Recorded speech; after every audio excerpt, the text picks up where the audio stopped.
All right. Hey, good evening, ladies and gentlemen. Welcome to another episode of Tripp's Smokepit. Tonight we have Johnny Smith, who is a Pennsylvania comedian stationed out of Pittsburgh, and he also runs a few podcasts. You can check him out on What in the History and Inquisitive Minds. However, you have to spell quiz like the test in the middle, like INQUIZ, minds. But both those shows are great. You should check them out after this, not now. You should watch this now, but watch this shit once we're done tonight. So, Johnny. Yes, sir. How's it hanging? I'm doing pretty goddamn good. I can't complain right now. I know we're in a fucking pandemic, but 2020 has been the best year of my fucking life. Yeah, but like we can't let it end though, because if we let the clocks roll on January 1st, we will have to admit that 2021. Oh my God! First off, I'm so upset how long it took me to catch that. Oh, and that was the worst time. Oh, that's terrible.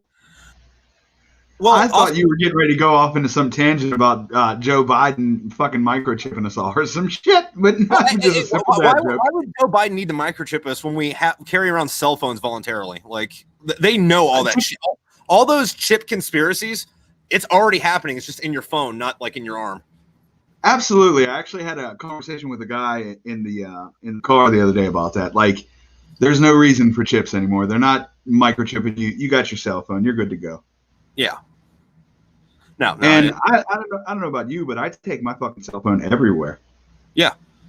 Yeah, like fucking going to the store, fucking going to work, taking a shit. It's right there. Yeah. Yeah. They know what the fuck we're doing. They know where we're at. Yeah. No. A funny thing is I had a buddy who, before I got my medical card in PA, he had his medical card. So I had him grabbing me stuff from the dispensary, just as a buddy. But he made me download a encrypted messaging thing so the government wouldn't catch on to him because, a gram card every now and then was moving big weight. Right. So, like, was this before or after Snapchat existed? Because people just use that for that now. Oh, this was way after. This was like the beginning of the year. This was in January. Oh, so what you're saying is just super paranoid. Yeah, yeah. What you're telling me is somebody that smokes a lot of weed gets paranoid. You know what? Weird. I hate the weed stereotypes, bro. Because I'm one of those guys that I literally do it all day, every day, and it doesn't affect me. Like, you can see me right now, I'm coherent, and I've been smoking since I woke up. Nice. Yeah, no, I have a very negative response to it. Like, no matter what, either I get immediately go to sleep, which it isn't fun because the only time I ever want to smoke is at a fucking party, and it's like, oh, hey, cool, party's over.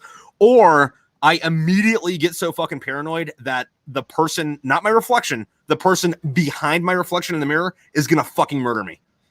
See, it's good that you can recognize that weed does weird shit to you because that's not fucking normal for anybody. Like, I've never heard anyone smoke weed and say, the guy behind the mirror is about to fuck me up.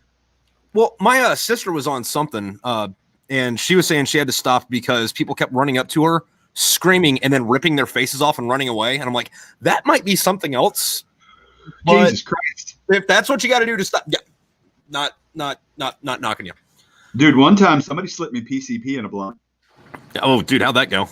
Oh my God, it was fucking terrifying. Like I had to catch the bus, and I had to catch a bus all the way into town, and then a T to the other side of town, and it didn't hit me till I got on the bus and people's faces started fucking melting. Yeah, like I got on the bus, I thought it was a little white lady. I paid the money to. When I got off, it was like a big Jamaican dude. Like, the parents from Beetlejuice, how they were like raptor faces or whatever. Yeah, there was two people like that on the fucking bus, man. It was miserable. It took me an hour to order a Big Mac and a Coke because I couldn't figure out how to ask for a fucking Coke. I was scared out of my mind. Now, when you said you were scared out of your mind to order a Coke, do you mean like you're afraid the Coke machine would end up being a Decepticon and kill you, or you lost the cognitive fucking function to differentiate between Coca-Cola and cocaine, and there was a cop behind you, and you didn't want to order a Coke because you thought that the cop behind you would arrest you for it? Well, I love you too, Maddie Simmons. But no, I was terrified because everybody was some type of fucking creature. Like, I was hallucinating balls. Like, that's why I was terrified. The fucking guy taking my order. Just a normal sized fella, just going about his day. To me, he looked like fucking Manute Bol on steroids. Like everything was rough for me. That's fucking intense. Bro, and I was on public transit trying to maneuver my way. It was a fucking nightmare. Don't ever inadvertently do PCP. That's my recommendation. Well, I'll try to not inadvertently do PCP. I haven't inadvertently done PCP. I have, however, inadvertently got roofied a few times. Fun fact about that, if you can party through the roofie, you'll have a great rest of the fucking night. All you have to do is make sure to stand up for like an hour or two, and then after that, it's like, woo! As long as you don't get fucked, you're good to go. Yeah. Like, dude, you'll be the life of the fucking for party. the rape. Oh, that's crazy. I always wondered if roofie had an effect that made it just better than, a date rape jug.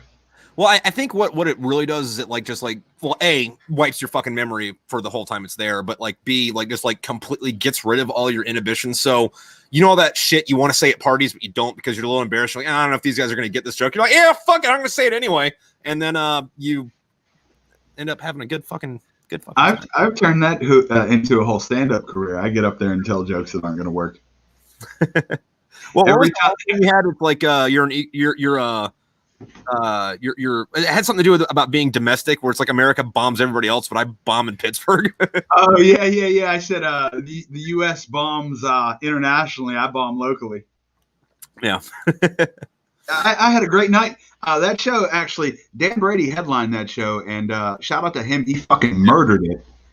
Yeah. But I was slinging fucking mud that whole set of mine, man. I had the cook heckling me. He heckled me and walked into the fucking freezer. How do I respond to that? I don't have enough experience with that, so I can't really give you any pointers. The most I can really do is like say, "Hey, fuck you," give him a dirty look, and then go back to what you were doing. Like he walked into the freezer. He was gone, just the same as he came. He went. He was heckling me about sucking a dick, and I was telling him, we can't let the homies leave horny. Actually, what you could have said is, wow, that was cold. Oh, wow. See, but, you only think of the good shit after it's too late to say it, That's why I'm a failure as a stand-up. Yeah. That was a wild show, though. Probably the last show of the year. I had a show tomorrow that actually got canceled. Oh, that blows. What happened to that? Due to COVID shit. Oh, so Tom Wolfe being a dick. Essentially, yeah, give or take. Fuck that guy. Yeah, I agree. He's got COVID now. What do you think of that shit? Hope it fucking kills him. Tell us how you really feel. Hey, look, fucking.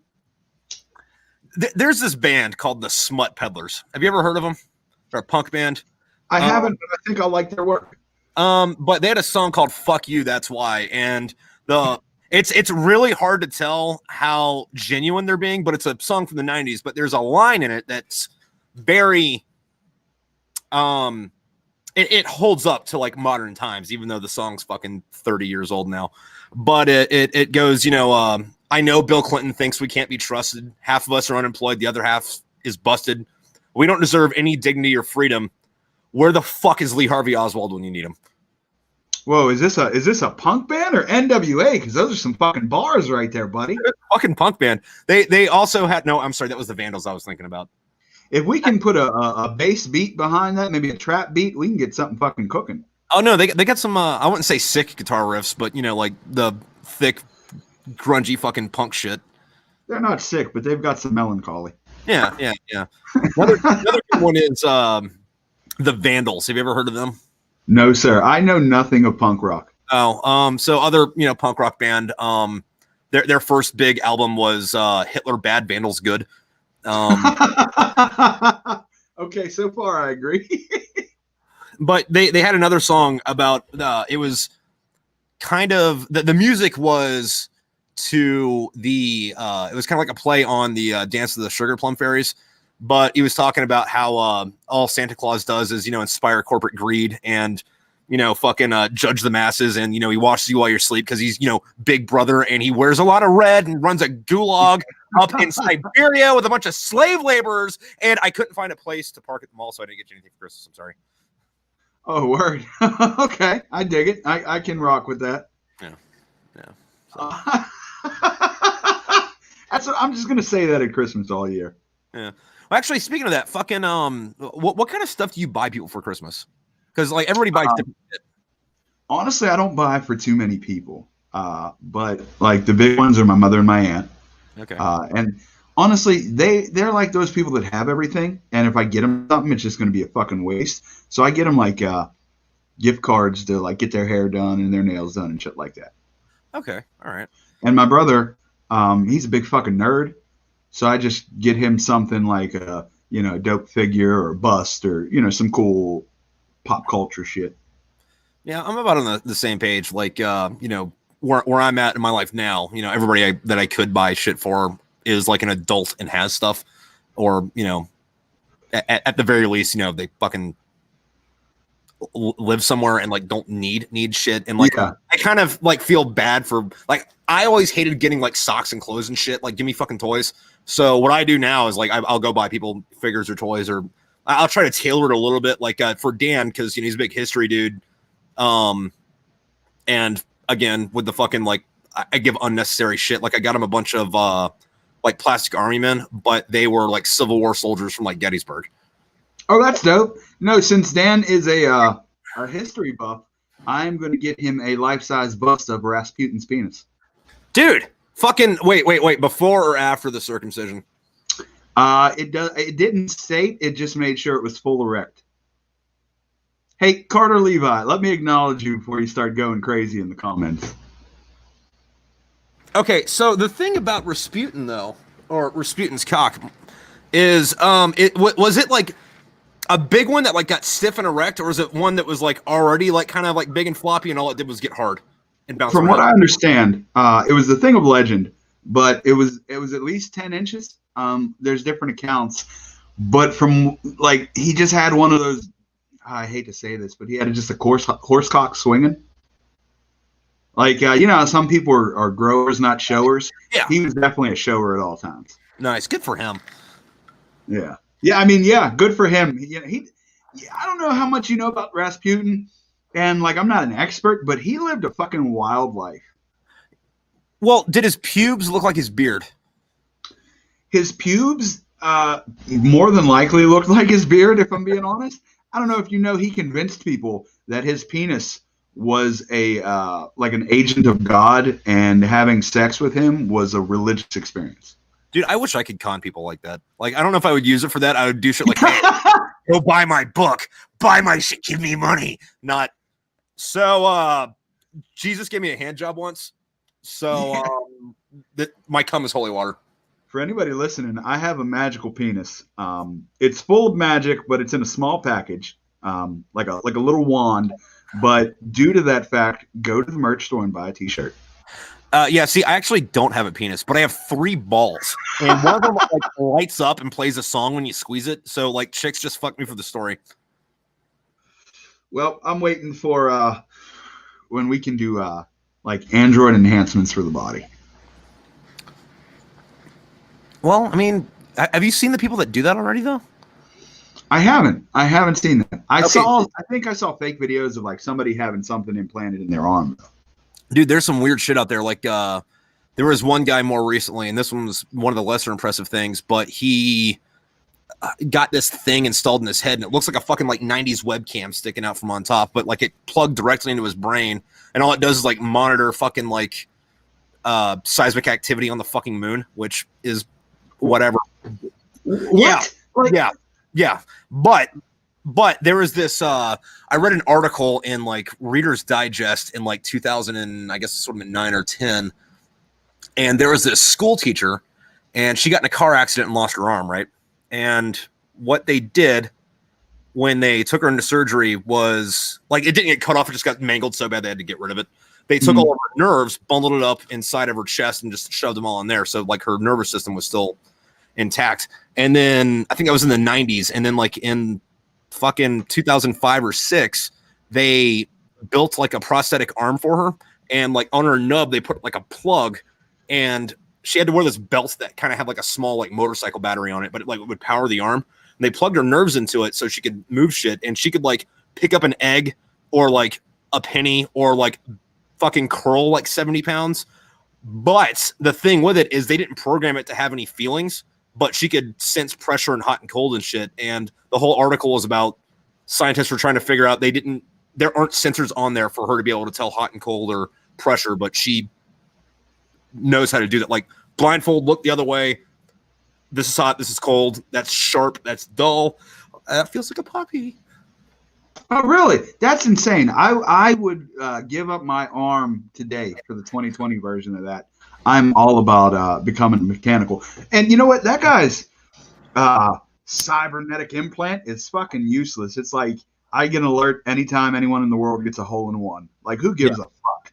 Yeah, I want one of those. I don't know if you've seen these like bionic eyes and shit that have like zoom and whatnot. Yeah. That's what I want, one of those fucking implants, man. There was so the way that works is fucking nuts. Another fucking thing I read years and years ago was, well, so your eyes don't actually see, right? They just relay information to your brain that gives you the sensation of there's something out here. And the way that your body sends signals to your brain is they're all like coded almost like a computer. So they're all different fucking shit. And you can send that signal to your brain from anywhere. So they have this thing where they like put like an electrode like that you would put on your chest for medical shit. They put that on this chick's tongue and sent her images. And she wasn't always blind. She like lost her sight when she was like a teenager or something. And like they can make her see what was coming out of a camera from a signal they sent to her brain from her tongue. Now, wouldn't they be able to hook some type of real-time camera up to like have her wear glasses that have a little camera in them so everything she sees in real time can be relayed to her head? They should be able to. Like, that would be amazing. Yeah. I don't know where they're at now. Again, I read this fucking a decade ago, but I need to look back up on that, see what it is. Because like I think the article it started off about trying to treat people that were wounded in Iraq and Afghanistan, and then like it expanded into like this is the research they're doing and this is what they're trying to do with it. So you remember that movie some years ago? Bruce Willis was in it. I think Ving Rhames was in it, where like everybody had a robot and it was like virtual reality of the world. Surrogate, yes. Yeah. Okay, first off, before I say anything about this movie, let me say how disappointing the ending was. This movie's so fucking stupid. Don't waste your goddamn time seeing it. Horrible fucking movie. However, I cannot wait until we are able to do that. I mean, that's kind of cool, but like I think it kind of ripped off Ready Player One. I don't know. Is that the one with Tom Cruise? No, Ready Player One's the one where like the internet is like a video game. You can like plug yourself into it, but like it's not like the Matrix plug-in. You just either put on a VR headset or you if you got a lot of money, you can buy like a suit that you go around in. And the movie Ready Player One came out like a year or two ago, and Surrogates is a lot older. However, the book for Ready Player One is older than the movie Surrogates. So okay. Yeah, no, I never saw that movie. That one, either Surrogates or Avatar, whichever one came out second, is totally also ripping off. Oh, sir, I think Surrogates came out after Avatar. Okay, but I could be wrong on that. I don't know why. Speaking of segue into that fucking movie with Tom Cruise, that Live, Die, Repeat. Have you seen that shit? Live, Die. Do you mean Edge where, yeah, I get. You know what? I saw it in prison, and I guess we got a version from another country, so it was called Live, Die, Repeat. Oh, okay, all right. And I don't know, man. That movie's okay, but it's another one of the situations. Since I saw it in prison, like they would have a different movie on the prison movie channel every day. They would just play in a fucking loop. And a lot of times when I would get bored of reading and shit, I would just end up watching a movie in a fucking loop. And that was one of those movies I will never watch again. So kind of like being on a ship then. Got it. Yeah. No, the more I talk to Dan, the more we realize the similarities in prison and the service. Well, I mean, like we both eat Sodexo. Yeah, I don't know what that is, but it sounds like garbage food. They're the people that give the military and the prison system food. Oh, shout out to Eaton Twins, buddy. Yeah, what's up? Shit was garbage, made me fucking miserable. Yep. And dude, like the worst thing on the fucking planet would be like we'd have some assholes that had been in for fucking ever, higher ups that never lived in the fucking barracks, never ate at the fucking chow hall a day in their life, and go home to their wife's cooking, be like, you got all this good food at the chow hall, and it's like, you fucking eating there, man? No, the fuck we don't. But Yeah, you don't fucking know. The most recent conversation we had about it was the McRib, and Dan was like, "This is like the patty. They give it such and such," and I was like, "Yeah, they give you this riblet patty in prison too." yeah, the McRib wouldn't be anything fucking special if they made it year round. Well, they do it when they do the McRib coming back. It's because the pork prices are at the low for the year. That makes. I don't know if anybody knew that, but that's only when the McRib is released is when the pork prices are at their lowest. I did not know that. Yeah, man. So you not only is it shitty, like we knew it was shitty in the beginning because it's fucking McDonald's, but it's the shittiest of shitty meat. Yeah, no, but what I will tell you though, and remind me to get back onto McDonald's about this. But when I was in Singapore, I went and ate McDonald's there because they had a poster for a double McRib. And it was like, well, I mean, you got 2 patties on there. Like, I'm not gonna not try it. Oh God, I remember when I was younger eating the double Big Macs and shit like that when they would have those for a limited time. Yeah. No, and then when I got when I got really fat, I used to say fuck it and buy a Big Mac and then a double cheeseburger plain and just stack them myself. Cut out the middleman. That's the way to do it. Dude, listen, people shit on McDonald's, but as far as fast food goes, like, not Taco Bell, but it's better than the rest of them. Like, McDonald's isn't something I like to eat a whole lot, but it's definitely a hell of a lot better than Burger King or Wendy's or fucking.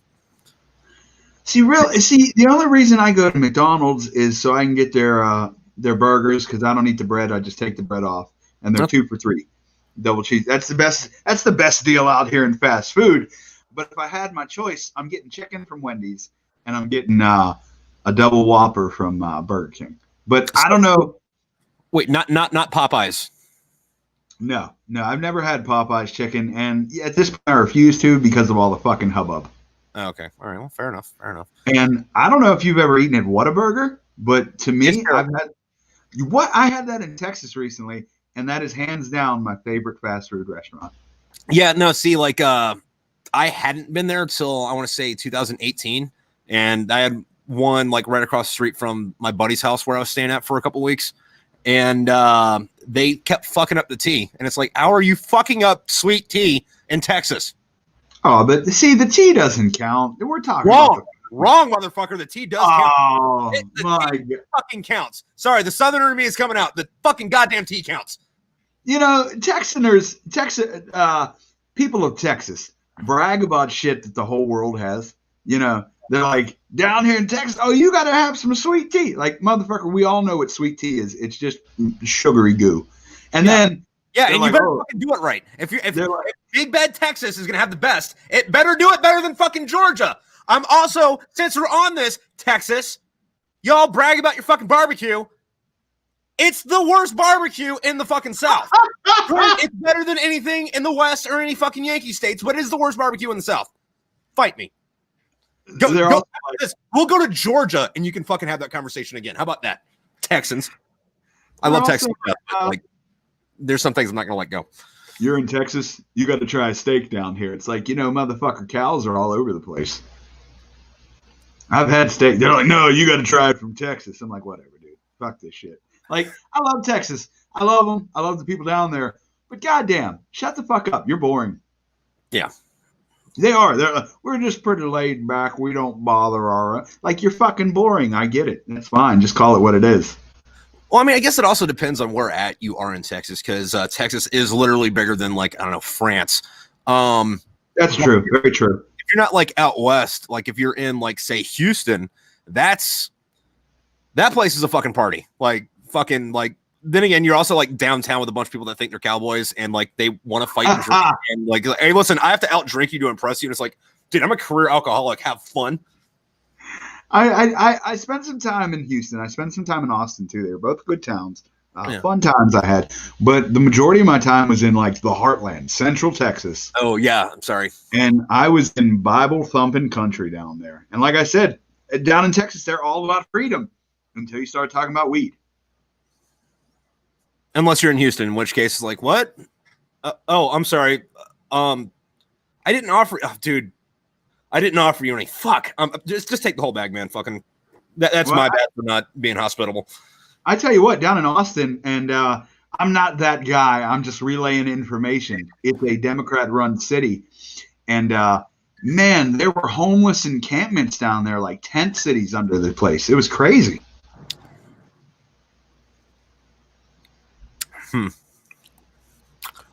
Well, while we're on that, that if I were to end up homeless and like destitute, like all my bridges were burnt and had nowhere to go, I would probably hitchhike or find a way down to Texas because I mean, I've seen homeless people in Pittsburgh in fucking January, and my first thought isn't, oh, poor them. It's like, dude, fuck that. Like, get the fuck out of the cold, man. Like, I get it, shit sucks, but like, it's not like you really got roots here, dude. Fucking go somewhere where like freezing to death probably isn't gonna happen. No, I get that. I get that. I guess moving is an option, but if I figure if I come homeless and I'm at the end of my bridge, I am going to do a old school highway hitchhiker murder spree. Oh, okay. You know, get my name out there, get a little notoriety. You know, maybe get some interviews while in prison. I got to kill enough though. I got to kill at least like 7 or 8. Well, yeah, because if you kill like less than 5, like no one gives a shit anymore. You know? Yeah. And you know what? At this point, they'd call it a spree, and I'm not a spree killer. Okay. Yeah. Well, I mean, that's the same thing with like active shooters or mass shooters. Where the fuck you like? Once again, thank you, COVID. We haven't had one of those recently, but like, let's roll it back to like, shout out to Tom Wolf. Shout out to Tom Wolf shutting down active shooters in Pennsylvania. But yeah, no, let's roll it back to like fucking 2019 or whatever. It's like, all right, so mass shooter, you know, blah this, blah that. You open the article, it's like guy shoots 4 people. Yeah, no, I'm not interested. Fuck it. Oh man, I mean, I completely understand the emotion. It's rough, but I definitely understand it because when we think of mass shooters, bro, we have our pick. We can have our pick of the litter. Yeah. Like there's schools, churches, malls, whatever you want, and they're killing people 40, 30, 20. If you're killing 4, you're just a fucking rookie. Yeah, you fucking underachiever. Although fucking I got into some heat on the internet. Oh, you don't say. No, I got into some real heat on the internet. Fucking this was probably 2016 or 17. But you remember when that chick shut up the YouTube fucking building a few years back? What year? It was like 2016 or 17-ish. I was dealing with the tail end of some legal activities there. Okay. I don't have anyway, this chick decides that she's going to go kill everybody at YouTube headquarters, right? She goes in with a pistol, fucking like shoots like however the fuck many rounds. With a pistol? Yeah, with a pistol, which by the way, most shootings are done with a pistol. Don't let the media lie to you that they're AR-15s. It's almost always pistols. Oh, anyway, she's in there for like an hour and a half. She like nicks one guy, and then everyone else just got away, and she couldn't hit anybody else. And I made the comment that women can't even actively shoot right, and I use that to justify the wage gap. And everyone got really mad about that. Can't even fucking mass murder rate. You don't say. That's hilarious. By the way, before I forget, did you see that Tesla is coming out with an AR-15? You know, I did see that. However, the article I read that on was the Babylon Bee. So, I mean, that was more that's a satire website. So I don't know what actually did that, but I read it on a satire website. I was relayed that information from a passenger today.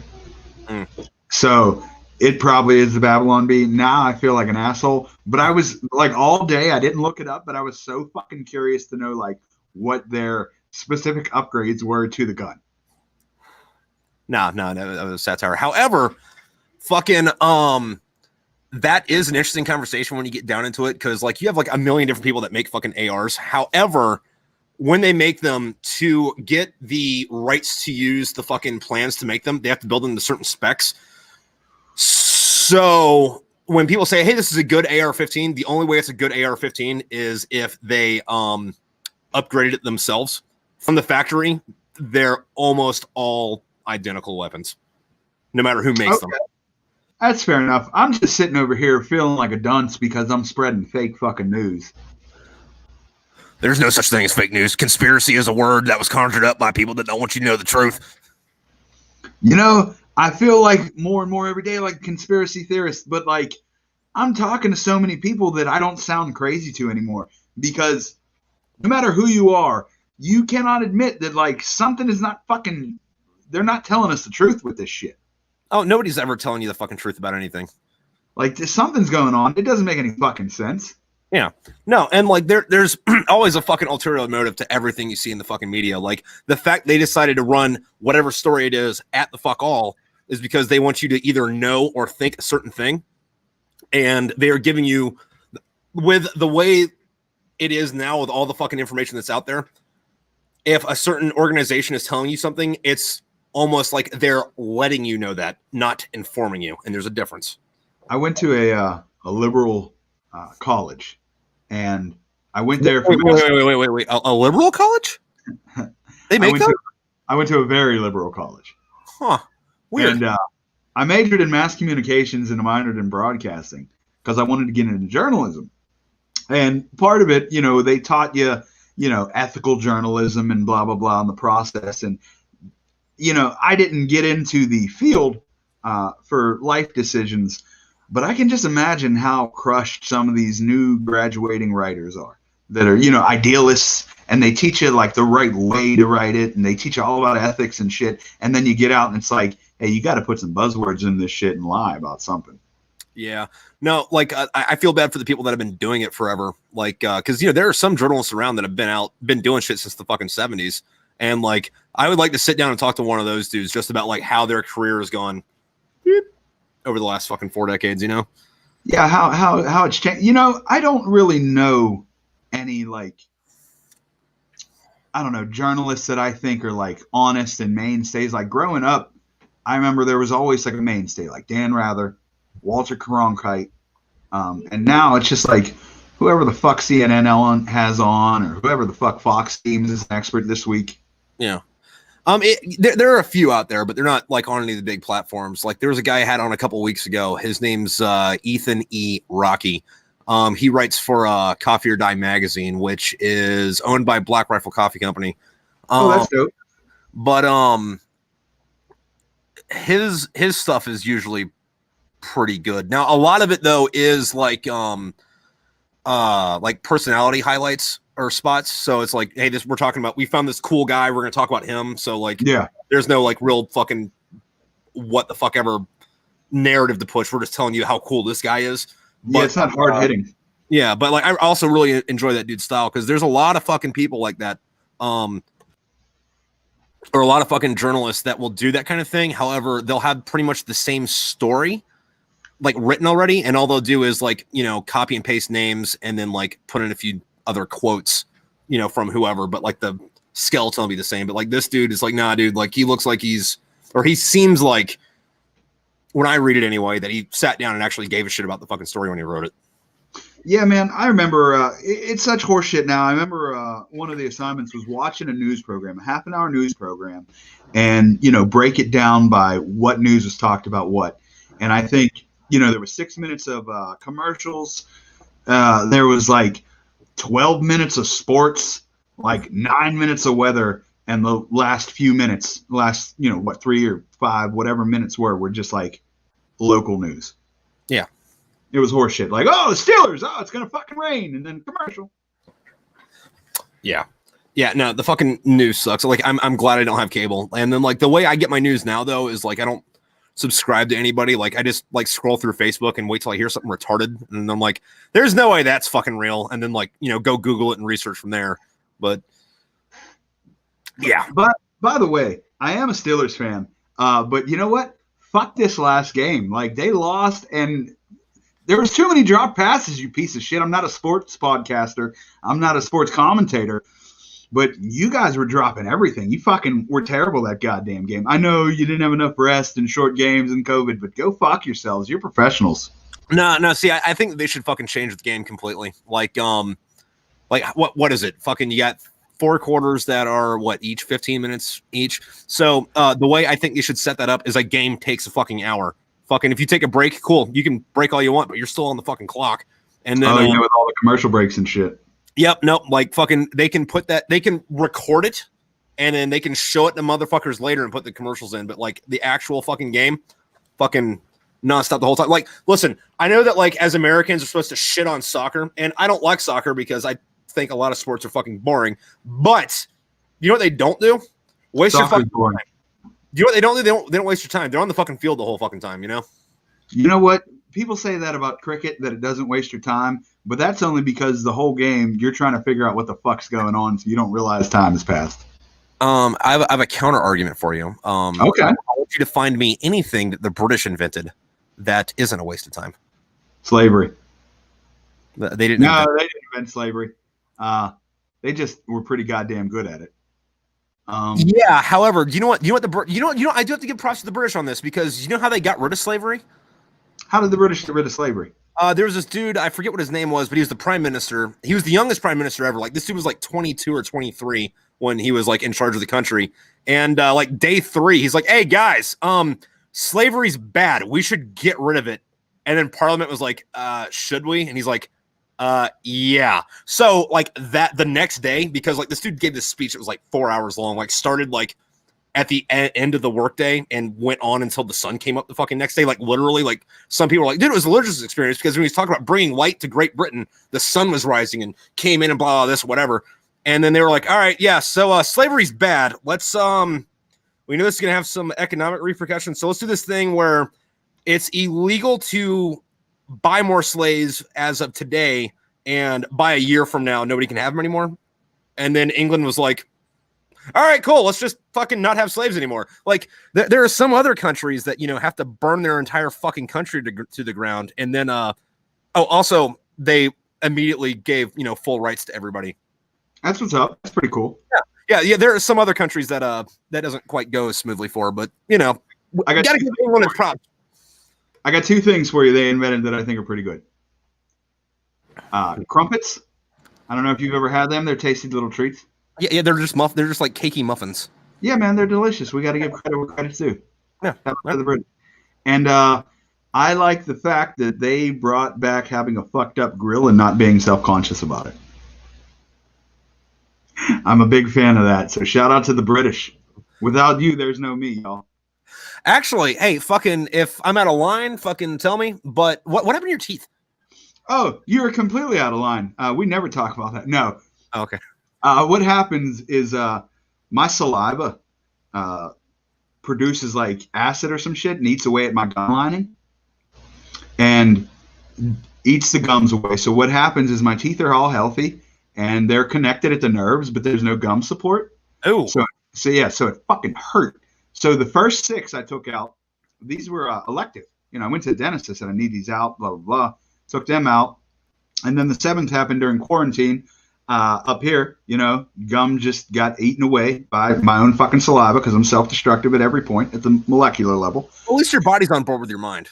Yeah. And, I went to the doc, said, "I got to get this one out." My next move, probably in late January to early February, and I haven't announced this publicly anywhere, is that I'm going to be getting all of my teeth removed and getting dentures. So it's about to be over for you bitches.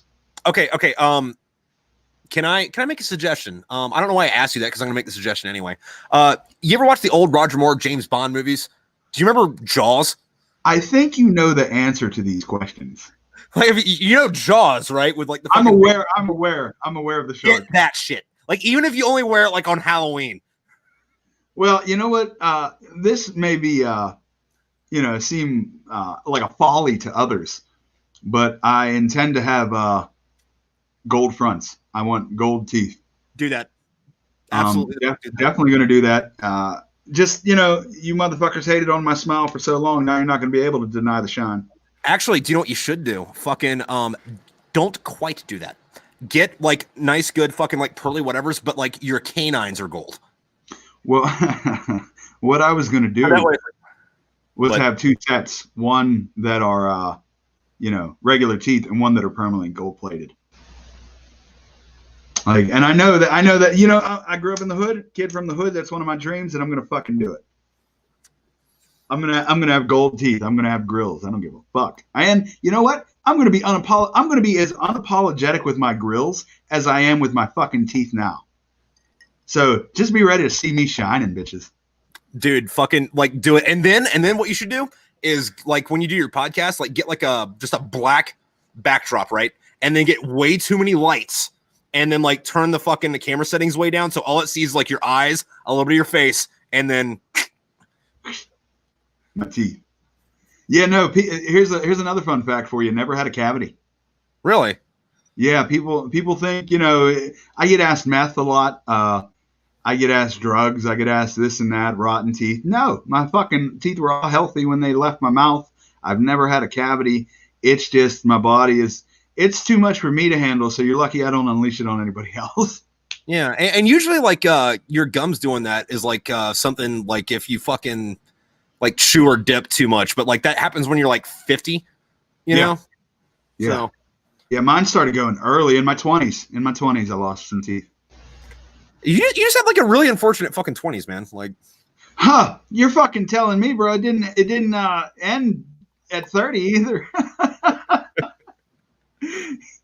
In fact, 30, it went really down fucking hill that year. yeah, dude. How old are you, by the way? I'm 33 now. Oh, hey, dude, me too. Christ age. Hey, we did it on the same side of the screen too, at least on my end. So that's good. Well, I mean, it's also backwards. So like, this is my left hand, even though on the screen it looks like my right. But I'm sorry, I just had to show the power. I found something fucking interesting about that fucking this week. The high fives. Do you know where that came from? No, I don't. I'm sure it's gonna be somewhere fucking weird though. There was a baseball player, I think in the 60s or 70s, and Major League Baseball, but he was as openly gay as you could be back then without being ostracized. And so he was completely in the closet. Say what? You said he was as gay as he could be without being ostracized, so he was completely in the closet, is what you're telling me. Well, he was like on the threshold. Like his teammates knew he was gay. Okay. But yeah, but he didn't like the whole ass slapping thing. So he's like, "Hey, dude, instead of slapping my ass because I'm gay, I'm gonna take it the wrong way. Just high five me instead." And they're like, "Okay, cool." So that's high fives are actually a gay baseball thing, and not gay baseball as in baseball's fucking gay, but like a gay dude in baseball. First off, had no idea of that. And I will say, from playing team sports, I always thought the ass slapping thing was kind of weird, and the only time I did it to people was ironically. Like good game. Like I remember when I was like 13 and my coach slapped my ass and said good game, and like he did it to everybody. Now, that one might be a little bit weird. And I was just like, what the fuck? Like that, it's just, I don't know. Like to me, I'm an open book now. Like my modesty's out the window. Like once you get your asshole looked at by guards hundreds of times, like I've gotten my asshole looked at by at least, I don't know, 500-600 incidences. Like people have stared at my asshole. So I don't worry about that anymore. But being a 13-year-old and getting slapped on the ass by a grown man, I was like, well, what the fuck is going on? Yeah, that one might be a little bit weird. Fucking the other thing is like so you have to take another with the similarities thing is when you join the military you have to take like a full physical before you even go to fucking boot camp, and part of that is some usually 80-year-old dude you bend over, show this dude your asshole, and he goes, yeah, no, you don't have hemorrhoids, you're good. Yeah, they I remember down at Western Penitentiary, the prison down in Pittsburgh, the state prison in Pittsburgh. I got in there and got searched, and I bent over and I spread my ass cheeks, and the guy like got into like a baseball umpire stance to look, and I like in my mind I thought, okay, he's looked long enough, I'm gonna stand up. He's like, no, bend over again, spread him and cough. I was like, what the fuck is this guy looking for back here? I don't know, man. Fucking maybe he thought you were a prospector and you were hiding the gold in there. Well, that is not uncommon. Like people talk. You know what? I hate to be that guy and get on the prison thing, but get on the prison thing. People talk so much about like, oh, did you get? Was there a lot of sex? Blah blah blah. Did you put stuff up your ass? That's not a stereotype that people put stuff up their ass all the time to like carry it around. That's not a stereotype at all. Like that's one of the things people joke about. No, man. When there's like, if tobacco came in at least the county, it was up someone's ass. When there was some drugs, they were usually up someone's ass. Yeah, and like when you bend over and cough, that like makes your fucking like diaphragm fucking spasm and your colon go bleh. So you have to like really keister that shit. Man, no lie. I seen this one guy pull some shit out his ass. It was tobacco and it was rolled up, like a phallic shape. And that fucking thing had to be about 10 inches long. And Dude, he good had, for him. bro, I swear to God, he had it up there. I was like, Jesus Christ almighty, that's insane, man. Good the fuck for him. I mean, Hey, I guess it beats the alternate because, like, the only other way to do that would be to, like, swallow it and then, like, either wait for it to pass or puke it up. well, that's a great way, especially in the county jail, because there's no cigarettes down there. You bring in tobacco, it's expensive. Yeah. You can pay $3-4 for a little piece of shit rolly cigarette. I tell you what, though, smoking those fuckers are some of the most lightheaded I've ever gotten from cigarettes. Well, I mean, like, at the same time, though, like free tobacco, like for like rolling, that's usually a little bit stronger than what comes in a pack. And then B, I would imagine, I don't know, but I'd imagine if you're in prison, you're not just sitting around chain smoking all day, so you're not used to that level of nicotine. Well, you're right because this was in Allegheny County. When you're in state prison, you can sit around and chain smoke all fucking day, which I did. Humble brag, but down the county, no. It was obviously months since I had some, but every now and then tobacco would come on, and oh, it was so glorious. Dude, no, tobacco is fucking great. And the other thing with that, though, is like every time I see a fucking like anti-smoking commercial or whatever, it's like, dude, I could really go for a fucking cigarette right now. Fuck these guys. Yeah, man, I had a cousin who no longer talks to me in unrelated reasons, but she can go fuck herself. But I remember growing up, she would always complain to me about me smoking cigarettes because she wanted me to live. She didn't know what being an adult was, and if she did, she wouldn't wish that fucking misery upon me. Yeah. Nah. To roll it back to the other thing, though, the other thing that fucking popped in my head when we were talking about prison was I don't know what kind of music you listen to. I'm more of a metal guy, but like I do enjoy not all types of music, but like there's at least one song in each genre that I like. But after metal, like I like outlaw country, right? Like you're fucking like Waylon Jennings, David Allan Coe, that kind of shit. And one of the things that I always thought was funny was like Johnny Cash. I don't know how many fucking songs he has about being in prison, but like a fucking lot. And I think he spent like a grand total of maybe 3 days locked up overall. And then David Allan Coe spent like 20 fucking years in prison, and he's got like 3 songs that he even references it. Yeah, man. I have an aunt. For those of you that don't know, I'm not proud of this, but I've got a few years behind there, quite a few years. But my aunt, I have an aunt who served like, I don't know, a day and a half, like she got bailed out. Yeah. And I remember seeing her, she was all fucking emotional and sad. And she just acted like she was a hardcore, like did 10 years, like, oh, it's terrible. I seen things. They didn't want to give me a spoon. It's like, go fuck yourself.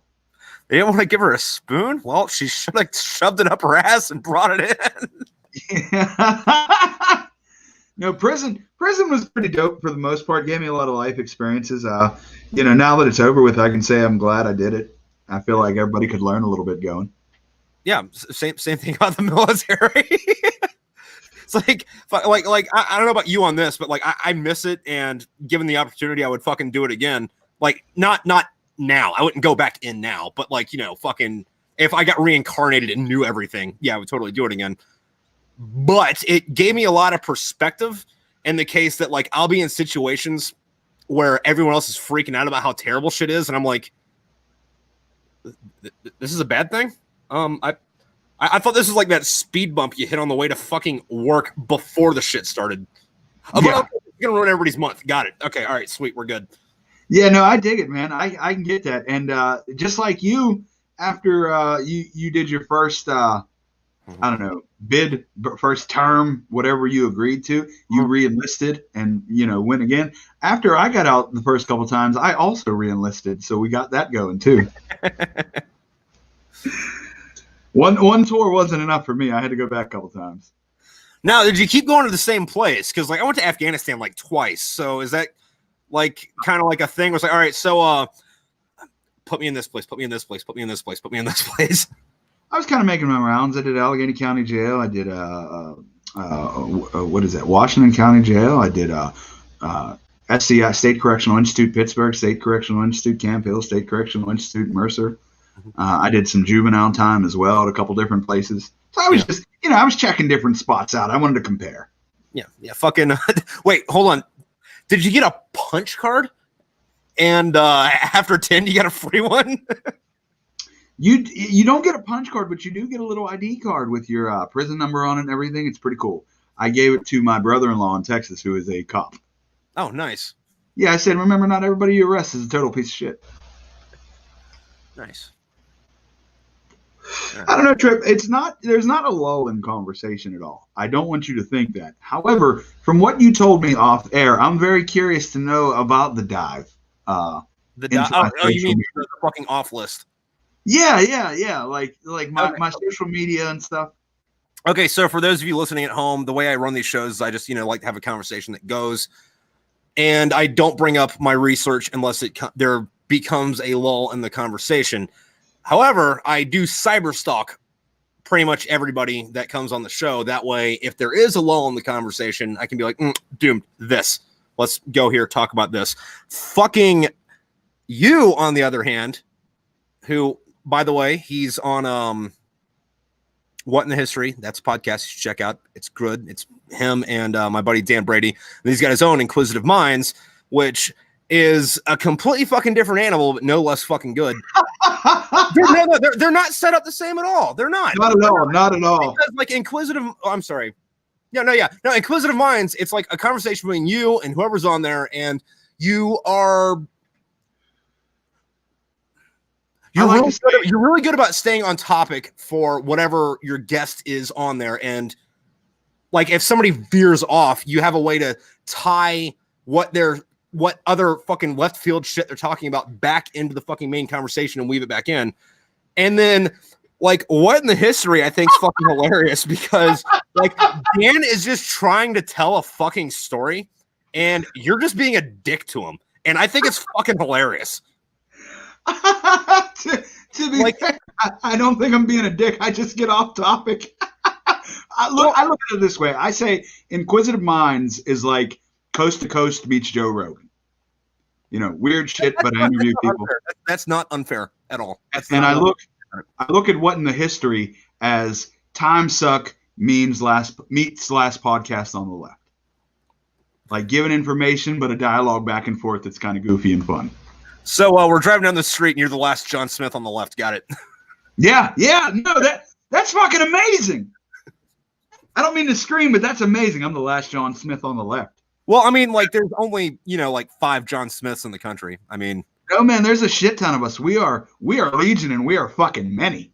No, actually, I think John Smith is like the 3rd most common name around right now. I think right now it's David Smith, because people decided naming their kid John wasn't cool anymore in the 80s and started naming him David instead. But like everybody fucking did it. It's like, so we have to give our kids this new interesting name. John is, let's get away from the biblical names. Let's go with David. There's not a David in the Bible, right? No? Okay, all right, we're good. Let's go with David. I have an uncle, David, and a brother-in-law named David. Fun fact, though, I don't say my name is Johnny Smith to, like, look different from the pack or whatever. Johnny is actually my legally given first name. Really? Yeah, you want to hear? Here's the splunker. You want to hear what my middle name is? It's Junior. So Johnny Junior Smith is my name. Now I have to call you out, man. I have to call you out. So fucking, from what I hear from Dan and from what I hear from you, you're fucking like red, white, and blue, fucking like born and bred fucking Pennsylvania. But with a name like Johnny Junior Smith, are you sure you're not from fucking Arkansas or Alabama or maybe Missouri? Because that's fucking Missouri. First, that's a good answer. Good guess. Good answer. I'm first generation Pennsylvanian. Okay. Where are your parents from? West Virginia. Oh, well, yeah. Fuck West Virginia. My mom's family is from West Virginia. My dad is in his living days, he was a bit of a rambling man. Mm. Yeah, no, West Virginia is one of those places where it's like the way you got founded was cool, but everything you've done since then. Well, also, to be fair, my name was Andrew John for the first 3 days of my life. Oh. And my mother was telling her father, I don't like his name. And he said, why don't you give him my name? and that's what she did. His name is Johnny Junior Smith as well. Oh, so you're Johnny Junior Smith Jr. No, that was my grandfather's name. Oh, so you're Johnny Junior Smith the third. No, there's no. Well, I guess if we wanted to do something, I would technically be the second because they're like you know what I mean? It skips a generation, so it's not like a junior. And God forbid I was Johnny Junior Smith Jr. That's fucking stupid. Hey, I'm Johnny Junior Smith the second. Let me tell you about my Birmingham, Alabama. Yeah, no. So I got that going for me. I got the Hick family. I got the matching teeth. I tell one of the jokes in my comedy. I say my mother was a hillbilly, my father was a carnival worker. That just means I don't know which side of the family I got my teeth from, and then I smile. Nice. Yeah. No, I mean I guess they're hardy people. You know, I was built from thick stock workers. Yeah, no, like so my dad's side of the family, I have a couple of aunts that like they have a joke that's internal to the family because the Ainsworth side, we're really good about keeping weight on. That's and like that's not a fat thing. Like that's a muscular thing too. Like fucking we get muscular, we kind of stay muscular. We'll just get fat on top of that. But my aunts like to say that we're good peasant stock. Oh, yeah. No, okay. Yeah, I can fully relate to that. We come from nothing. You know, dirt farmers, shit like that. I doubt my family's going to hear this because they're fucking backwoods and most of them are pieces of shit. But if you figure out the fucking technology through some strike of God and you hear this, go fuck yourself either way. I don't care. Yeah, no, but the other thing about West Virginia, though, is like there's a couple places you can go to that are cool. And like I've done road trips through West Virginia. Like you can find shit to occupy a fucking week there. Like granted, most of it's like, and I'm sure we'll get into this, like, you know, the Mothman, Sasquatch, the fucking Flatwoods Monster, all the fucking insane asylums that were there. But if you take away the tourist fucking destinations and had a camera crew going, just talk to like random whoever the fuck is they find on the street. If you showed it to somebody who wasn't a native English speaker and didn't know what the fuck English sounded like, they'd be like, so this is Bulgaria, right? Well, this is third world country you are in.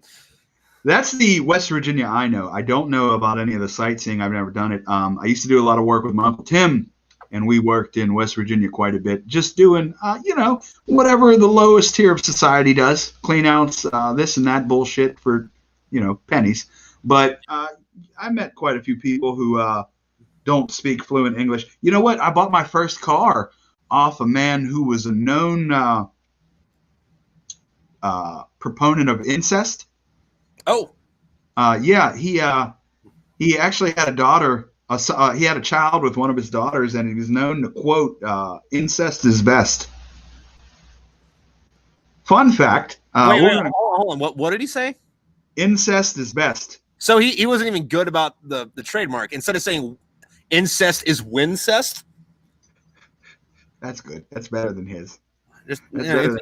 Another fun fact: one of his sons, with a woman of his, ended up killing and malnourishing the woman's 12-year-old daughter.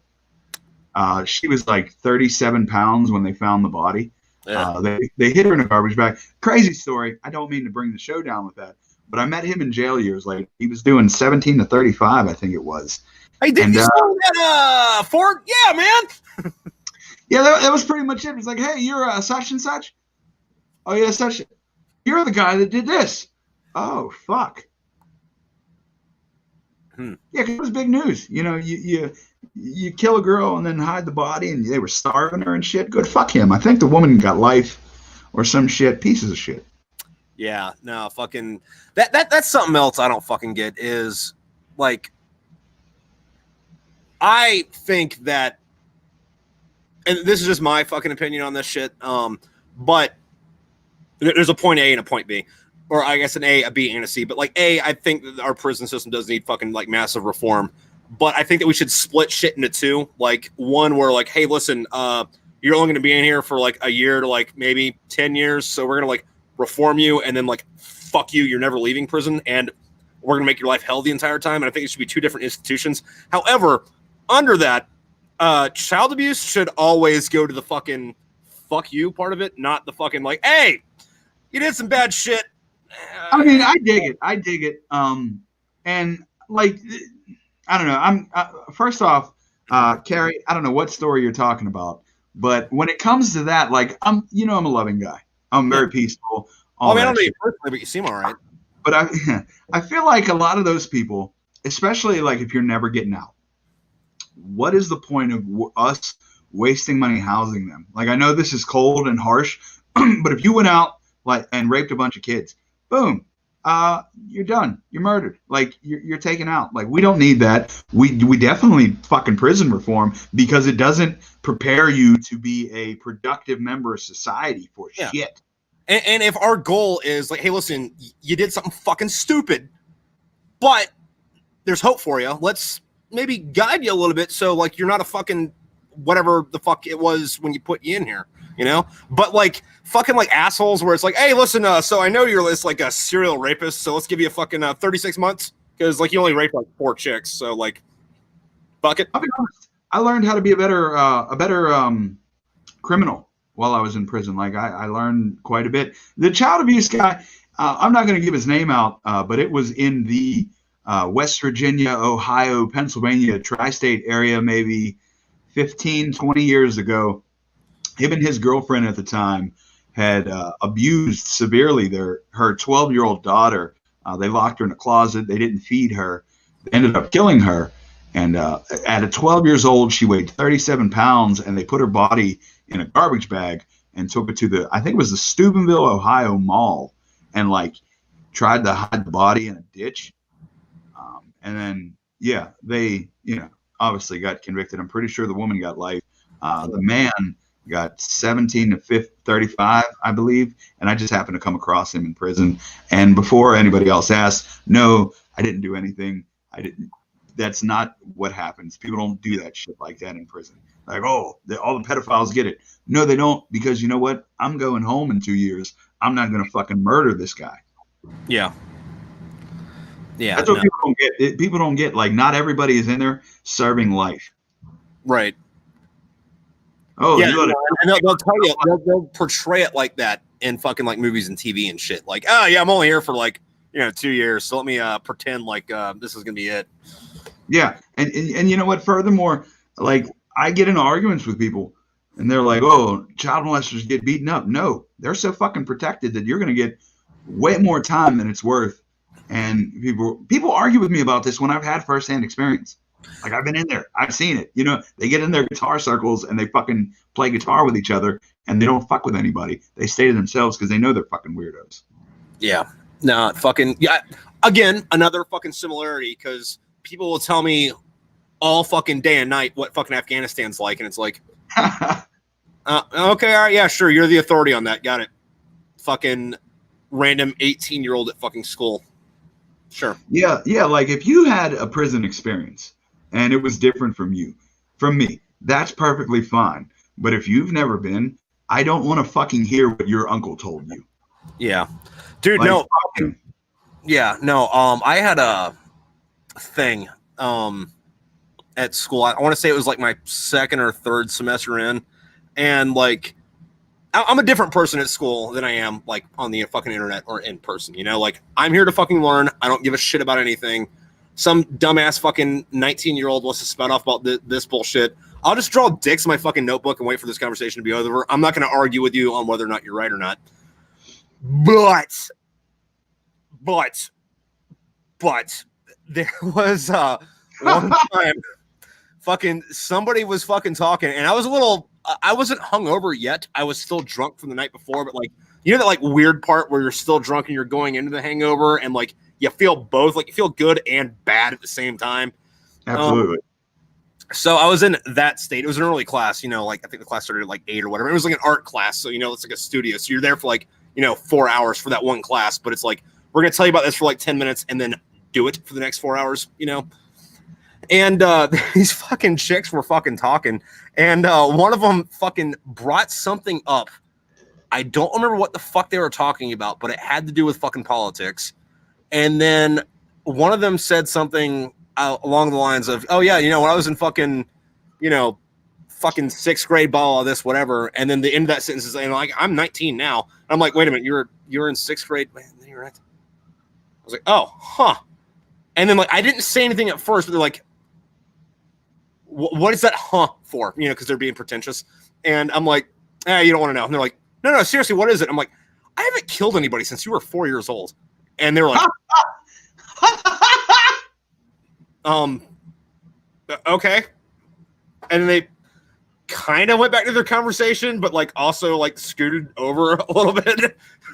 I had a girl that was hitting on me one time, and she stupid question. She pissed me off with it. She said, like, what does love feel like? And like, all right. So I answered it, and I had akin to it, it described a feeling of a home invasion when things go sour. You know? And like, that completely fucked her up, because sometimes I don't realize that, like, the only real time I realize that my experiences are weird is when I talk to other people. Yeah, like, no, and the other thing is, like, people don't want to know that, but they ask you that shit like they do, and they don't understand that they didn't want to know that until it's too late to know that. Absolutely, because all the people I hung around and I associated, I was obviously doing bad shit, so it was bad people. All that things were the norm. Like, even something as simple as like all my tattoos right now, I don't realize it's abnormal until someone gets in the cab or comes up to me and they're like, wow, you got a lot of tattoos, and then start going crazy. I'm like, yeah, they've been here a while. Like, it's not a big thing to me anymore. Yeah. Well, I mean, like, I have tattoos that I forget that I have. Like, I have this tattoo on my back. I got it in Japan, and it's a really bad tattoo. It's shitty. Like, I don't show it to people. It's that bad, But I got it in Japan, so that's cool to talk about. And it's, Cool points if it was done traditional Japanese style. Anyway, it's this Japanese fucking, like, demon, right? And he's playing a guitar, but, like, the demon kind of looks like a Muppet, and the guitar kind of looks like a dildo. And it's like, I forget that it's there, and then, like, every once in a while, because, like, our bathroom cabinet's got the fucking thing where the mirror is, like, two pieces, and there's a cabinet behind it, And there's another mirror on the door, and every once in a while I'll be drying off after getting out of the shower and look in the mirror and see my reflection from back here. I'm like, oh yeah, I got a tattoo back there. I forgot about that. Yeah, no, somebody will tell me nice tattoos, and I'll have to look down because it's just there. I don't know why the whole time you were telling me that, I expected you to be like, the guitar player looks like Gary Busey. I mean, the mouth kind of does. Which, essentially, he's a human Muppet, so fair enough. Well, I mean, so, like, that specific demon, because the Japanese got a lot of demons, like that one's an Oni, and one of the things about that is it has a big mouth with its tongue hanging out, and it's like big Gene Simmons tongue and then big Gary Busey teeth. So the Gary Busey teeth, I guess, are real. And what the other thing about Gary Busey is, like, not to go back to unfortunate teeth, but I always thought, dude, I hope those fucking things are fake. And then I got up a little bit older and watched movies from the fucking 80s where it's like, back before people took care of their teeth in movies, like before they gave them veneers. It's like, oh, no, those are fucking real. That dude just has a fucking horse mouth. Got it. Yeah, bro, he's got some big-ass teeth. Like, I got teeth envy because of his big fucking teeth. He's got enough to cut half his off and share. Yeah. And he doesn't, like the top 1% of this country doesn't share shit with the fucking the rest of the masses. They just hoard it for themselves, like Gary Busey with his goddamn teeth. You know how many fucking villages in West Virginia he could fucking mouth if he handed out them teeth? They'd never have to fucking use spoons again. They could actually just eat with a fork and a knife. I love that the verb was mouth, that he can mouth. No, dude, no. If you think about that, verbs are fucking stupid like that. Like, the polite way to ask you to give me something would be like, hey, could you pass me the fucking cup, right? On the other hand, what most people say is, can you hand me that? Can you hand me this? So why the fuck, when we put stuff in our mouth, is it not mouthing it? I don't know. Dude, I don't know. There's a lot of fucking weird shit that goes into that. Like, just like stuff that you like isn't necessarily weird, just kind of like a moment when you think about it. Cause like so for fucking school, we have to learn a fucking foreign language, and I'm taking German because I didn't want to learn a new fucking alphabet, and out of the languages available that use the Latin alphabet, fucking Germany has the best media. So easy enough on that. And it's funny because like English is pretty much just like bastard fucking German. Like there's a lot of shit where like I'll have a fucking problem not be able to fucking figure out a word, and I'll spend like hours on the fucking internet trying to figure out the right way to fucking say it. And it's like, oh, this is literally just English with a fucking German accent on it. Got it. Sweet. Great. But like they make sense of a lot of their fucking verbs too. Cause like, you know how like you will drink your drink, but you don't food your food. Yeah. Yeah. So in German, the way it comes down is you drink your drink and you food your food. Like there's same fucking word. Huh. You know, that's different. Let me ask you, why does German sound so angry? On top of it being extremely utilitarian with not a lot of frivolence, like airplane, their word literally for airplane translates over to flying thing. It's, I would say, because the usage of, they actually use their Z's and their sh a lot more than we do. Can you just give me a German sentence? I don't care what it is. Sie sind ein Army von Bierflaschen. See, I have no idea what that is, and it sounds aggressive. Yeah. All I said is they are an army of beer bottles. Man, and they're coming to take your guns. Right, but here's another one that I'm going to say it in German, and if you don't get it, I'll say it in German again. And if you don't get it, I'm going to keep saying it in German until you understand what the fuck I'm saying. Here comes the sun. Here comes the sun? Yeah. Like the sun in the sky? Yeah. I mean, that's pretty simple. I think I can figure that out. And here it comes. And like more than half of German is just like, oh, no, so just say it with a fucking stupid accent. Got it. I love it. Well, you know what? I get that you're saying that, and I can't like refute it because I don't know any German. But I just wonder, like, I'm not in their entirety, but I've heard clips of like Hitler's speeches, and I've never personally heard anything that I was like, oh, that's remotely English. Well, he's also saying it like, well, he's not talking, right? He's fucking doing their version of, and the Lord came down and he told us that we are the master race and we're going to go into our living rooms and we're going to take what is rightfully ours. Okay. Hitler did this fucking shit where that's my favorite version of Hitler, by the way. He would practice his speeches beforehand, right? And he would have people take photos of what he was doing during the speeches and record it on video.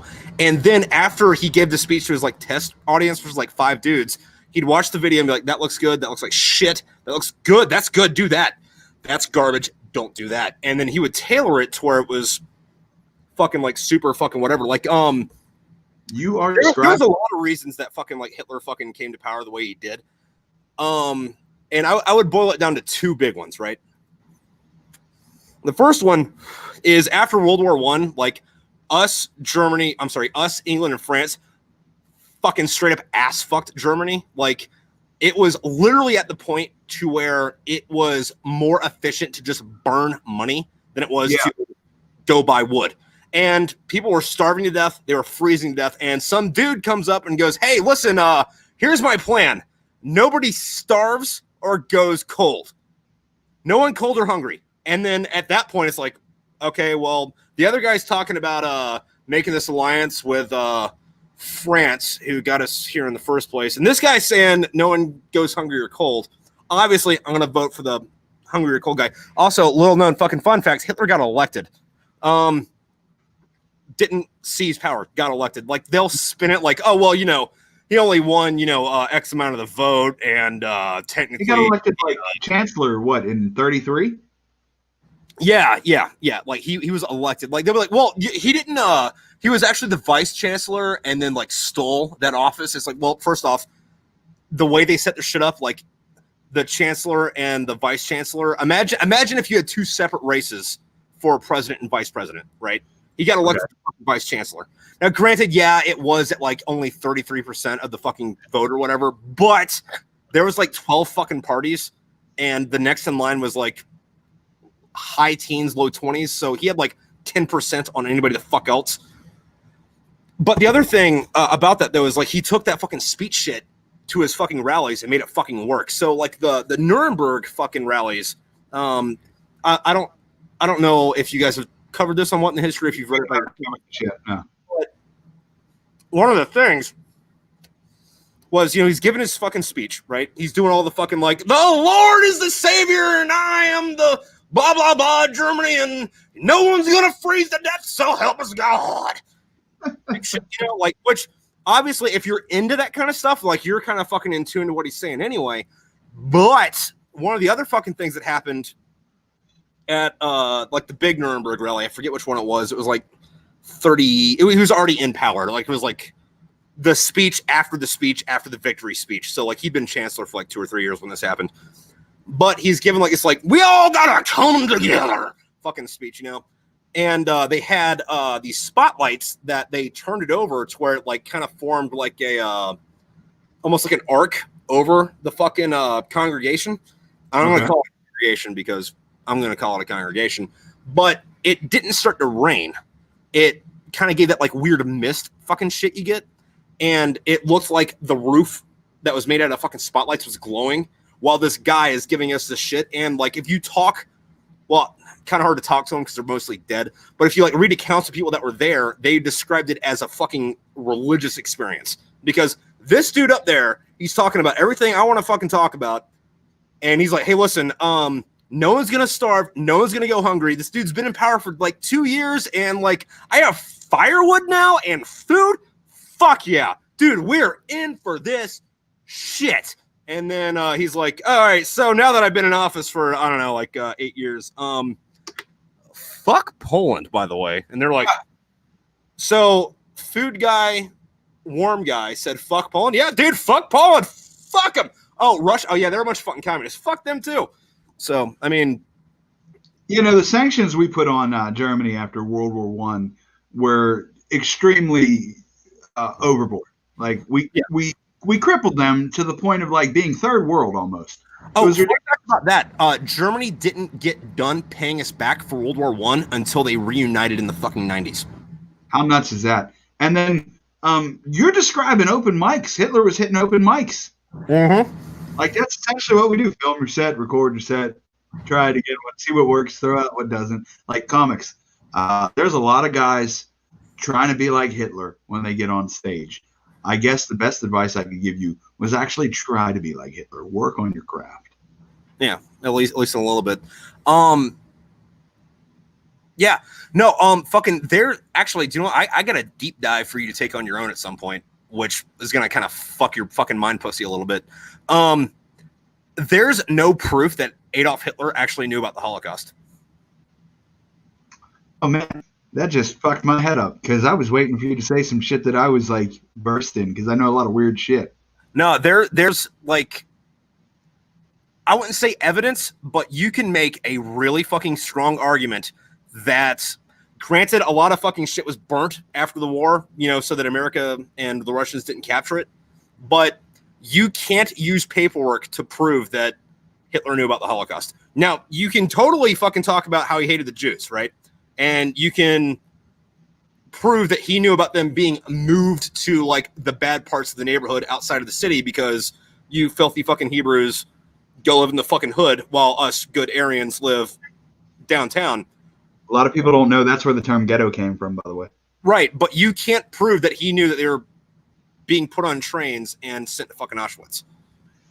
Wow. Other fucking thing that kind of correlates with this, which is one of the more fuckier things, is in like they started getting rid of Jews like real fucking early, right?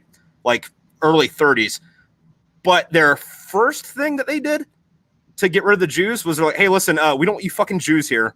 You're from like Palestine, right? So let's just start shipping them to Palestine. So they would put a bunch of Jews on boats, send them down to fucking Palestine, kick them off the fucking boat in the Middle East and be like, all right, bye. You're not in fucking Germany anymore. And then since Palestine was English, the Brits were like, yeah, dude, we don't really like all these Germans just showing up because we don't like this Hitler dude. So let's stop letting them drop Jews off in Israel. And at that point, Hitler was like, okay, so these guys got to go somewhere. And I'm sure Himmler was like, I got an answer for you. Don't worry, I'll take care of it. And he's like, all right, cool, bro. Have fun with it. So that's fascinating. So what was it? Joseph Mengele was like the crazy scientist. What was Himmler, the person who orchestrated the death camps? He ran it. However, there's this other dude named fuck. His name was Heydrich. I don't remember what his last name was, but like this Heydrich guy. Once again, don't remember what his last name was. He was the guy that like actually made the fucking like blueprint for the fucking Holocaust. Like, hey, listen, we'll gather them up here. We'll put them on trains. We'll tell them they're just taking a shower, and they'll be fucking gone. But that dude got straight up murked in fucking I think it was Czechoslovakia. Like he was doing his fucking like drive around and doing his fucking thing, driving around in a fucking convertible, and this fucking like hit squad showed up to like fucking take him out, and they like machine gunned the fuck out of his car, and he got away from that. Like his driver got capped, and the guy in the front passenger seat got hurt, and he got shot a couple times, but he was like, all right, well, driver's dead, kick him out of the car, I'm gonna drive, and I'm gonna go shoot these motherfuckers. So he pulls his pistol out, turns the car around, and then one of the dudes that was machine gunning the car was like, oh, machine guns don't work, let's throw a grenade in it. Okay, there we go. Yeah, grenades would sound pretty effective in a car. Yeah. Yeah, that's wild. It's just all crazy how that played out. Like, yeah, I'm not saying that I don't support it in any way. For people to get fucking confused, but like, it's such an interesting part of history that has so much fucking vast information, and the fact that it not only spread to like science, but like the occult and the paranormal is what I love about it, because it like never ends with how interesting it is. Well, the other two things with that go into the interesting part is it was fucking recent. Like there are people alive right now that were for that. Back in the day, Genghis Khan was a million times fucking worse than Hitler ever fucking dreamt of being. Well, Stalin was worse than Hitler. Say what? Stalin was worse than Hitler. From right. That'll come into the point too here in a minute. But Genghis Khan, you can go to a party dressed like Genghis Khan and be like, oh, dude, Genghis Khan, what's up? But Genghis Khan killed so many people that it lowered emissions and the earth cooled down. He killed that many motherfuckers. Granted, it wasn't the same as numbers. However, if you adjust for like population growth, or like as the economists like say, if you adjust for inflation, Genghis Khan killed like 4 times as many people than Hitler fucking did. Well, and that's because it's that far away ago. The Nazis were the perfect fucking bad guys. They one-on-one, fucking a Nazi soldier was better with a fucking gun and on the ground than the Soviets or us. Technology-wise, they were they invented intercontinental ballistic fucking missiles. There's reasonable speculation that they might have got to space. There is fact that they built a heavy water facility to build the nuclear fucking bomb in the fucking late 30s, and the British showed up and fucking destroyed it. Woo! Also, fucking listen, unpopular fucking opinion, they dressed slick as shit. Tell me there's a nice uniform in the fucking SS. Sorry. So perfect fucking bad guys. It's like literally Darth Vader. Like, we know that they're fucking evil. We know that they're gonna kill you just because fuck it, I can. But they make for such good fucking bad guys. And the thing about it is, unlike the fucking Soviets, which I could say, hey, listen, they put the first people in space, they fucking put the first woman in space. Yeah, we can ignore all that fucking starvation and shit because, blah, blah, whatever. Like, there's no redeeming factor about the fucking Nazis. And if I fucking decide, hey, listen, in my story, I'm going to make the Nazis the bad guy, if you defend them, you're the asshole. Oh, yeah. No matter what. No matter what. And, fun fact, I think Genghis Khan was fucking quite a bit, because I read an article a couple years ago that he was like, he was related to like 10% of the Asian male population or some shit like that. He's related to 10% of the Asian population. However, 1% of the human race is a direct descendant of his, not his fucking brother's kids, not his cousin's kids, his kids' kids' kids. 1%. Do you have any idea how many fucking people that is? Yeah, man, he was out there getting it in. Other fun fact about Genghis Khan. So, there's this city called Baghdad, right? It's I've heard of it. yeah. So when Genghis Khan was doing his thing, what the Mongols did was they were very big on, hey, listen, we'll not destroy you if the only thing you change is instead of paying taxes to these people, you pay the exact same taxes to us instead. And a lot of people were like, okay, so if I do that, nothing changes, and if I don't do that, my village gets destroyed. Cool. Yeah, dude, sure. Here's our fucking money. But he goes into the land between the rivers, Mesopotamia, fucking Iraq, and he sends his emissaries to Baghdad, which at the time was on the southern side of the Euphrates. Notice that I said at the time. That comes into play here later. And his emissaries comes into the vizier, and they're like, hey, so we're going to take over, and what's going to happen is you're going to give us your money instead of keeping it, because at this time they're talking to the king of the fucking thing. So what the vizier does is he cuts off all the fucking emissaries' heads and sends them back to Genghis Khan. And Genghis Khan, being the understanding human being that he was, goes, I'm sorry, I don't think they know who they're fucking with. Other set of emissaries, when you go in, make sure to tell them who I am first before you just say whatever. And they're like, all right, got it. So these other emissaries go in, talk to the vizier. The vizier cuts their heads off and sends them back to Genghis Khan. And Genghis Khan's like, okay, so obviously they do know who they're fucking with, and they just don't give a shit. Got it. So when the Mongols went into Baghdad, they tore the city apart brick by brick, killed every man, woman, and child, and then filled in all the fucking like aqueducts and canals to where like you couldn't farm the land anymore. Like, effectively salting the fucking earth. To this day, dollar for dollar, Baghdad hasn't made a financial recovery from that. And that's with oil money. Maybe saying that's impressive is the wrong way to put it, but wow. That is also where the term "don't kill the messenger" comes from, because some other people in Iraq were like, okay, so don't kill the messengers. Got it. Oh, I didn't know that. That's crazy. So there you go. Fun fact. How much history do you know about Baghdad? A wee bit. Also, when they rebuilt Baghdad, Baghdad was so fucked up and destroyed that where Baghdad is now is 10 miles away from where it was 500 years ago. Oh, shit. That's wild. No, let's go a little bit further back if you know anything about this. Isn't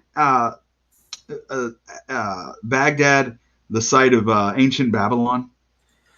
Yes and no. So where Baghdad is now and where Baghdad was back then was in the Babylonian Empire. However, back in the day, fucking like if you had enough land to make up a Maryland, that would constitute as a fucking empire, because instead of taking states, you're taking cities and putting them together. Because we have to keep in mind, we're talking about fucking 10,000 years ago. But and Babylon was the second fucking country around, and the first one was Sumeria, which is literally in the same place, but there was different fucking people in charge, so we give it two different fucking names because. And what Mesopotamia was down the street? No, they were both in Mesopotamia. Oh, okay. Mesopotamia is between the Tigris and the Euphrates rivers, like that strip of land. Fuck, it's not Al Najaf. It's not Wadi Al Salam. It's not Al Kut.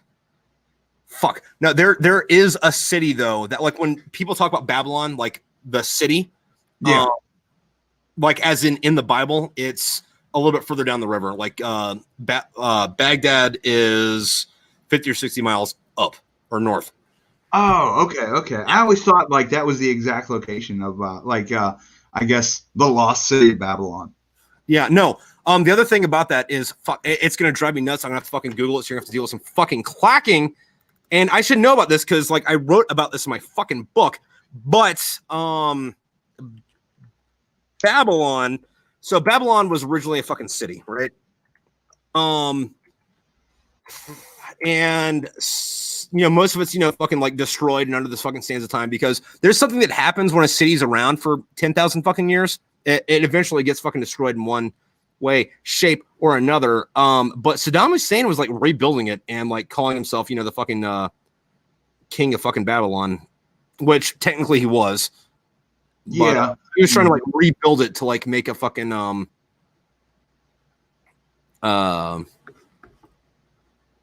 like kind of like he didn't have a need to legitimize himself as, you know, the fucking ruler, but like that was more of a not a ruler now, but like a ruler in the lineage of the Babylonian kings of Ur. And also Ur was another fucking city that helped out in that. Fucking fun fact about that. While I'm Googling this, you know that dude, fuck, he's kind of like a fucking pundit or whatever. Oh God. There's so many. What is his name? Sargon of Akkad. No. Oh, well, he's like the British Alex Jones, but like a YouTuber instead of like his own fucking channel. Word. But he took that name from Sargon of Akkad, who historically was the first emperor ever. Because, you know, I forget what city he fucking came from, but he ended up being the king of fucking Babylon, and then like made like 7 or 10 other cities part of his kingdom. And since he had like 7 or 10 city states, which were technically their own kingdoms, and then left the king of that city in charge, he was like their king of kings, which would. He was the capo di tutti capi. Yeah. No, Al-Hilia. You know what? Al-Hilia. There's a city called Al-Hilia now, which is where the fucking ruins of Babylon were. However the fuck far back then. Do you know what happened to Babylon? That what, you know, made it lose its luster, I guess I'll use? Persia. Oh, really? Yeah, the Persians fucking came in and we're like, hey, you're part of Persia now. Now, is this any chance around the time of either Xerxes or Cyrus the Great? No, this would have been like his great granddad.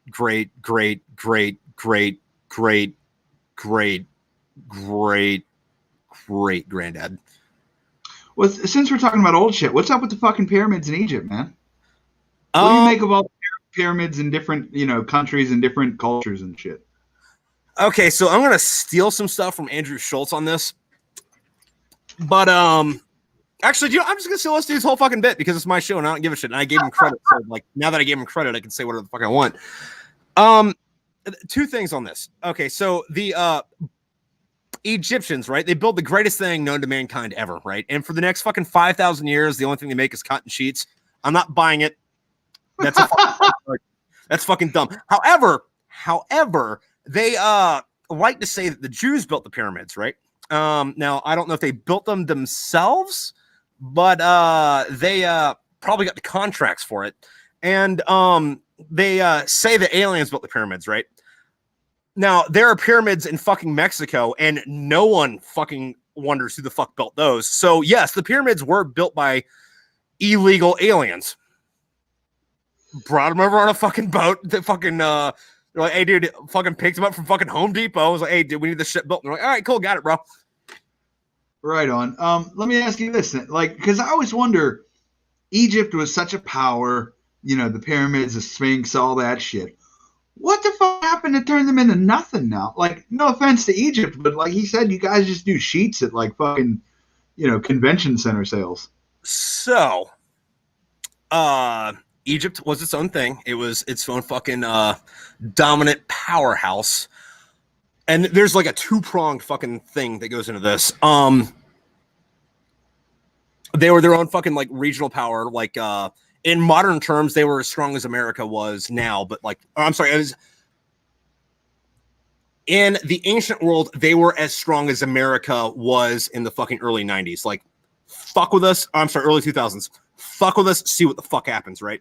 And then Alexander the Great decided that they didn't need to be their own country anymore. And Alexander the Great was Alexander the Great. So if he decided you didn't need to be your own fucking country anymore, you weren't your own fucking country anymore, capiche?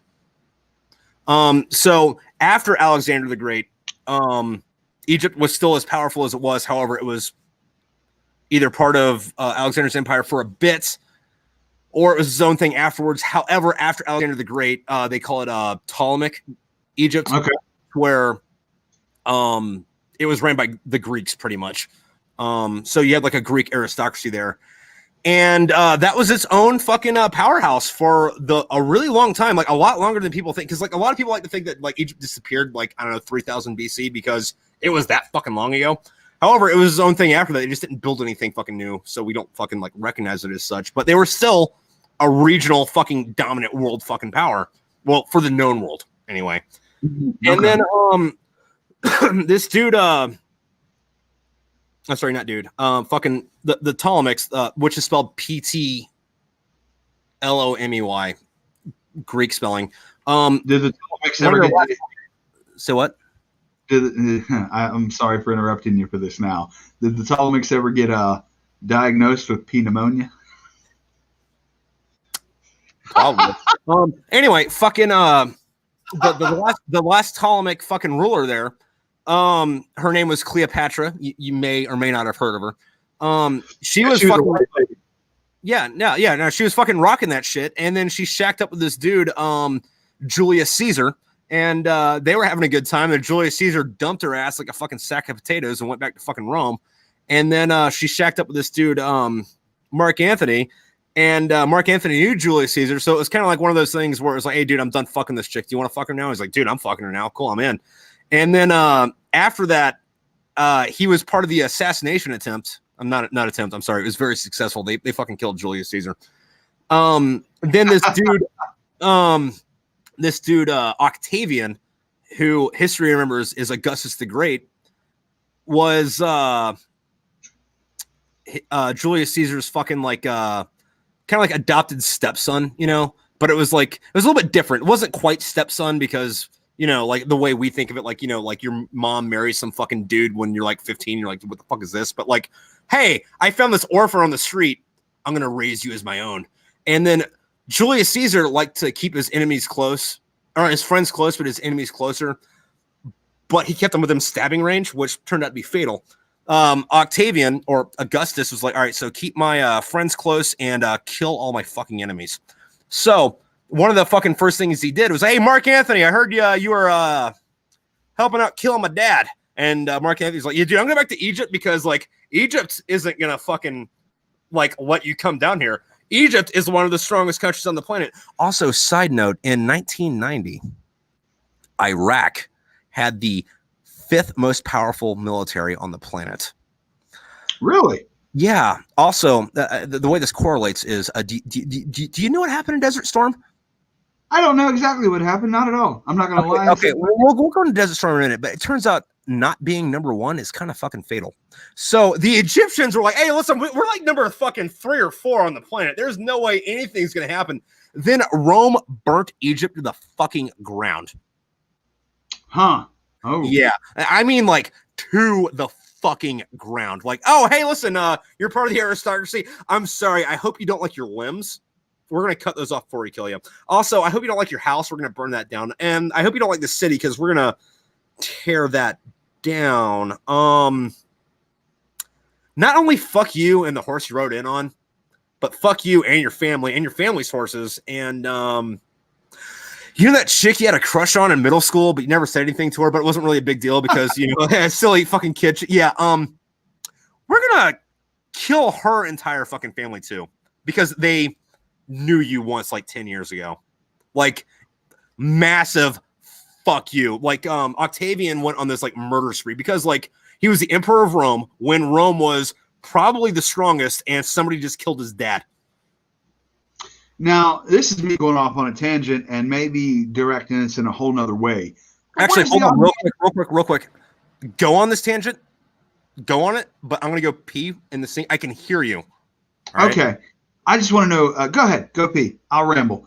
Well, first off, I wanted to know, where does the Ottoman Empire come into play during all this?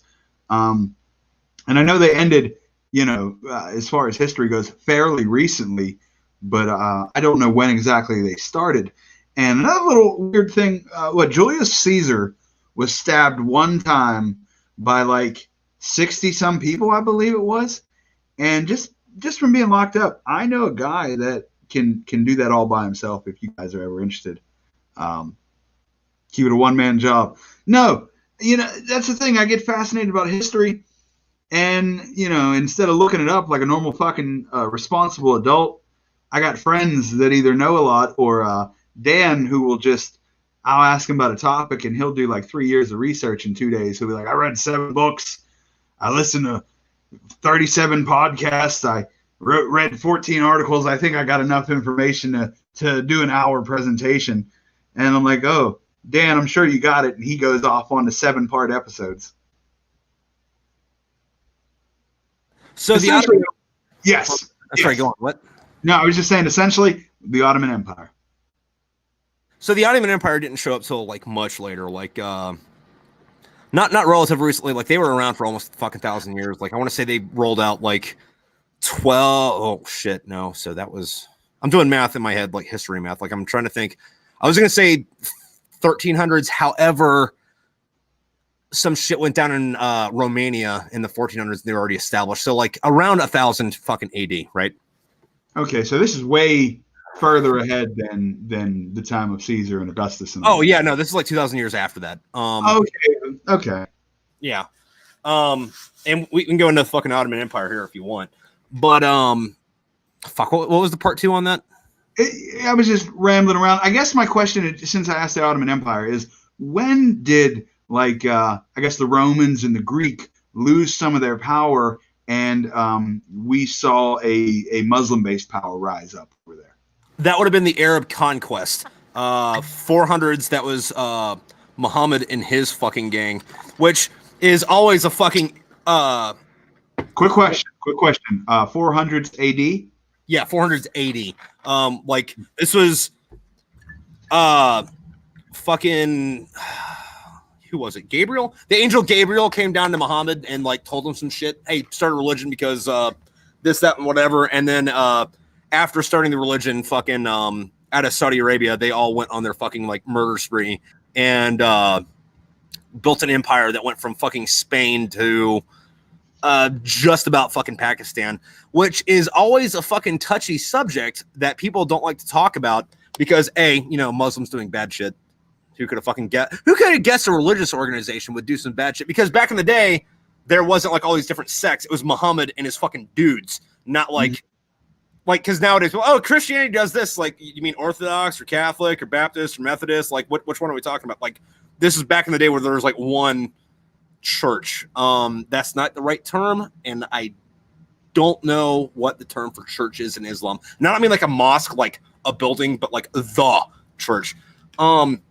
But the other thing that people don't like to talk about when you bring that shit up, though, is like what happened before that, because most of the Middle East was white before that. And when I say white, I don't mean like technically Caucasian. Like, if you look at a Greek or an Italian person, you got like black hair and black eyes and like darker skin, but it's like, kind of white. I mean, like fucking white. Like, two things on this. First off, Ramses the Great, they had that dude's mummy, right? Blue eyes, red hair, freckles, pale ass skin. What the fuck was that dude doing in Egypt fucking around with Moses back then? Yeah, that's wild. Second thing, do you know what the word Iran means? Nope. It literally means land of the Aryans. Oh, wow. I didn't know either. If that movie, you seen the movie 300? No, I've read the Bible story, though. The 300 wasn't in the Bible. It's in Kings. Okay. Anyway, so if 300 was historically accurate, all the Persians would be 6 foot tall and have blonde hair and blue eyes. That's insane. First off, 6 foot, is that reasonable for that time period? Not for most of the world, but because, and let me go down on this fucking tangent. Okay, so Persia, we like to fucking think of them as the barbarians because, we get our history from the European fucking lineage fucking side of it where like the Greeks thought they were like, oh, you goddamn barbarians, follow order. So they had a pretty fucking in-depth law and fucking order fucking system. Like, they did this thing where it's like, hey, we're going to take over your land, but instead of like raping and pillaging, you're just going to pay taxes to us instead of that guy, kind of like the fucking Mongols did. Like, they had fucking mail back then. Oh, wow.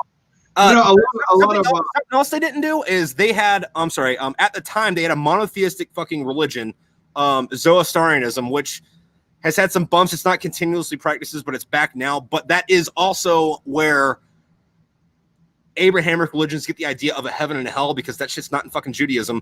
Let me stop. let me stop you. What was the name of the religion again? Zoroastrian. Zoroastrian, because I don't want to skip past this. I want you to keep going. But do you know any of the foundations of that? What it is? What do they, practice? Anything like that at all? There was this guy named Zoroaster who lived in fucking Persia, and God came down and talked to him and pretty much told him the exact same shit that our God told Moses. Like, eerily fucking, like, parallel. Okay. Anyway, the three wise men that showed up to fucking see baby Jesus, they were Zoroastrians, because it's, like, not the same religion, but, like, hey, the Messiah is showing up. Let's go say hi to that fucking religious dude. Anyway, one of the other things they didn't do was they weren't, like, adamant against it, kind of like frowned upon. Like, they didn't like same-sex sexual encounters, but they really fucking hated fucking minors. Mm-hmm. So there's a way to look at it. So where, Persia's invading Greece, and you have this, like, well set up, like, almost a fucking democracy, but not quite fucking legitimate empire coming through, and they're fighting all these fucking Greek boy fuckers. You know what? I don't know how true this is because I didn't do the research myself because I don't speak the fucking language. But I've been told that the Greek translation for the example everyone uses for homosexuality, a man is not to lay with another man, is lost in translation. And the Greek translation was a man is not to lay with a boy as he does with a woman. And it was an anti-pedophilia remark instead of an anti-homosexual remark. I have heard that. I don't, once again, fucking read the articles, couldn't vouch for it because I don't speak fucking Greek. Yeah, I don't know ancient Greek. Sorry, guys. And the other thing, too, though, is, like, that's one of those things that should, quote unquote, be easy to figure out because apparently that change wasn't made until the 40s. So all you would have to do is find a Bible that was printed before, like, 1940, which, by the way, I've been to some antique stores looking. It is hard as fuck to find a Bible that was printed before, like, 1980. I don't know where the fuck they're hiding them. I have to run and grab a lighter real quick. I cannot hear you. However, I thought a lot of translation was changed and lost during the 1600s of the King James version. Like, from what I understand, God, or excuse me, the J didn't exist in the original language, so shit was translated there. Like, God is a early German translation from the word get. Just give me 1 second. I'll be right back. Okay, yeah, all right. So while he's gone, I'm gonna have to wait for him to come back for clarification on that. I'm not sure what he meant by get, but got, like G-O-T, T, is, the old German word for God, because German and English are fucking, the grammar is a little bit different, but it's essentially the same fucking language. But apparently, I'm deaf and my headphones are loud as fuck, so I did hear you. Oh, okay. And yes, that was the word I was looking for. Yeah, it's spelled G-O-T-T, but it's pronounced got. Unless you're from southern Germany, or what Germany is now, because, like, it's kind of a weird thing when you talk about old shit like that, because Germany wasn't a country until the fucking, like, 1870s. Like, Germany as it is, like, even as the idea of it being a country is younger than fucking we are. But German-speaking fucking peoples go back a little bit, but if you're from like Sudetenland and shit, it's pronounced God. Yeah, so like there's so much stuff that has been lost in translation, and like, not to call you out because you're not full of shit or anything, but people will say stuff like that from the 40s, and I think they totally disregard that, like, when the king had that shit translated for his liking, like people that were translating for that, those were times where if you cross the king, he'll fucking kill you. Mm-hmm. You know what I mean? They have agendas too. And now, I don't know if you've been to the Bible section in the store. There's so many goddamn versions of the Bible with so many different words changed just to fit, the New International Version. They try and name it fancy. The New English Version, the New King James Version, the New Revised Version. The other thing, I'd like to go back to it a little bit, and this goes into, like, both what we were talking about and what we are talking about. Is the Catholics have had the same fucking Bible for like 1,000 fucking years ish. But even when they translate it into fucking English, there's more books in like the Protestant Bible. I think is 66 books or 44. Yeah. It's like an even number and an even number. In the Catholic Bible, there's like 5 more fucking books in there. Like, yeah, what's up with that shit, man? Because they can fucking just edit fucking religion. The thing is so way back in the day, early Christianity, fucking late Judaism, like back when it was kind of like the same thing, but like not really. Fucking there was a lot of fucking religious scripture, and then at some point the fucking at the Council of Nicaea under fucking Constantine, they're like, all right, so we need to like make this like a doctrine for like people to like be able to read. And by people, we don't mean people because like everybody's fucking illiterate, but like the priest at these fucking churches need to be able to like read the scripture to like give the sermons. So we need to have like a standardized version of that. Let's just put these ones in it. Yeah, no, I'm right there with you. I just think it's fucked. You know, it's all fucked if we're being honest. But yeah, the way people use it as an argument, and I'm not even talking about it for laws and shit, but the way people use it as an argument for their life and how other people live their lives, and it's like coming from a flawed fucking place. Like if we are to say that the golden rule essentially is to treat others how you would want to be treated. So if you do something people disagree with, you still want them to treat you kindly.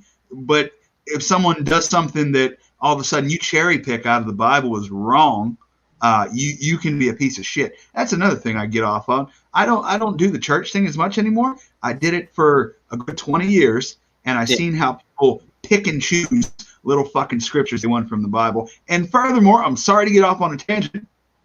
As a quote-unquote Christian, we believe in the New Testament and, Jesus' new covenant and all that jazz, but yet you'll still take examples from the Old fucking Testament. You need to get your shit together, people. Yeah, no, like fucking one of the best things about that, though, is like fucking they were asking, they're asking Jesus about like what was the most important. He's like, all right, so I know my dad had these fucking rules, but like here's my thing. Love God, love your neighbor. Everything after that's fucking secondary. And if you can excuse me, I got some hookers to hang out with. Yeah, I mean, but that's a great concept. Love God, love thy neighbor. You know, just be fucking chill. It didn't say love your neighbor if he does things only you agree with. No, like one of my favorite memes is there's this painting of the Sermon on the Mount. And, Jesus, like, love God, love your neighbor. And then, like, somebody else, like, well, what if they do? And then insert this or the whatever. And then Jesus, like, okay, so I'm going to start over from the beginning because I don't think you understood what I said the first time. There's one I seen where it was Jesus and 2 other guys being crucified. And there's one guy with a thin blue line shirt on that says he should have just obeyed the law. Which, that's an interesting conversation that I don't really have an answer for because, like, if you look at the Bible, fucking like that dude, Jesus talked to everybody. Everybody. Talked to fucking hookers, talked to fucking criminals, talked to the fucking cops. Like fucking there was some like Roman soldier that came up to us like, hey, you seem like you might be God. I don't know. I mean, like I have like 40 gods, so it's like not really hard for me to like think there's another one, and you're just like, whatever. My kid is sick. Can you help me out? And then Jesus like, yeah, it's done. And then, like, that dude's kid was, like, fucking back in Italy or some shit. And he, like, gets a letter from his wife. Hey, our kid made a miraculous discovery. Fucking, he's good now. Jimmy can see again. And then, that Roman soldier was like, oh, okay. So maybe that guy was God. You know what? 2 points. The first off is, if the stories in the Bible were real about Jesus and his abilities, and that actually happened.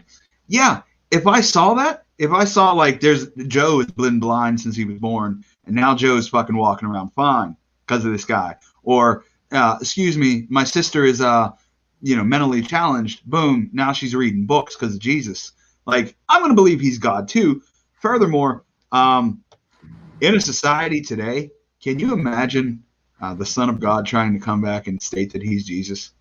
Oh, I mean, like, that's in the Bible. Like, if you read Revelations, like, they talk about, like, 2 of the prophets, I forget who the fuck they are, they come back and they do works in Christ's name, and everyone mocks them and ridicules them, and then, like, they get killed, and everyone on the planet looks at their dead bodies for 2 days until they resurrect. And it's like, well, how the fuck is everybody on the planet going to see fucking this, that, or whatever? Oh, it's on Snapchat. Got it. Yeah.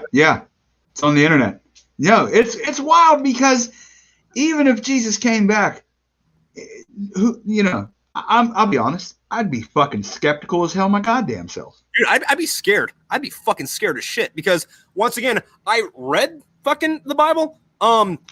Jesus doesn't come back nice. He comes back with a flaming fiery sword with a death army and he kills everybody.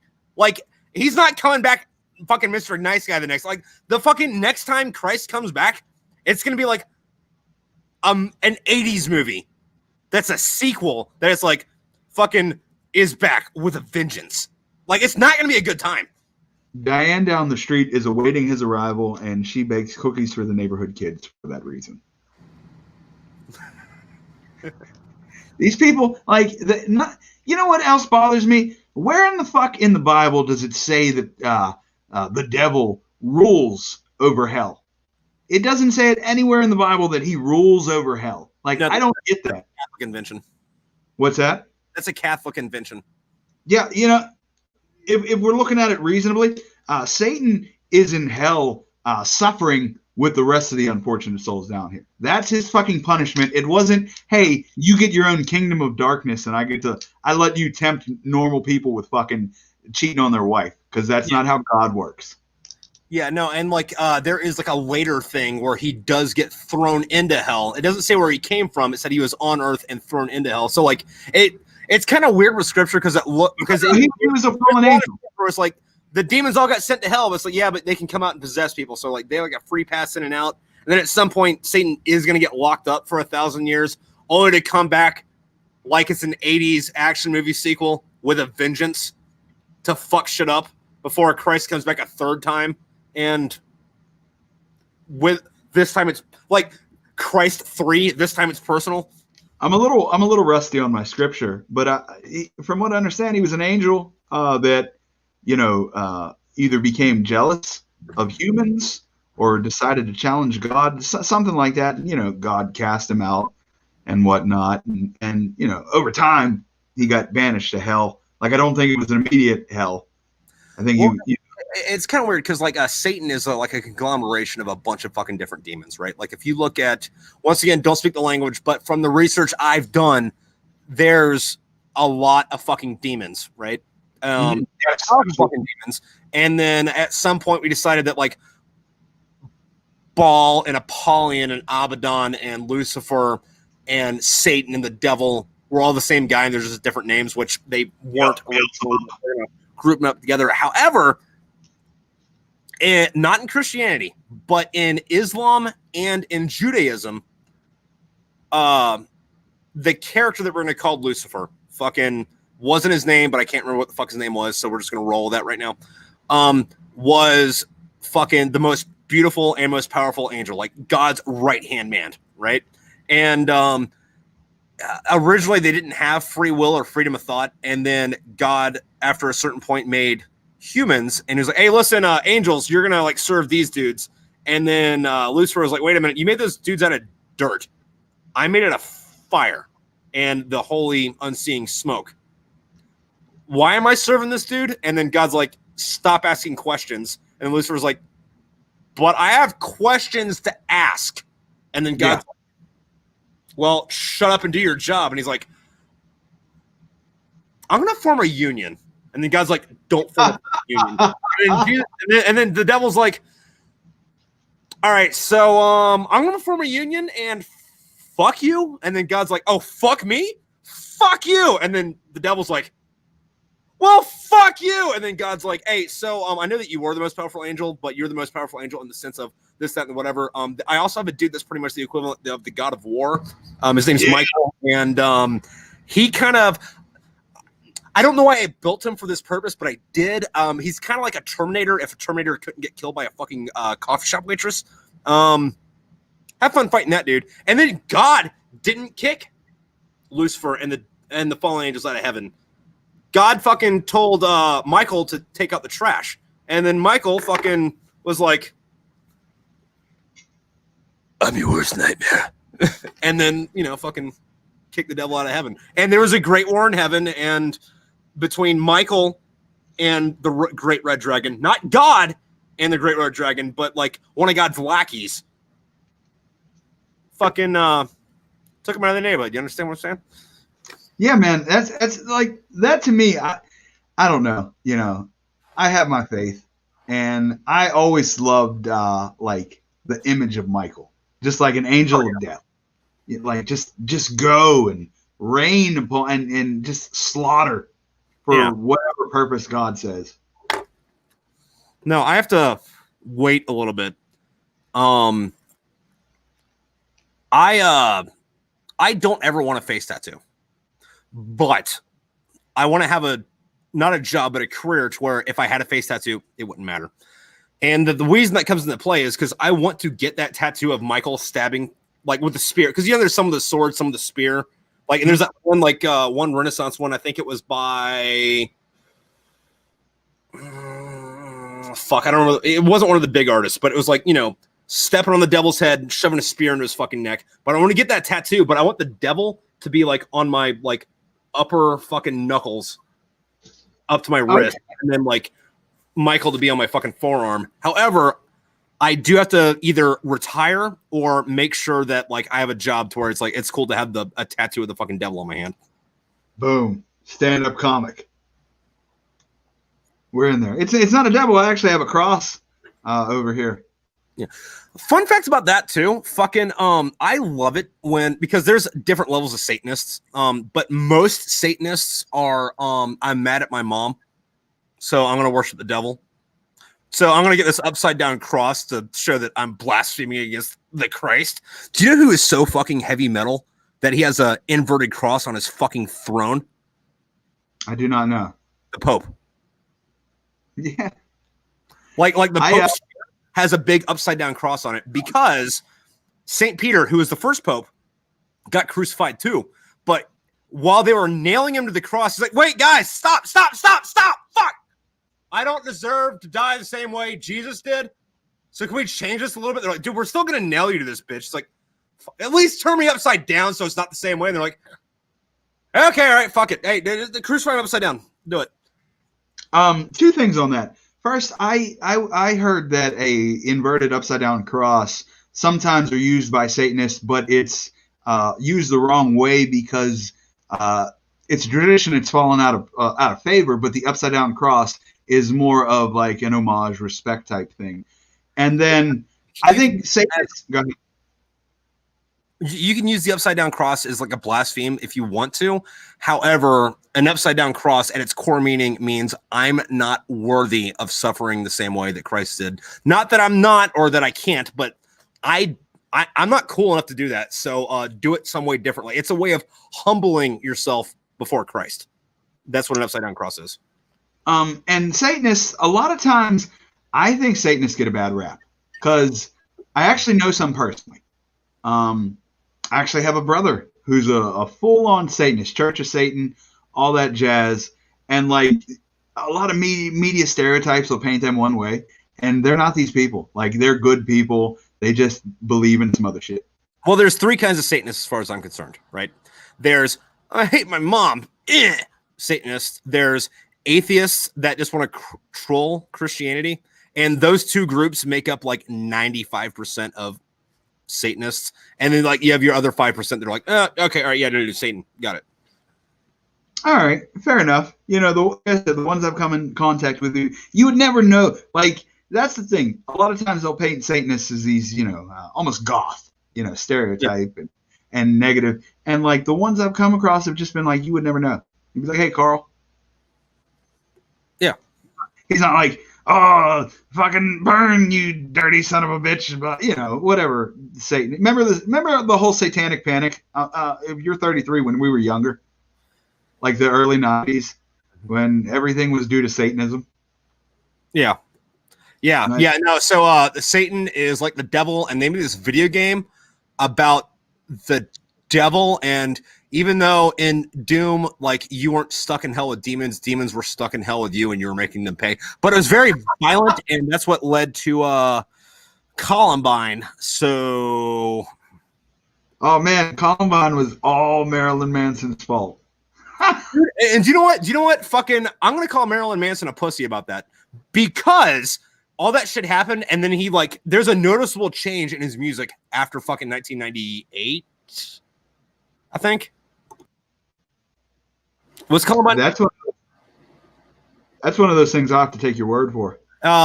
Anyway, fucking like, I really loved fucking Manson's early shit, like his album fucking American Portrait of an American Family. I thought that fucking was great. After Columbine, he was like, oh well, so if I keep making music, this people are gonna shoot up schools, so I'm gonna tone it down a little bit. And then after he toned it down, he hit mainstream after that, and then it was like, oh, so you're not talking about fucking fucking your sister. I'm sorry, you're not talking about raping your sister and eating cake anymore. We're talking about fuck God. Okay, well that's mainstream enough. We'll throw that on the fucking internet. Ha! See, I don't know anything of his music or anything like that. I just knew like that was one of the big things. Like it was Marilyn fucking Manson's fault because these kids shot up the school. Like instead of putting the blame on the kids for being pieces of fucking shit. Dude, no, that's the thing. Like, listen, you don't blame the person that does the wrong thing. You blame whatever societal factor that influenced them to do said bad deed. Yeah, that's so full of shit. Like, especially if you're a fucking Democrat. And like, I'm not a Republican, and I'm saying that. Do you remember when there was like this baseball team, like senators were playing baseball or some shit, and some guy came up and like shot one of them? So like 4 years ago, there was like this, you know, just like office baseball game, I guess, with like senators or some shit.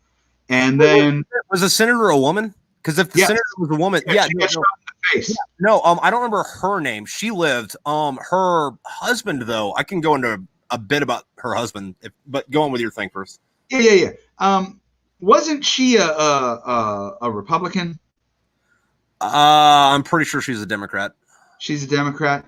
It was something with the story about like the media jumped on him immediately as like this hardcore Republican, and turned out he was a Democrat, or something vice versa, where it just like for 2 days it was blah blah blah, and then they found out, oh shit, we were all wrong, but nobody retracted anything.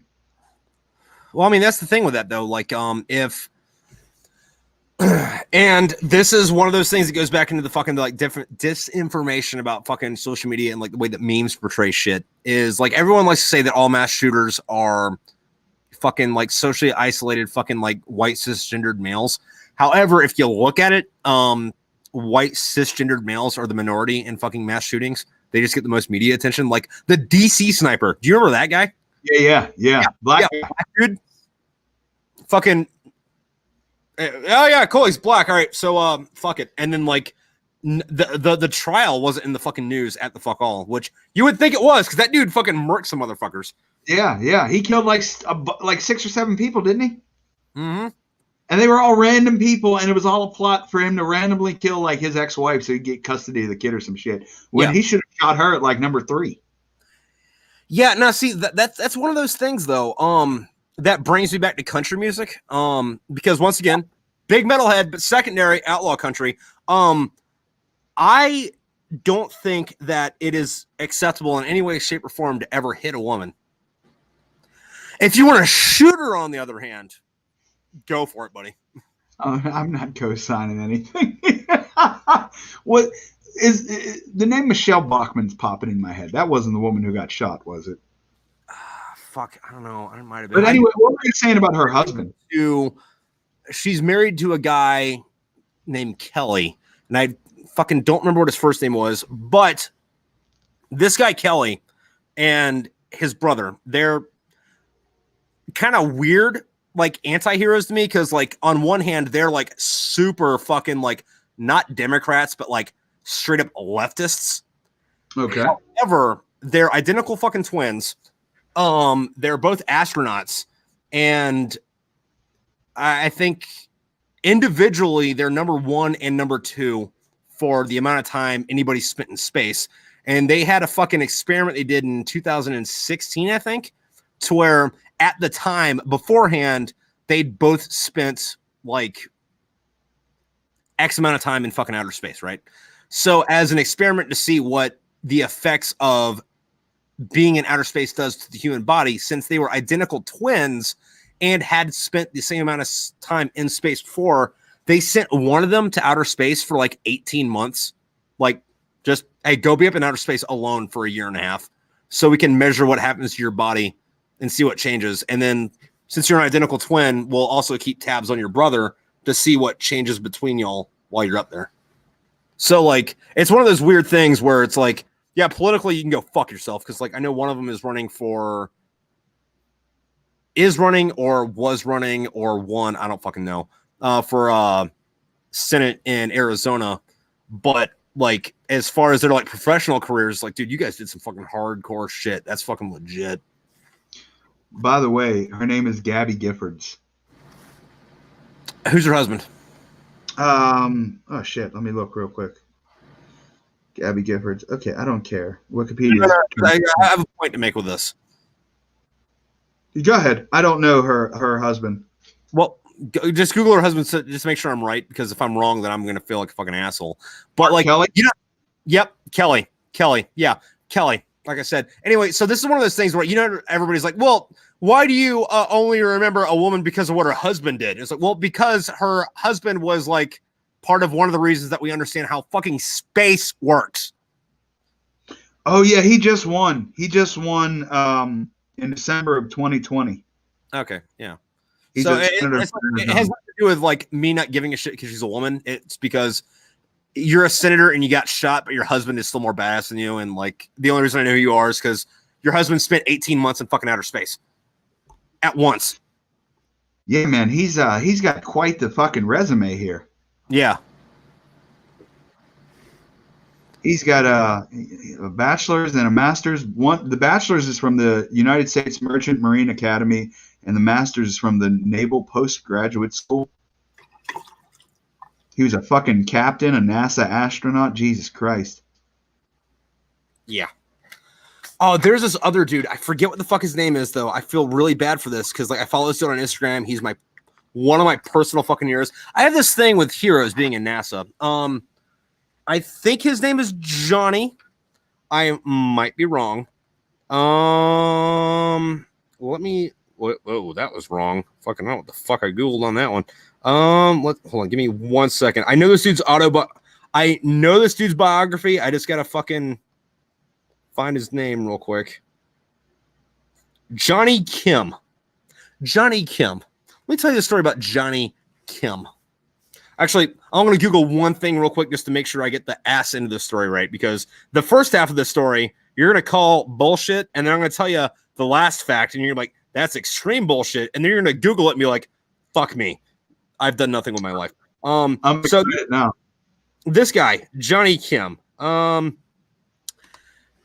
grew up kind of like first generation American. I think his parents were from fucking Korea. Like, I think he grew up around the Bay Area, but I'm not sure.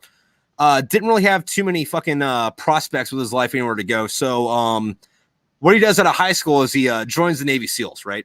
And he goes and he bees a Navy SEAL for a bit, you know, going around. Which is badass in itself. Yeah, you know, fucking like doing that shit where it's like we don't know he was here. We just kind of like woke up and the guy I was sleeping next to had his throat slit when I woke up the next morning. Like, what the fuck is going on type shit. Got tired of being a Navy SEAL, fucking got his commission, you know, fucking became a pilot, then became a fucking doctor. And after he got his fucking doctorate in fucking medicine, decided he wanted to go be a fucking astronaut. And now he's in NASA working on a thing, and he's slated to be one of the first people on Mars, right? So Are you ready for the kicker? Yeah. I found out about this dude fucking like 3 or 4 years ago, and this is like after all that shit happened. Right now, he's 36. Holy fuck, dude. It's one of those things where it's like, dude, I'm cool. And you look at this dude and you're like, oh, so I've done nothing. Okay, so this dude needs to like not be allowed to masturbate unless he blows his load into a fucking tube so he can impregnate fucking chicks with this later, because mankind need this dude's sperm. Couple questions for you, Tripp. Couple questions. The first, how long does it take from joining the service to becoming a Navy SEAL? How long is that full process? So it depends. You can go be a SEAL straight after you sign up, but a lot of people like have a different job first and then go to be a SEAL afterwards. The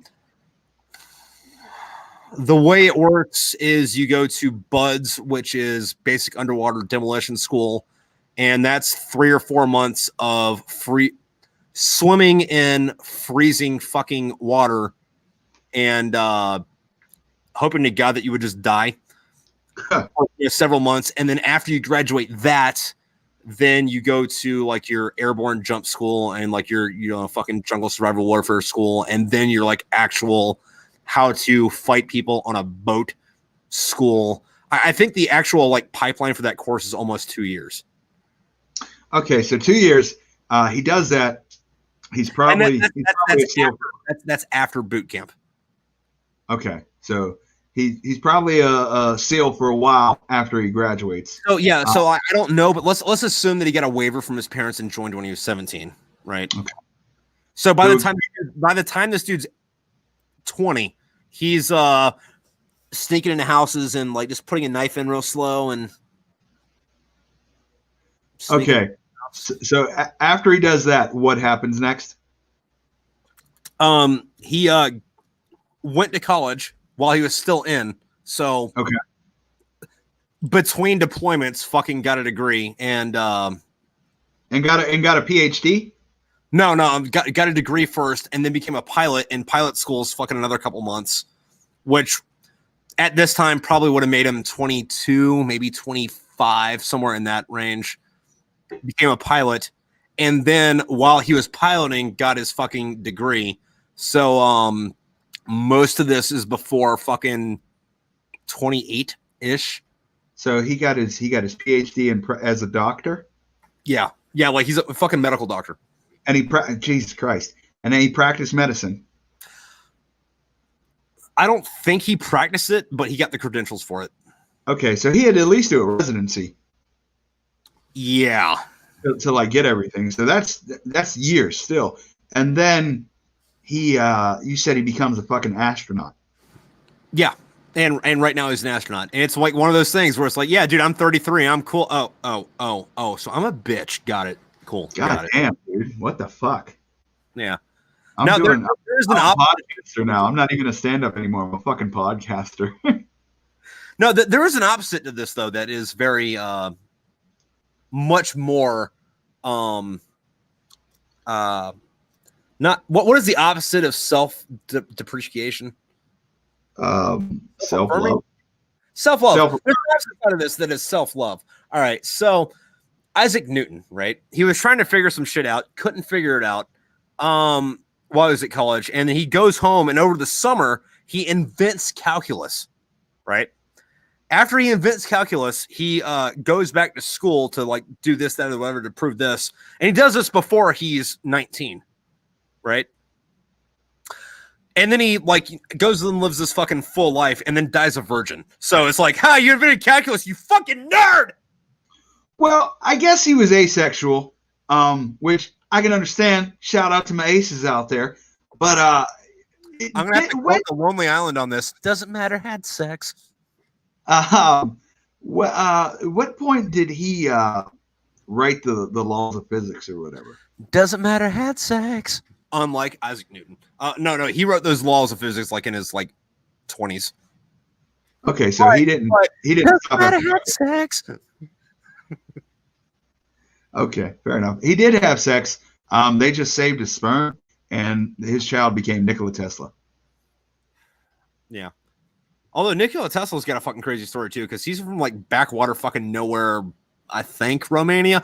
Oh, Romania! That's the other thing I was going to bring up when we were talking about the fucking Ottomans, right? By the way, Nikola Tesla, I believe, was also asexual. So shout out to him for not having sex. I thought he had like a wife and kids. No, let me see. You know what? Google. Did Nikola Tesla have kids? Oh, fuck me then. Somebody else. You know what? I was just trying to give an argument that I was completely wrong on. He had 5 kids. He was out here getting it. Yeah, no, he was totally asexual as fuck. Totally didn't have sex at least 5 times. Well, shout out to Isaac Newton and fuck Nikola Tesla. Anyway, speaking of Romania, I'm sorry, Romania and the Ottoman Empire. Fucking back in the day shit. Fucking, so what do you know about Vlad Tepes? Was that the guy who would become known as Vlad the Impaler? Yeah. He was vicious. He is the modern day inspiration for Dracula, I believe. He put people's heads on fucking spikes for miles, from what I understand. Yeah. Do you know the backstory behind that? The whys. Do you know the whys? The whys as to like why he put people's heads on stakes? Yeah. Generally they crossed him, I believe it was. Like it wasn't anything significant. So Vlad Tepes. Tepes is just a word that means impaler, right? If you went back in time and called him Vlad Tepes, he would probably impale you for calling him that. He called himself Dracula because his father was Dracul, which back in the day was like a knight's order, like they were the order of the dragon, Dracula, or That's dragon, Dracul, and then like you know how like in Scottish and Irish, if your name's like Smith or Jones, you put like Mick Smith or like Mac Jones, that means son of. So an A at the end of it in Romanian was just son of. So the difference between Dracul and Dracula means son of Dracul. So son of the dragon, son of the guy that was in charge of the Order of the Dragon, right? Anyway, at the time, fucking he was in this little place called fucking Transylvania, which was not fucking Romania because Romania wasn't a fucking thing yet. But Transylvania was under the thumb of the Ottoman Empire, right? And full circle. I like it. So Dracul, fucking Vlad the First, had a little disagreement with the fucking Ottomans, and the Ottomans got the royalty of Romania to kill him, and then Vlad the Impaler and his brother both went to go like pretty much be fucking slaves. Now they were slaves for the Ottoman emperor, so they were the emperor's slaves. So they were treated a lot better than like the peasant slaves, but they were still slaves, and they were there for like fucking 15 years. Like this is where this dude grow up. But like while fucking Dracula's brother was like, yeah, dude, I'm kind of like liking this cush slave life. Like all I have to do is make breakfast, and then I get to lounge around all day. This is great. And then Dracula's like, you motherfuckers, you killed my father. And for those of you watching at home, I'm doing a thing with my eyebrows going, Anyway, so at some point, he's like, oh, yes, no, you send me back to Romania. You send me back to Transylvania. I will be king and regent there, and I will pay you the taxes in your gold and your tributes. Because, you know, they have to pay them so much in gold every year to stay, quote, unquote, independent. So Dracula goes back to fucking Romania, and the first thing he does is he goes, all right, so shit's going to change. I'm sorry, he doesn't say shit's going to change. He's like, hey, listen, no hard feelings. Hey, listen, aristocracy. I know you guys killed my dad, but like, no hard feelings. As a matter of fact, let's throw a banquet. So he gets literally every level of everyone that's royal in fucking Transylvania to come to his fucking castle for a feast. And by royal, I mean like dukes, duchesses, fucking princes, fucking like princes' fucking cousins, like hundreds of fucking people. And they throw this party, and they're all eating and they're feasting and they're drinking and all this. And then Vlad's like, hey, so you know, you guys killed my dad, no hard feelings, right? They're like, yeah, no hard feelings. And then he's like, hey, guards, lock the fucking doors. And then he kills all of them. Now, does he kill them all by hand, or he has them all murdered?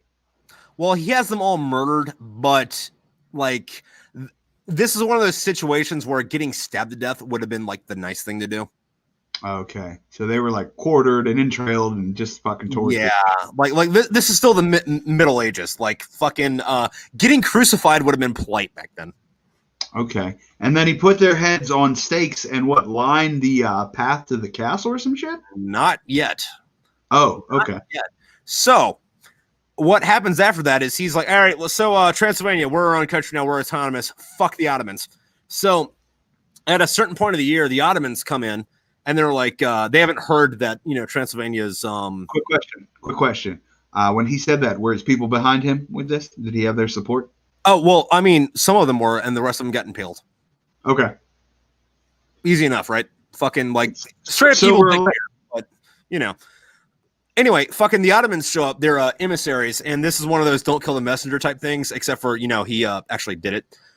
So the emissaries show up, and they're like, hey, listen, you're part of the Ottoman Empire. You have to give all this gold. And he's like, well, I'll give you your gold, but you're in my king's court right now, so take off your fucking turbans and pay some fucking respect. And they're like, we're emissaries to the vizier. We're not taking off our turbans. Like, okay, you don't have to take off your turbans. Guards grab them.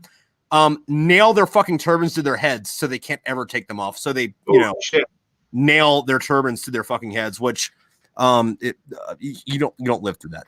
Anyway, fucking after that, fucking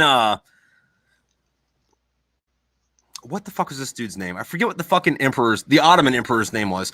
But he's like, all right, so this Vlad the guy, he's getting out of line. Let's go send like 20,000 dudes into here to, you know, put him back in line, because I got 20,000 soldiers that I can, like, not in my army, but like I can afford to like throw away at this right now. And like, there's less than 10,000 people in Transylvania right now. This was back in the day of like everyone gets online, we pull our swords out and we all go march at each other and, you know, then do the sword and shield thing. And then Vlad was like, okay, so these guys are going to show up and get online and pull their swords out. Let's hit them from the side on horse and cut their fucking heads off. Oh, shit. So he goes in and slaughters this fucking Ottoman fucking army that came in, right? And all that Emperor Ahmet was the fucking Ottoman Emperor guy. He's like, all right, so I sent these 20,000 dudes into Transylvania. They didn't come back. I'm gonna take it. They lost. So let's send an army of 100,000 dudes, because like my empire is not gonna fucking fall right now. So they fucking start marching into fucking Europe. They get up to the Danube, and then they find 20,000 dudes on fucking pikes, all fucking impaled. And the ones that weren't impaled had their heads cut off on spikes. And then Ahmet was like, hey, so we're gonna go in and we're gonna take these dudes. And then his army was like, do you not see what this motherfucker? I am not fucking crossing that river, right? Fuck you. I'm sorry, Emperor Ahmet. I did not mean to say fuck you. I just meant like, dude, no. So Ahmet had to kill a bunch of his fucking own troops because they wouldn't go into Transylvania, because psychological warfare works when you do it right. And when you do it right, I mean, like, you take 20,000 people and you put them on fucking pikes, and the next army that shows up goes, oh, okay, so best case scenario, maybe not. That's fucking intense, man. Yeah, That's so intense. Most of the impaling and the fucking brutalation was he did do it to his own subjects for the fuck of it, but most of it was to keep the Ottomans out. And then over the next I don't remember right now, it might 3 or 8 years, fucking they fought this war with the fucking Ottomans, and eventually fucking Dracula did lose, got his head cut off, and you know, fucking he got buried somewhere and his head got taken back to fucking Constantinople or Istanbul or whatever the fuck they called it back then. But you're gonna have fucking second thoughts when you're the most powerful military in the world and there's 20,000 of your dudes just kind of nailed the trees or have spikes up their ass. Or that's Jimmy.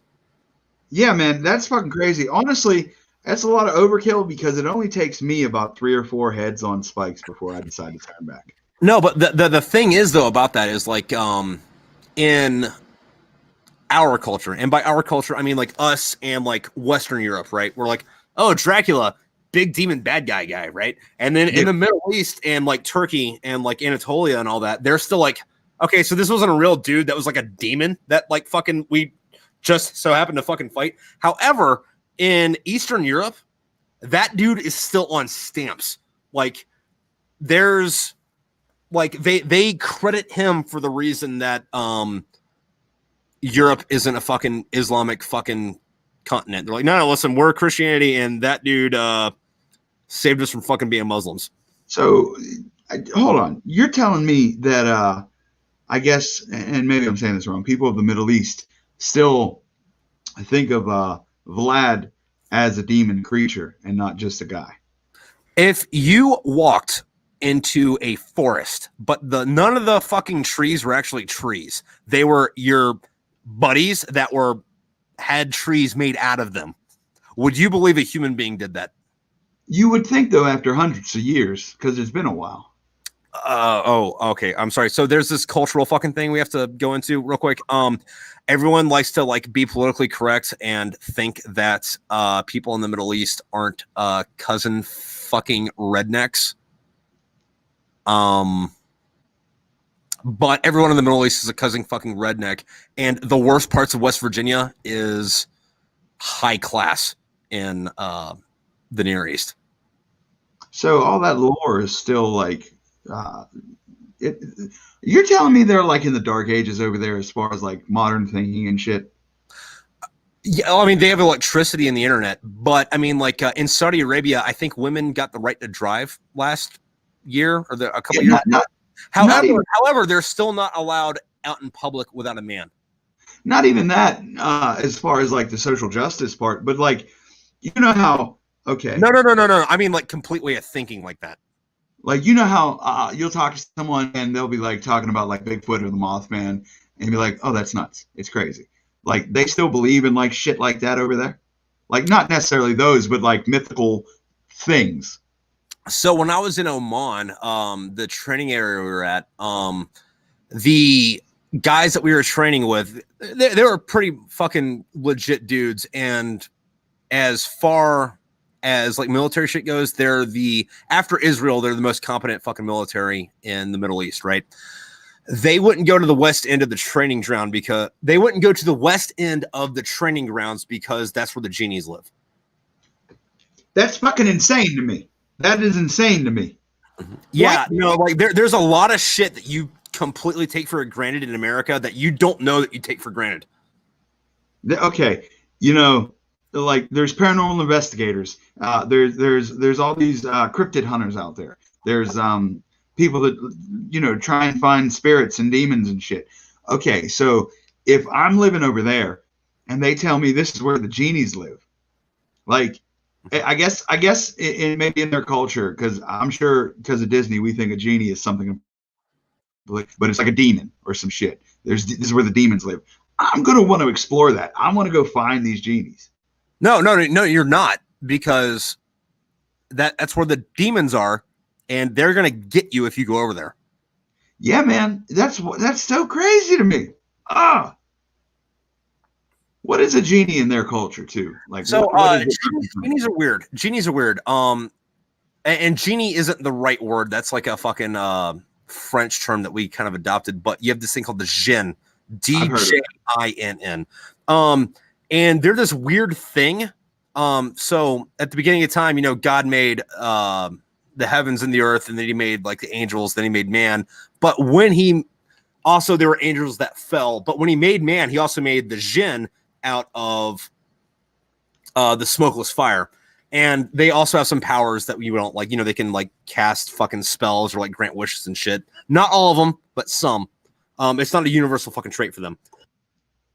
However, the thing with them though is they are of the fucking smokeless fire, and they are spirits. However, they are born, they live, and they die. They're not immortals like God, demons, and angels are. And one of my fucking favorite stories from 1001 Arabian Nights, right? Which we can go into the deep dive on this. But one of the fucking tales in it is there's this fisherman, right? And this fisherman's got a bunch of kids, and they're all fucking starving to death because like this dude can only get out and get so many fucking fish a day. And he goes out and he prays to Allah to give him a bountiful harvest. And he throws his net in, and he pulls his fucking net back up, and all he gets is like a bunch of like broken pottery and like rocks and shit. You got some tired. Yeah. So then he's like, all right, so Allah, not trying to be a tool, but like I really need something to feed my family right now. We're kind of starving to death. So he throws his net back out, and he pulls it up, and there's something heavy in it. He's like, oh, I'm excited. Pulls it up, a dead donkey. He's like, Allah, I pray 7 times a day. I love you. You know I love you. You're my reason for existing, but my children are starving. Can I get something in a net, please? So he throws his net back in, or he casts his net a third time. And this time he pulls up this big clay jar. And he's like, okay, all right, so there's this big clay jar. And there's this weird, the seal of Solomon is on it because, all Muslims know what the seal of Solomon is for whatever, in the context of this story. And a little backstory on this, Solomon from the Bible? Mm-hmm. Yes. So in the Abrahamic and in the Judaism text, like this dude was like grand wizard, and not in the KKK type way, but like he was like the wisest guy in the land, like Gandalf's boss type of fucking grand wizard. And his seal's on top of it. He's like, oh, so Solomon touched this, and he sealed it. Well, better open it up because why would God give me, or why would Allah give me this pot with Solomon's seal if it wasn't for me? So he breaks the seal, opens this jar, and this black smoke comes out of it, right? And this smoke covers the heavens. It blots out the sun. And it's all this big fucking genie. And this genie's like, I'm going to kill you. But before I kill you, tell me how you want to die. And he's like, what? Stop. Why do you want to kill me? And the genie's like, so Solomon locked me in this fucking clay jar, right? By the way, bro, your storytelling, top shelf. I enjoy it. Thank you. Anyway, this genie's like, so, at first I was locked in this clay jar. I was imprisoned here. And I swore to myself that whoever let me go, I would give them one wish of anything they wanted. And then after I'd been here for 200 years, I got a little bit better. And I was like, you know what? I'll give them one wish instead of 3. A couple hundred years later, I'm fuck it. As soon as I go, I'm gone. But I've been here for like 600 years. And I'm not at the point yet where I'm just going to kill whoever opens me up. But I'm going to be kind of a half of a nice guy. I'm going to grant a wish when I get out. But the only wish you can grant is how you want to die. So, I will grant you this wish. But the only wish you can grant is how you want to die. And then I'm going to kill you. And then I'm going to go back about my own fucking way. And the fisherman was like, right, so you're going to let me die however I want to die. That's my wish. And then she's like, yes. So, the fisherman's like, okay, well, instead of granting me how I die, can you just answer one of life's questions for me? And the genie's like, well, I mean, yeah, sure. I can answer a question for you before I kill you, but then I get to choose how I kill you, right? And the fisherman's like, yeah, you go for it. So the fisherman's like, okay, so tell me, great genie, where did you come from? And the genie's like, well, I was in that pot. Like you opened the pot, I came out. Like you saw me come out of this pot. That's where I came from. And the fisherman's like, well, you're the size of the sky. Like you're a lesser deity. You're almost on platform with God. There's no way you fit inside of this clay pot. And then he's like, no, I was in that pot. That pot is why I'm mad. Were you not paying attention to my story?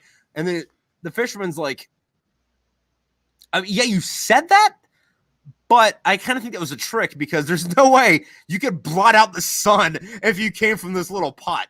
And then Genie's like, you know what? Here, okay, check it out. I'm going to go back in the pot to prove to you that I can get back into the pot. And then after that, I'm going to come out and kill you.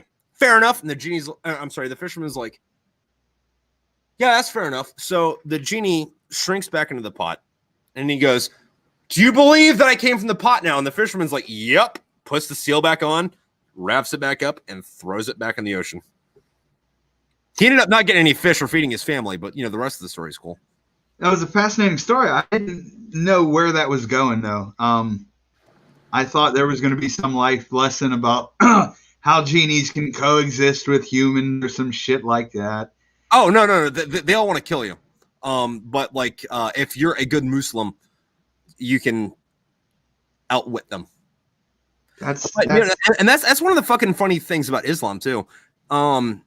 Is because Islam is nothing but submission to God. And I don't actually, we'll go into Islam here in a minute on whether or not I believe in it or not. But they will backtrack their shit because Islam did not exist as a religion until the 1800s ish, but they backdate all their shit to where it's like, so Solomon or Saladin did not know the full story of Allah. However, he did submit to God, so he was a good Muslim. Didn't Islam not exist back then? He submitted to God. He was a good Islam. Is that like when what is it? Mormons will like baptize dead people so they can get into Mormon heaven and shit. And they've even done it for like dead celebrities. I mean, or not Mormons, Scientologists, bro. Scientologists. Kind of, sort of, but not really. But okay. Kind of, sort of. You know what I'm talking about? Less, not really, but a lot of kind of, sort of. Okay. You know, so they would take figures from history and just use the excuse that they were lacking the information that was what Allah's truth was, and they were still acting though in his manner of subjectivity, I guess. So they were being a good Muslim without knowing it. Yeah, no, but what's funny about that is like every single one of those people that they mentioned in the Quran happen to have been prophets in the Old Testament. So it's kind of like, oh, all right, cool. Also, fun fact about Islam, if like you read the Quran, if you were to decide that you wanted to adopt a religion, right? Like if you go into this as an atheist, okay, and read into it, right? And instead of reading the Torah or the Bible, you read the Quran first. I can't justify how anyone is actually a Muslim as opposed to, say, a Christian, right? Because in the Quran, right, the only woman that's name is fucking mentioned is Mary. She has her own book in the Quran, but she's the only one that's named, right? Also, in the Quran, you know, Isa, Jesus, was only a prophet. However, even though he was only a prophet, he was also the word and the sword of God. And when God created the universe, Isa helped him do it, even though he wasn't born yet and wasn't a deity and totally wasn't around when God created the universe. And then also at the end of time, Isa, or Jesus, comes back down with a fiery sword and his death army and kills the rest of mankind and then helps God judge the rest of humanity. Muhammad doesn't do that, but Jesus does. And it's one of those things where it's like I would say that I'm a loose Christian. Like, you know, hey, listen, fucking my thing on this is like, yeah, dude, I believe in God, but if I die and something else happens, I'm not going to be upset. That's where I am with it. You know, like if I die and like, you know, fucking Odin is there, I'm gonna be like, all right, I guess this is cool. You know, right on. I've never heard it put that way. That's fascinating. But I don't see a justifiable fucking reason to read the Quran and not become a Christian afterwards, if you believe in what was written down. Yeah, man. I don't know. Like, I don't know. I know people. See, to me, I feel like a lot of these religious teachings are all so fucking similar to be that diverse, and I think a lot of language or cultural differences get in the way of, without sounding like a nut, the true meaning of all that. And you know, if you would look to this book or to that book, there's a lot of fucking things that are the same goddamn thing, just slightly different names or titles and shit like that. Like, we're all kind of worshiping the same fucking thing here. Just, oh, your details are different from my details. Oh, okay. Well, no, and like one of the other things, like we were talking about earlier, where like people will read one part of the Bible and like, you know, take that as their fucking justification and ignore other shit. Is if you read the Old Testament, there are other gods. There's a lot of other fucking gods. Like, if you read the Old Testament, it's like, hey, listen, there's the other God. Just don't make sacrifices to Baal. Like, make them to me instead. Like, it doesn't say he's a false God. It doesn't say he's not a real God. It's other God. Don't worship him. Worship me instead. Don't put him before me. Yeah. Not doesn't exist. Not fucking some fucking fake ass news bullshit. but like me first. You know, people often forget to these. I'll call them express Christians. You know, it's convenient for an hour a week. You feel good about yourself. These people love to forget about the wrath of God in the Old Testament, how he was just vicious. And you know what? A lot of people, especially when they're suffering, will try and, if they're trying to be a good Christian, mention the book of Job. But I've had people have conversations with me and say stuff like, you know, I just don't understand what kind of God would let this happen. But the whole concept of God is it is beyond our fucking understanding. Yeah. Yeah, no, see, like my thing on that though is like you either believe in God or you don't believe in God. Whether or not you choose to worship him is a different fucking story. And I hate it when people are like, the reason I stopped believing in God's because of the Bible. He seems like a fucking dick. It's like, well, I mean, if you didn't believe in him, then that didn't fucking matter. And if you did believe in him, that text wouldn't make you not believe in him. That would just make you think he was a dick. And those are different conversations. On the other hand, yeah, Job like really makes you think like, oh, dude, like maybe I shouldn't be rooting for this dude. Like, I get it that he got a second wife and a second house and a second family, but like, speaking as someone who's on their first marriage, I really kind of like my wife, and if God killed my fucking wife and I got to the pearly gates, he could send me to hell afterwards, but we might be throwing hands. I can talk about this from personal experience. I'm cool with God. I never turned away. First marriage checked off, completed successfully. You know, so we're waiting to see. Because you know what? I'll be honest, and I don't like to talk about this, but like everything was torn from me. You know, my whole life got destroyed multiple times. Some of it my fault. Don't get me wrong. But let's check out this second marriage. Let's see where God's taking me now. Now that the boils off my ass are gone. Yeah, no, but like still at the end of the day, if we want to attribute everything to God, that's still a fucking dick move. It's like, yeah, dude, I get it that God works in mysterious ways and I don't understand everything. And like, there might be something better coming, but like, I was pretty fucking content the first time. And I'm not sure what the fuck lesson I need to learn from this, but if the first time around, I was like, yeah, dude, listen, I accept Jesus Christ as my personal savior. I think he rose from the grave. What the fuck lesson are you fucking teaching me? No, I dig that, man. I dig that. I know a lot of people struggle with that too. And this is just my opinion. The general concept of the Bible is instructions, you know, for behavior and worship in order to get into heaven, which if we believe is supposed to be, you know, think about the best thing you could ever imagine and then multiply it by 1,000,000, you know, inconceivable joy and what have you. This life we're living right now is essentially meaningless in order to get into heaven. Like this life is, you know, it's fucking minuscule in the time, you know, what, 100 years, we'll even give it 100 years. And then you're supposed to live an eternity in heaven. And I can't speak for everyone, but I feel like that's trying to be conveyed in the book of Job. It's just not written well enough to be like, look, nothing you go through on this earth truly matters, for greatness awaits, if we're to believe. So I have an argument against that. For, you know, the greatest thing ever is what we're going to experience in fucking heaven.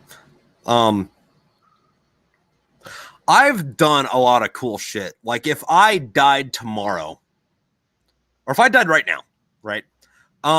There'd be some things I wanted to do, but like I had a pretty wild fucking 20s, and I'm not ever going to top the shit that I did before I was 25 the rest of my life. Like nothing is ever going to fucking top that.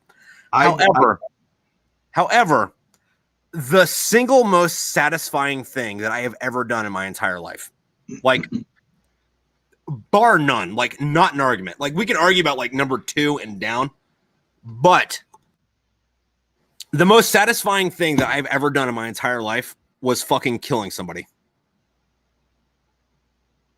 So if you're gonna tell me that heaven is like, imagine the best thing you ever done. I was like, well, so there's this Taliban guy, right? So what you're telling me is, if I go to heaven, like all I get to do is kill Taliban, fucking 24/7, 365. Like something about that seems unfair because, like, at the end of the day, yeah, sure, technically, Taliban are human beings. Like, they will cut a woman's face off because she was trying to learn how to read. But at the end of the day, they're human beings. And I'm using human beings in fucking heavy quotes because I don't think Taliban are fucking people. But once again, I had a privilege. I had a great privilege of killing people that, like, are, like, you have to argue that they're fucking people, right? But it's like, so you're telling me I get to send other people away from heaven, and that's my heaven. Eventually, okay, like, you're gonna run out of fucking people in heaven. Two things. First off, you are not going to scare me away with that talk. You're coming on Inquisitive Minds in what, February or March? I believe it is. Either way, you have to remind me beforehand. But yeah. We also have found the jump off topic of that episode in this little conversation right here, because that's going to be interesting.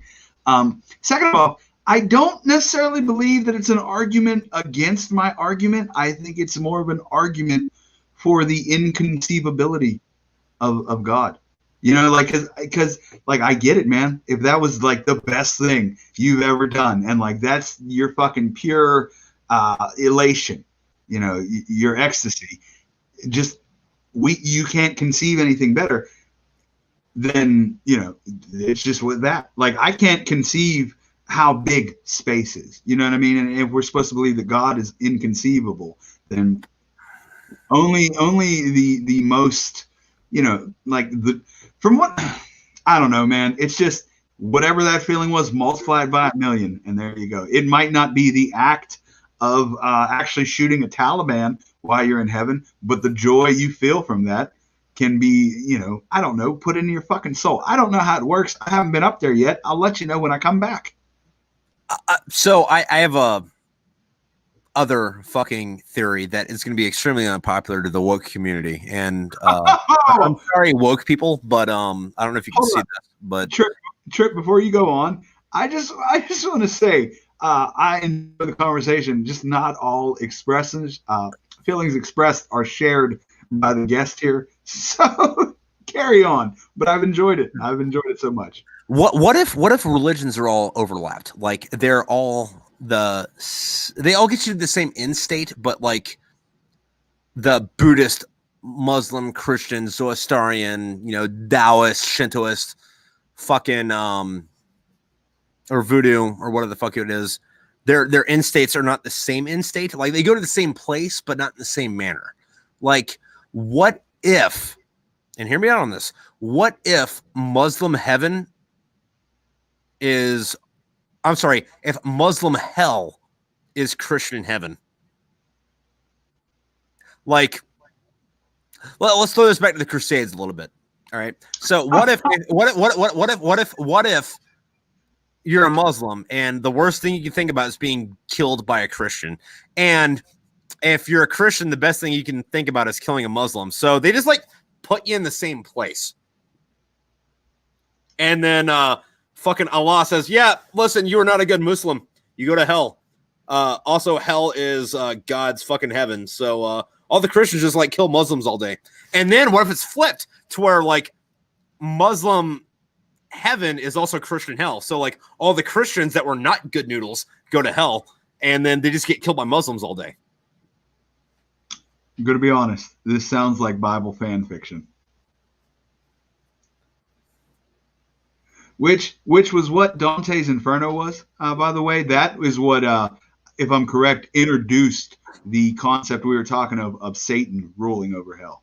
Yeah, that also is like the oldest part of literature about fucking purgatory, which is its own fucking deep dive. But yeah. Also it was like, hey, dude, I'm hanging out in heaven with this guy because I'm Dante and I'm cool and I'm hanging out with this dude. Also, I'm in purgatory and this asshole that I don't really like, I mean, we're here together. And also, I'm in hell with Odysseus, and Odysseus was a cunt. So I'm going to watch him suffer. Fuck you, Odysseus. I definitely don't have all the answers. You know, I haven't died. So, you know, I'll have a more concrete understanding then, I guess. But, like, it fascinates me how different people describe their different heaven when, in my mind, it's a religious experience. So it would have to do with God, but it's just the people that describe, you know, oh, I'll be up there with bitches and you know, gold everywhere. But not only that, I wonder, how does it work with relationships? Not necessarily like, you know, friends, but like, are you in the company of loved ones? Are you aware of their presence? Are you aware of anyone's presence? Or is it just like sheer joy in the light of God? You know what I mean? Like, I don't know. Yeah. Which I don't think anybody has a fucking, nobody, if anyone said a concrete answer, there's no way I'm believing it for obvious reasons. Well, yeah. It's just, it's one of those things. Like, I had a professor in college who had a student kill himself because I guess the thoughts overwhelmed him. He was so curious about the afterlife that it eventually led to him killing himself. Like, not because he hated himself or anything like that. He just wanted to find out. Okay, like, all right. I'm going to stop you real quick on that one. I think that's a justifiable reason to fucking commit suicide. Yeah, I see. It's like, hey, what happens? I don't know what happens after this. Dude, something has happened, but I don't know what it is. Well, there's only one way to find out, motherfucker. Let's go. I'm going to meet God right the fuck now. Yeah, like, Am I wrong, though? That's a justifiable reason to kill yourself. I agree with you. I wouldn't be upset with that person if that was their legitimate reason, because it's almost like the ultimate science experiment. So, to wrap this back to memes and Hitler, I saw this fucking cartoon where after fucking Hitler killed all the fucking Jews in Europe, he was like, all right, so I killed all the Jews in Europe. There's only one place to go now. So he puts a gun to his head, blows his brain out, and the next fucking panel, he's in heaven, like doing the fucking like Super Saiyan fucking like long punch, and like Jesus is on the other end. Oh shit, that's hilarious. I didn't know what that was leading to. That's great. Although on the flip side of that, I did see one where Jesus got resurrected, right? You know, brought himself back from the grave, and fucking one of the angels was talking to him. He was like, hey, so what happened to you down there while you know, decided to become, you know, a man and become corporal? And it's like, well, you know, this, that, and whatever happened, and turned out my own people killed me. So, you know, he goes in front of the mirror, and like the angel's like giving this like exposition. He's like, well, what are you gonna do now, Jesus? And like he like cuts his hair real short and starts shaving. He starts shaving a little bit more, and then like he shaves it down towards just like this much. He's like, I'm gonna get revenge. That is fucking genius. Whoever did that is fucking genius. Oh my god. Yeah, man, that's fucking great. I don't know. I mean, like, no, I mean, like, listen, like, there's an argument to be fucking had there that like people are not fucking comfortable with. He was just trying to get back at the Jews for what they did to Christ. Yeah, because man. The Romans might have like pulled the trigger, but they did not condemn Christ to death. The Hebrews did that. I thought you said a warning before this sentence, and I thought, oh, I'm going to be able to follow him on this. And he went down a conspiracy thought about religion that I've never thought of, and I can't even touch. You are right. Dude, no, I got another one for you. Fucking so in Hinduism, right? There's a lot of gods. There's a lot of fucking gods. There's like 3 big ones, right? There's Is it Ganesh? I'm gonna fuck this up, but I think Ganesh is the god of like rebirth, right? Vishnu is the god of like head god guy, and then Shiva is like the god of rebirth, but like not the birth part, but like the destruction part. And in order to make something new, you have to destroy the old shit, right? So like, there's this thing that California doesn't fucking understand. In order to build a new forest, you have to burn the old one down. Like, that's a nature thing. Like, the way nature works is you build a forest, the forest gets like full of bullshit, lightning strikes, it gets caught on fire, it burns down, a new forest grows out of that. Life, death, rebirth. There was this writer, I forget what the fuck her name was, but like they put this like not in doctrine, but like in their fucking apocrypha, that Hitler was the physical incarnation of Shiva that came to Earth because Europe needed to be reborn. And the only way to make Europe be reborn was to burn that fucking bitch to the ground. And the only way to burn Europe to the fucking ground is mustaches. Bro, that's wild. I never heard of that one, but that's fucking fascinating. Holy shit, that's interesting as hell. Yeah, that whole like live, die, repeat fucking shit, fucking day after tomorrow stuff.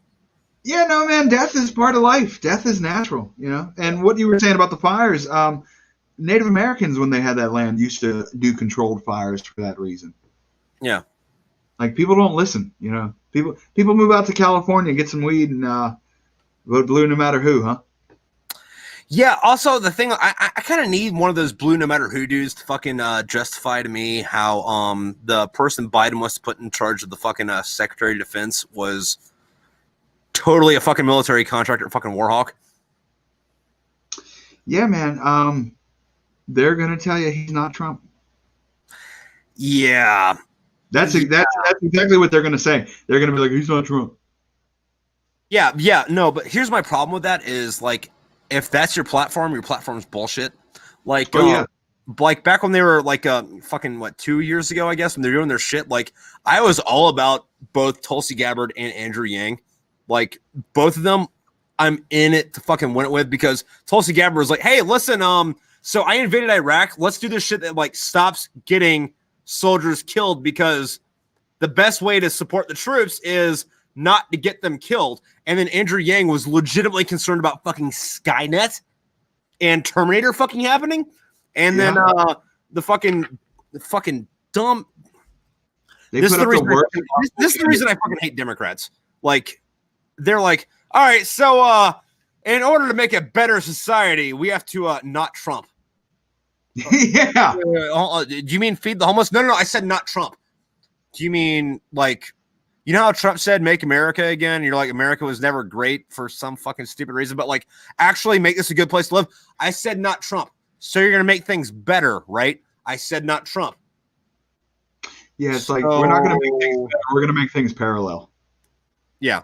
No, and like that's another thing is like everybody gets like fucking foaming in the fucking mouth, like rabid fucking bullshit, like about shit. And it's like, if you look at it, the only thing Obama did was keep continuing fucking George Bush's fucking policies. And in reality, fucking, you know, Trump has done some good shit. He's done some fucked up shit. But as per the average day-to-day as American goes, if COVID didn't fucking happen, let's go like to like 2019 real quick before COVID, which I'm gonna blame that one on governors, but there's no functional difference on who the fucking president is, whether he's Republican or Democrat, but people get so fucking pissed off about it. Well, honestly, I think if COVID didn't happen, I think Trump wins.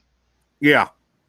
Like, honestly, like a natural disaster didn't happen like this, he would have won. He was the country was going pretty fucking smooth for the most part. You know what I mean? It was obviously no, but like all the bad shit that was happening like wasn't like his fault.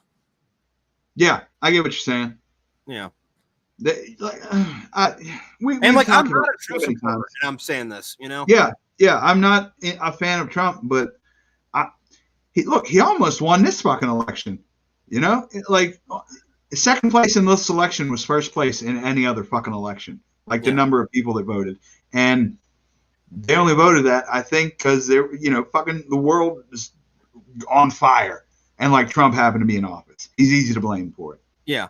No, and like one of the other things that like people aren't fucking looking at is like Trump lost, the fucking popular vote, and Biden's gonna be the next president. But in everything else, fucking like Republicans fucking like sweep that shit.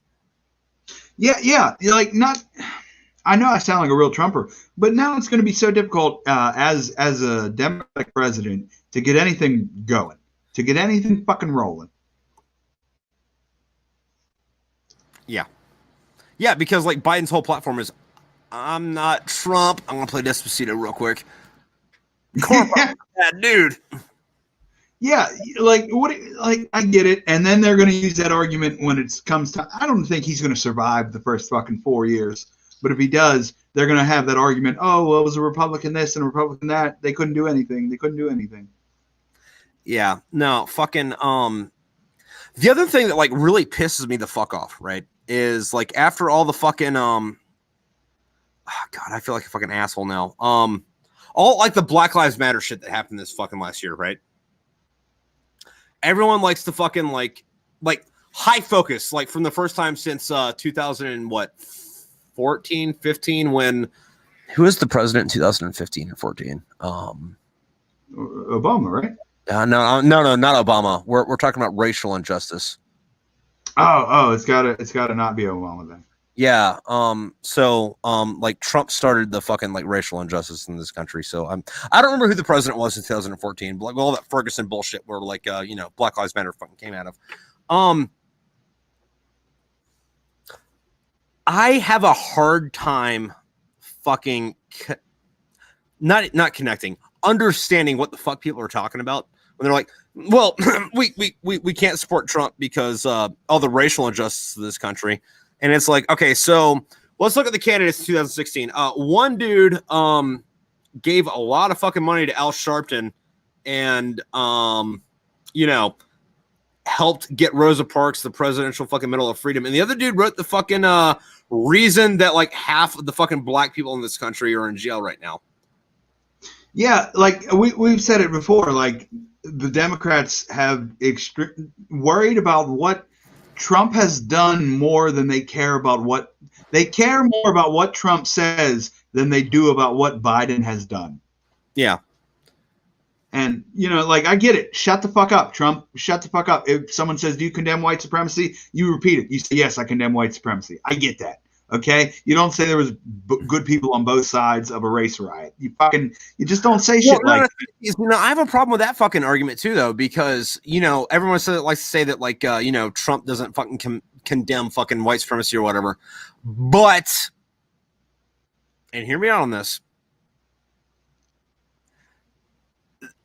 I'll send it to you later. And, I'll post it tonight if you fucking remind me. But there's an hour long fucking YouTube video of interviews with Donald Trump. And all it is different instances of an interview saying, do you condemn white supremacy? And he goes, yes. Or the KKK is terrible. Or like David Duke needs to go to hell. Like, and that's it. Fucking an hour. In fairness to Trump, when they asked him about it at the thing, they ran with the second part of the clip because they said, do you condemn white supremacy? He said something like, yes, who do you want me to condemn? And then when he wouldn't like straight out say, a name of, the Proud Boys or whatever, he said, stand down and stand back. Yeah, that was fucking stupid. But he did immediately answer, yes, but we didn't get the sound clip they wanted. Yes, I condemn white supremacy. And before his presidential campaign, I don't ever remember anyone. God damn, it sounds like I support Trump. I don't remember anyone. No. Hold, let me stop you. Let me stop you. Let me stop you for like 5 seconds. Here's my thing on Donald Trump. Not big on him for different reasons, but stop making me defend Donald Trump. Yeah. Yeah, that's what it is too. Yeah. Because the reason I don't like Donald Trump, right? I think that the president of the United States should be somebody that represents the average American. Playboy fucking billionaire, as much as we like to idolize him, fucking has no idea what it's like to have fucking $50 in your fucking bank account. And I would like my president to, at one time, had $8 in their fucking bank account. I would like to have a president that I'm confident is life expectancy is to the end of the term. Right, but like that's really I'm sorry. The point two to that is like, I kind of have to fucking play my fucking heritage here. I don't like New York fucking billionaire Yankee ass bitches being my fucking president. And like, I know that like a lot of people don't like that because like, well, what do you mean by rich Yankees? I'm like, people from above the Mason-Dixon line that have more than $50 in the bank account. I don't want them to be my president. And they're like, so what if he's from the North? And I'm like,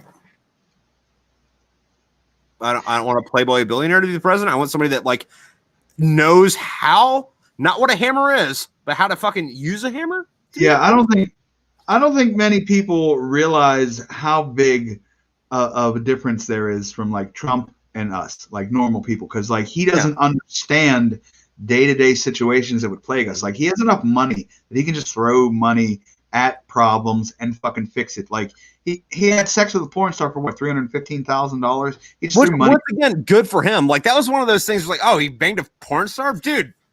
Yeah. I'm not hating on him for that. Do your thing, whatever. Sex work is real work and all that shit. I'm saying he threw a ton of money at her. I pay for it, all right? That I don't think she's worth $300,000. You know, nothing against her, but like he has so much money.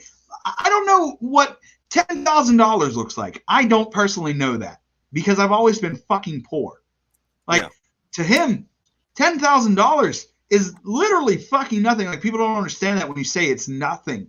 $10,000 is nothing. No, $10,000 was fucking lunch and my drive to fucking dinner. Yeah, like his and like, plane. That's my gripe with Trump. Like his political shit, I agree with almost all of it. And if I had to go off a fucking political fucking spectrum on it, like, yeah, dude, no, absolutely fucking Trump over fucking Biden. Actually, there's no scenario where it's not Biden over Trump. My overall thing with Trump is like, there could be somebody, we can do better than this. However, Biden is not the fucking answer, and you're a fucking goddamn moron if you think Biden is a fucking better answer than Trump. Like, I voted for Jorgensen, right? Fucking because she drinks whiskey and she wants to pull us out of the fucking Middle East, which also she wanted to get rid of the ATF, which fucking that alone was its own fucking thing. But like, how the fuck do you think that the person and his vice president were the reason that like literally everything you're bitching about is happening right now is the answer to it? Like my favorite fucking thing is like, oh my god, Trump is fucking so terrible towards the fucking Mexicans, and it's like, so we're gonna say, hey Trump, go fuck you for like keeping kids in cages, you know, at the border, but like, who built the cages? That's my favorite fucking line from those debates. Who built the cages, Joe? By the way, I want to say this. Kind of dumb of Trump to say, because if he got rid of those, he could have been like, hey, so there was these cages on the Mexican border with all these kids in them, and as soon as I found out about it, I nixed that, which he didn't. But if he did that and said that, then it would have been like, oh, okay, you got it. I feel it, man. He could have, you know, I don't know the logistics. He could have got rid of them, I'm sure. But I like the way that played out. Who built the cages, Joe? Like, you motherfuckers forget that you're, I don't want to get into it, man. No, we're getting into it. The Democratic National fucking Committee and the fucking Republican Grand Old Party are two heads of the same snake. Absolutely. It's fucking ridiculous. Furthermore, these people that think the big government, either Democrat or Republican, give a fuck about people, you're so full of shit. They don't give a flying fuck about our everyday struggles. And honestly, if this year didn't prove that, and you're not thinking it's the fault of the government and it's just Republicans, it's not fucking everyone, then you're fucking full of shit too. Dude, my favorite thing with that, though, is like, okay, so Trump's president, he's a Republican, and Nancy Pelosi and this fucking Schumer guy, they're the fucking Chuck Schumer. They don't really have too much power, right? Like Nancy Pelosi's only like third in line, president, vice president, her. So Number 3 has no fucking say in how the fuck whatever's going on. So none of this is her fault, right? You know what? People might not like me for this too, but I'm going to be honest. It's been fucking 9 months since we shut down. If you're still struggling as bad as you were in the beginning, you have no fucking hustle. Get out there and do something. It's not impossible to survive. Some of us are fucking thriving, but we're also grinding. So it's not I can't or find a job or I can't do this. You don't want to lower your standards and you don't want to work harder. Get out there and fucking get it. It's still America. You can still work at it. Okay, so I'm gonna give you a point A and a point B on that. Okay, so point A, yes, absolutely, the fuck yes. And like even before fucking COVID, like when we're having this fucking like employment crisis, there were still like white dudes that showed up the fucking line at fucking Home Depot when fucking dude shows up in his fucking truck and goes, "Hey, who needs to build some shit? I got a bunch of Mexicans and there's like one white dude here. Fucking yeah, get on the fucking truck. Let's go fucking build some shit." The jobs are out there. You just have to find them. Granted, you might not be in a fucking cushy office, fucking drinking coffee and hanging out by the fucking like water to fucking dispenser, fucking talking about fucking either how much you hate your wife or some fucking quip fucking pounded, but the work is out there. And then B, fucking with the COVID fucking being lockdown thing, that's the part I am going to disagree with you on because not everyone is funny on the internet. Hey man, I made zero money from doing that. I have lost money from doing that this entire time. Oh no, like I could not do stand-up comedy. Like I don't think I have the fucking like punctuation for it. Like I don't have the, and like you've talked to me, like that I am full of like I have something half funny to say and a bunch of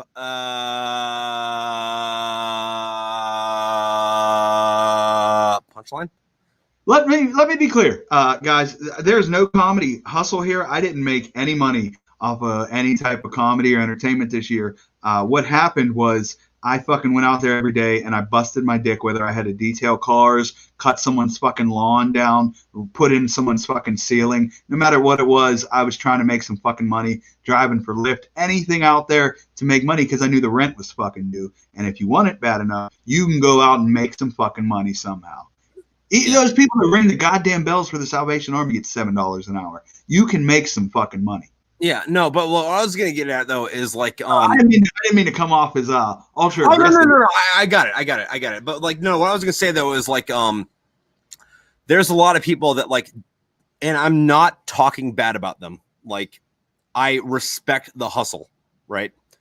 But there are a lot of people that's only value is being funny on the internet and not knocking them. That's how they get their fucking cash, right? And like I give money to these people, like I support them. I want them to fucking thrive because entertainment is fucking entertainment. And listen, if you're making me laugh on a fucking screen, fucking, I'll go buy your fucking t-shirt. Like even if you're only getting fucking $3 out of like me buying $20 worth of shit, I'm still giving you money because I want you to fucking do your thing. However, the reality of it is a lot of people fucking like don't have that fucking $20 to spend on a fucking t-shirt or the $3 to spend on a fucking sticker. Absolutely. Or like the fucking like subscription for Patreon or fucking OnlyFans, whatever the fuck it is. And they got hit with that hard. And like I feel for them because like there's a lot of people that like they don't have a functional use in society. However, they're fucking hilarious on the internet. And I will give them money to have them keep me laughing. Man, I always was raised with as long as my hands work, I'll never be homeless. I'm sorry, what was that? I was raised with, like as long as my hands work, I'll never be homeless. Like there's always something I can do. Yeah. And that's the thing I've tried to live my life by. Like I don't have like special training like service members or anything like that. But if we'll say the apocalypse happened, I'm fucking useful. There's not anything that I can't do like that I've done for money. You know what I mean? Like, I see where that was going. I mean, like plumbing, fucking woodworking, carpentry, electrical, any of that bullshit. I can hunt. I'm good with all those life skills. Yeah, no, like my thing on that was like at the end of the day, if the apocalypse happens and I don't have food, but I have ammo, and my neighbor has food, but he doesn't have ammo. I have food and ammo. See, I don't have a gun, so what I'm going to do is I'm going to see who the winner is, and then I'm going to build that motherfucker a shelf. Okay, so I have something to tell you on this. I don't know what your legal restrictions are because of your past. However, they're very heavy. They're very heavy. However, you have an inalienable right to own a firearm. You may not have the rights to own an automatic firearm or a semi-automatic firearm, but muzzleloaders are cash and carry. So, I mean, granted, you might have to like load around with its, ball and powder every fucking, shot, but it's completely legal to walk around with fucking 50 fucking muzzleloaders on you. By the way, just saying. That was the first gun I ever learned how to shoot, and it's got pageantry to it. It's a ridiculous fucking gun. Just imagine trying to use that like in a situation where you need a real gun, like robbing a bank. Like, I'm fucking somebody up. They might not die, but you got about 30 seconds, and then I'm fucking somebody else up again. I'm gonna have to pee real quick because I broke the seal, but go on this rant, and then I have a rebuttal. All right. Oh man, that was pretty much the end of the rant. I don't know. I'm sure you could have a quicker loading muzzle loaders. Like, I'm sure professionals are good at it. The gun I got caught with that got me in trouble this recent time was I wasn't supposed to have it then. I always told the government, I don't listen to my mama. What the fuck makes you think I'm going to listen to you? And I know, you know what? The principle, too. I guess I'm trying to ramble to get some time here, but I've heard rappers say it. I've heard people say it. I'd rather have it and not need it instead of needing it and not have it. And I gave up my freedom for that principle for a while. So I don't know. That's just, I guess I'm growing into an age where there's only certain things I'll say on a public forum, just because no matter how small I am, I have a little bit of paranoia and, as I described previously, a healthy distrust of the government. I don't trust them for shit. Like, the whole syphilis thing, fuck that. Like, I'll never trust an injection from the government ever in my life. Okay, so there was this thing that sailors used to do. And when I say sailors. Okay. And when I say this is like pre-1900s. Like, what they would do is, so ball and powder, like muzzleloader, fucking like shove the fucking round in there with all that shit. They're prone to like not working. And then when you're at sea, stuff gets a little bit humid, water gets into your shit, tends to work not well or at all, a little bit more than normal. So what they would do is, if they were part of the designated boarding party, where it's like, hey, listen, your job is to, when we come to another ship, you're going on another fucking boat, they would just load up with pistols. They'd have a bunch of fucking muzzleloaders. Like, they would have like, between 6 and 20 pistols on them at all times. So like, they'd be out there, they'd pull their sword out, they'd be doing sword fighting, and they'd pull their pistol out and go, click, didn't work, drop that bitch real quick, grab another one, bang, fucking next guy, fight this dude with the sword, click, didn't work, grab another one, bang. There's nothing prohibiting you, because muzzleloaders are cash and carry, from just walking around with like 20 fucking muzzleloaders on you at all times. I mean, you know what? There's technically, I guess, nothing against it. However, that's not going to work for me for many reasons. The first off, the sheer weight. I don't know if I can handle carrying around all that shit. That sounds like an unpleasant time, especially just walking to Jay's News in Beaver Falls. I don't need to be walking around with 20 muskets on me. And then, legal as it may seem, that is not going to stop the cops from seeing me as an immediate threat. Right. But, and hear me out on this, say you do have a, Los Angeles early 1990s bank robber situation going on between you and the cops. they might have fucking fully automatic guns, but like if you're gonna die, you might as well do it in style like bang, drop it, bang, drop it, bang, drop it, bang, drop it. But Just if I'm doing fucking, I have a history fucking thing to tell you about.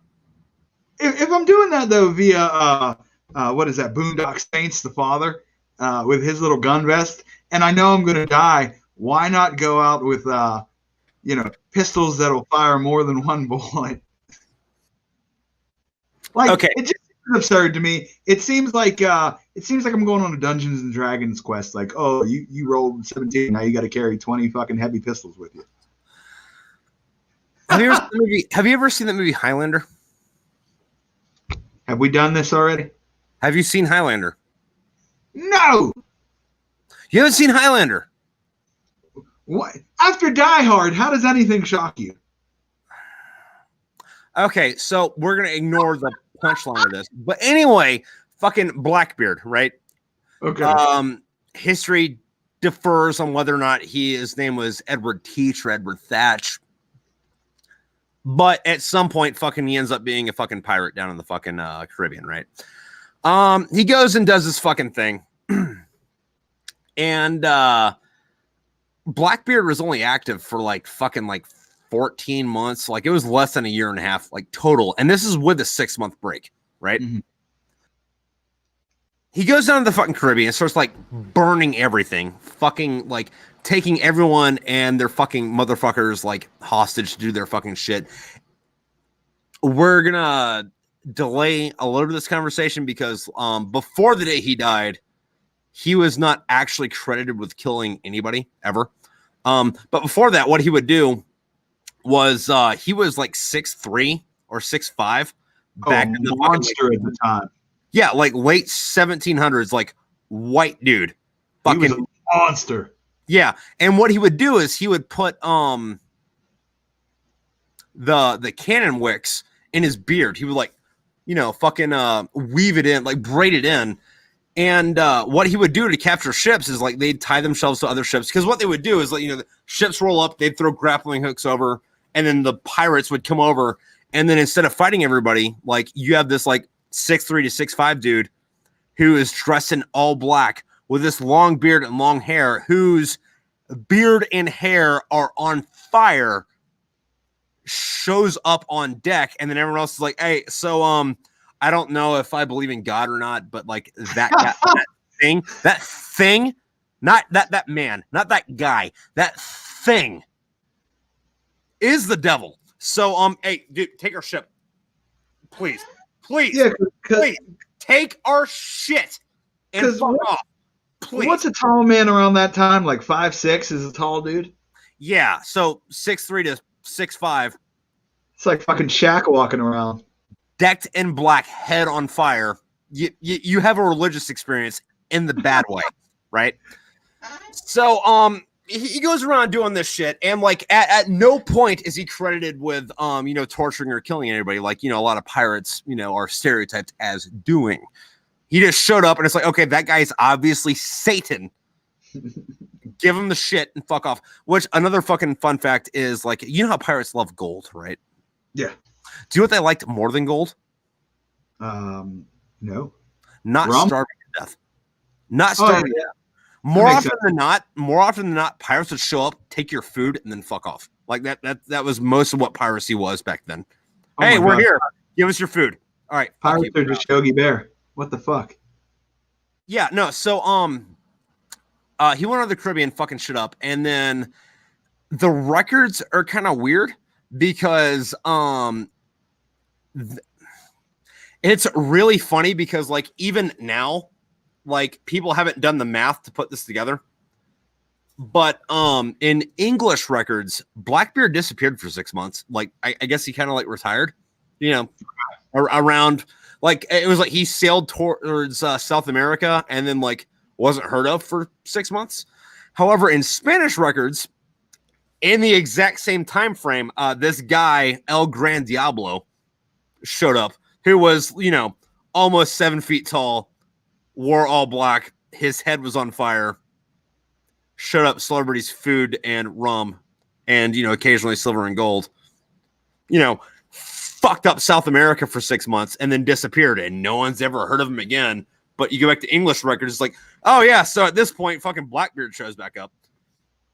Okay, anyway, so he was just out of the market. He was just down there fucking shit up. Yeah. Anyway, fucking at some point he does get a pardon from the governor of Virginia and retires. And by retires, it's like, I got a letter that says I'm retired, I'm not doing this anymore. Give me your fucking boat, bitch.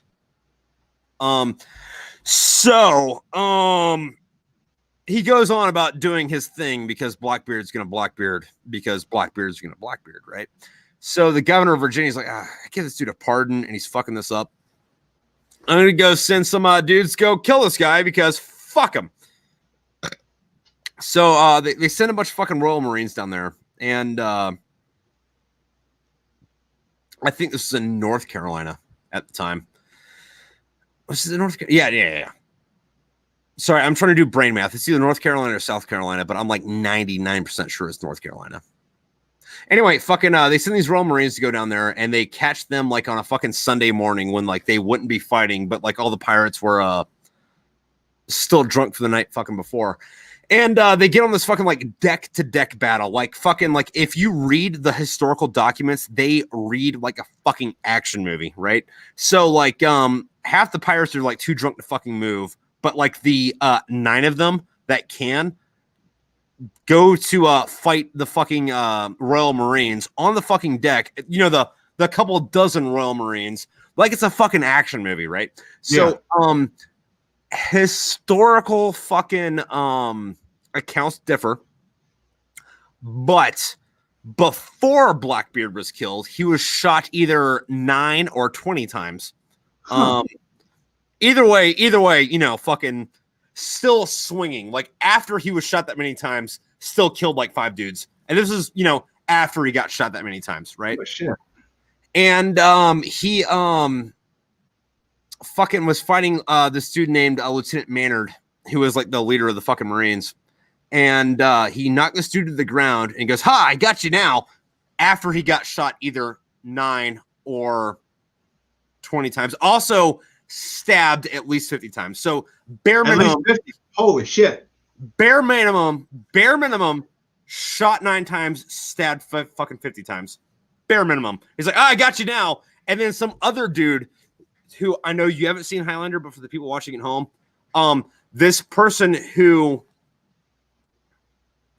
history doesn't remember their name, they only remember their ship record, was a Scotsman who that they wrote down as a Highlander, shows up and fucking pretty much cuts his fucking head off, right? Like Kill Bill style. Like the blade went through and his head didn't fall off yet. And then Blackbeard goes, "Good job, lad."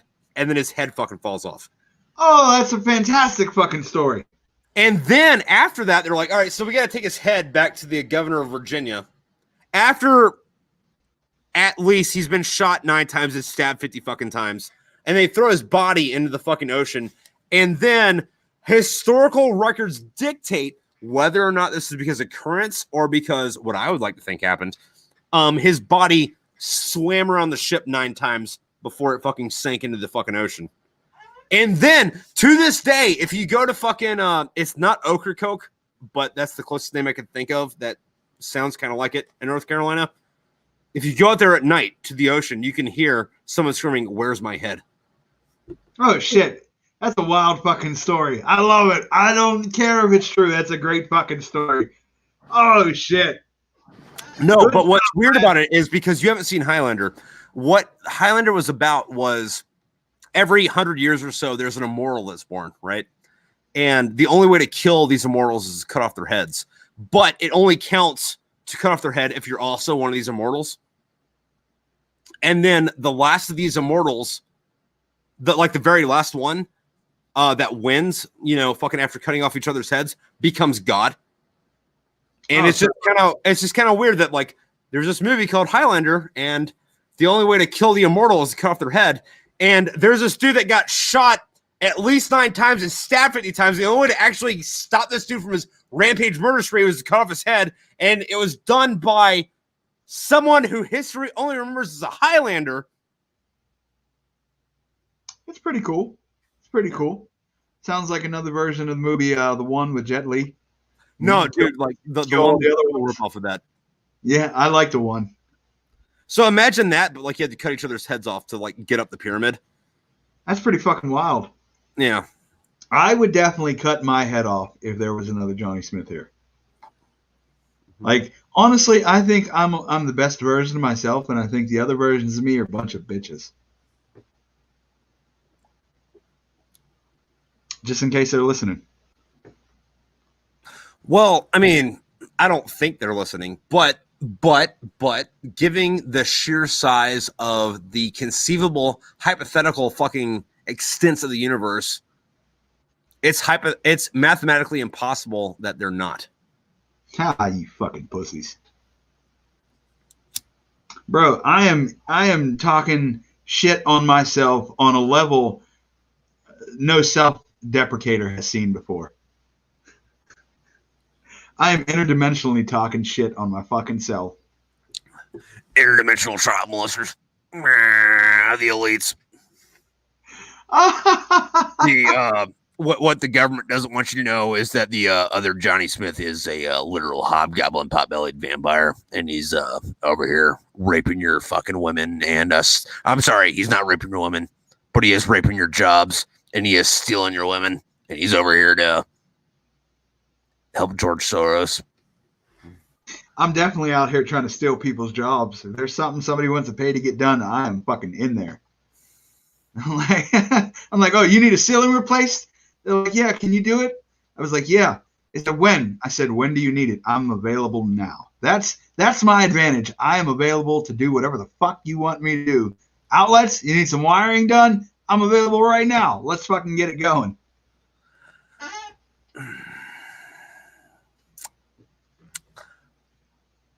I got called in the summer to cut down a jungle one. I got called in the summer this year to cut down a fucking jungle in the backyard. Okay, go on.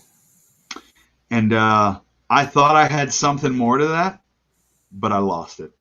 Okay, all right. So do you want my advice? And by my advice, I mean like I told you this is gonna be a 2-hour show, and we're like 3.5 hours. And I've drank at least half a bottle of fucking rye, and I'm on beer number 2. My advice. You want my advice?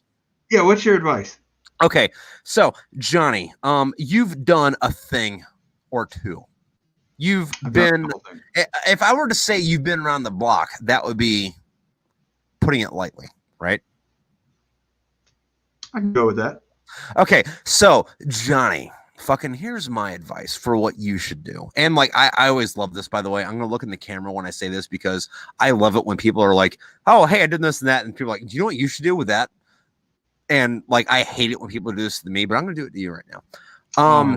You should totally fucking write a goddamn fucking sci-fi book about some fucking dude. Like, listen, I don't know what the fuck you went to jail for, or like, you know, where you're from and all that shit. But like, you know, some dude that's from like Nebula fucking 6, right? And he's like growing up doing his fucking thing, and he has this idea to like maybe go be a journalist, but the fucking Galactic Empire fucking does this to me. He's in fucking jail for this many years. And then after that, he goes to do this, but he ends up on fucking like Regula 9, not Nebula 6, but Regula 9. And, you know, this, that, and whatever fucking happens. And then, like, you know, he's just trying to do his thing, make the best of his life. But this shit happens. And this shit happens not on Regula 9 or Nebula 9, but like Belebula 6. And he's like, no, not this on Belebula 6. And he can only go on doing his own fucking thing. Like, this goes into the fucking, like, whole, like, write what you know shit. But, like, you know, hey, maybe make, not Johnny Smith, but, like, Juan Schmidt or, you know, fucking Jeho Shamato, or whatever the fuck his name is, from the third moon of David Botano's third son. And what's this guy's story? Just some shit's happening? And he's like, oh no. And then more shit happens. And he's like, oh no. Yeah. I'll have to write that down. I'll keep that one on the back burner.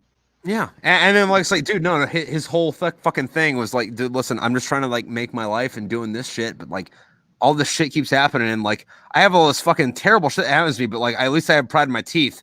And then like Nebuchadnezzar fucking shows up and beats the shit out of him and takes his teeth, and he's like, so my revenge story is I have to get back of like Nebuchadnezzar fucking Hittitamalis and get back my fucking teeth. And then he takes his teeth back from the Galactic fucking Emperor and makes a fucking silver girl. And then he starts his story.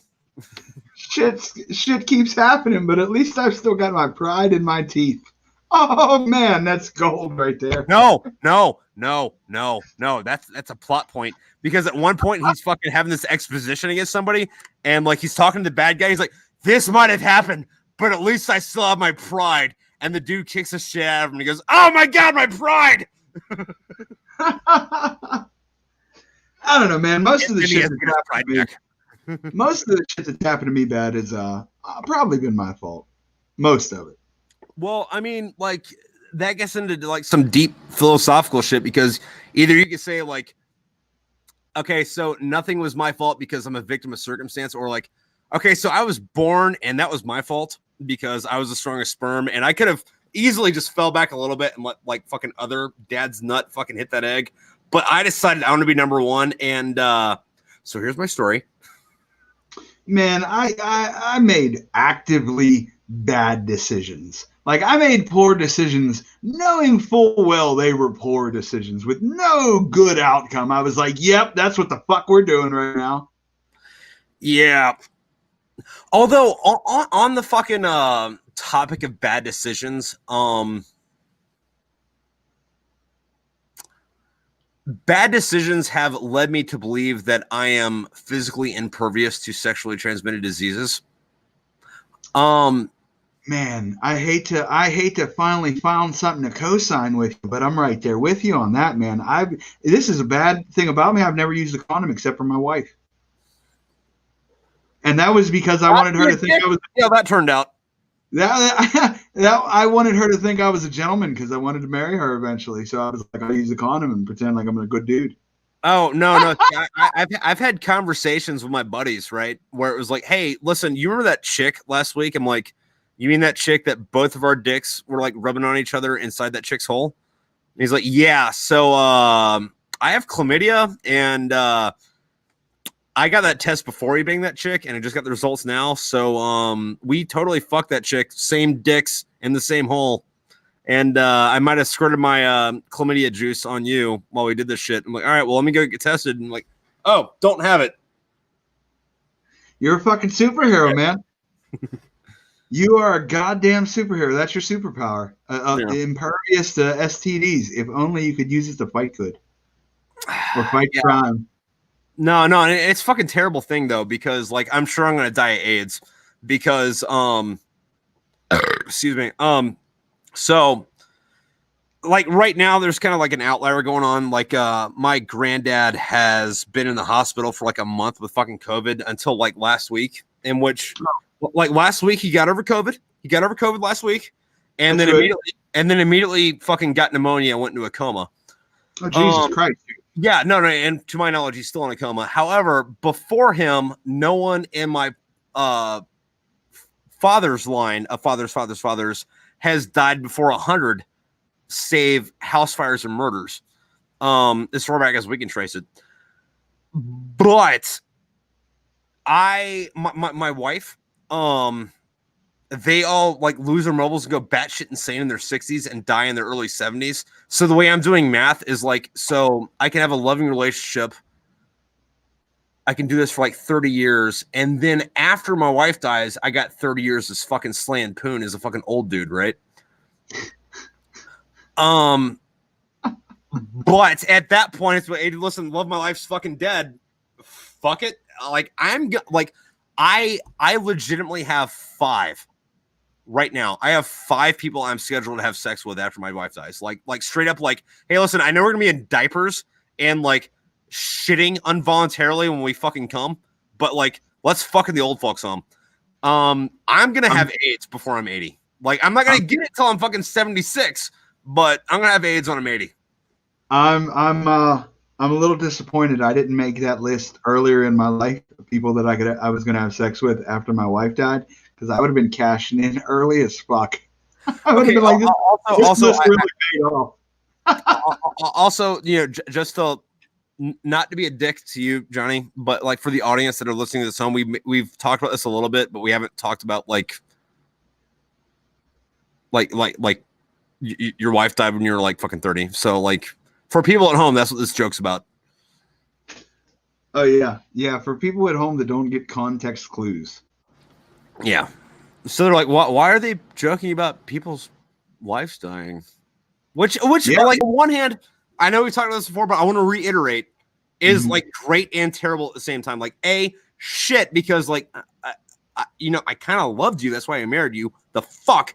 But B, the only marker of a successful relationship is one of you dies first, because you didn't get divorced. So Boom.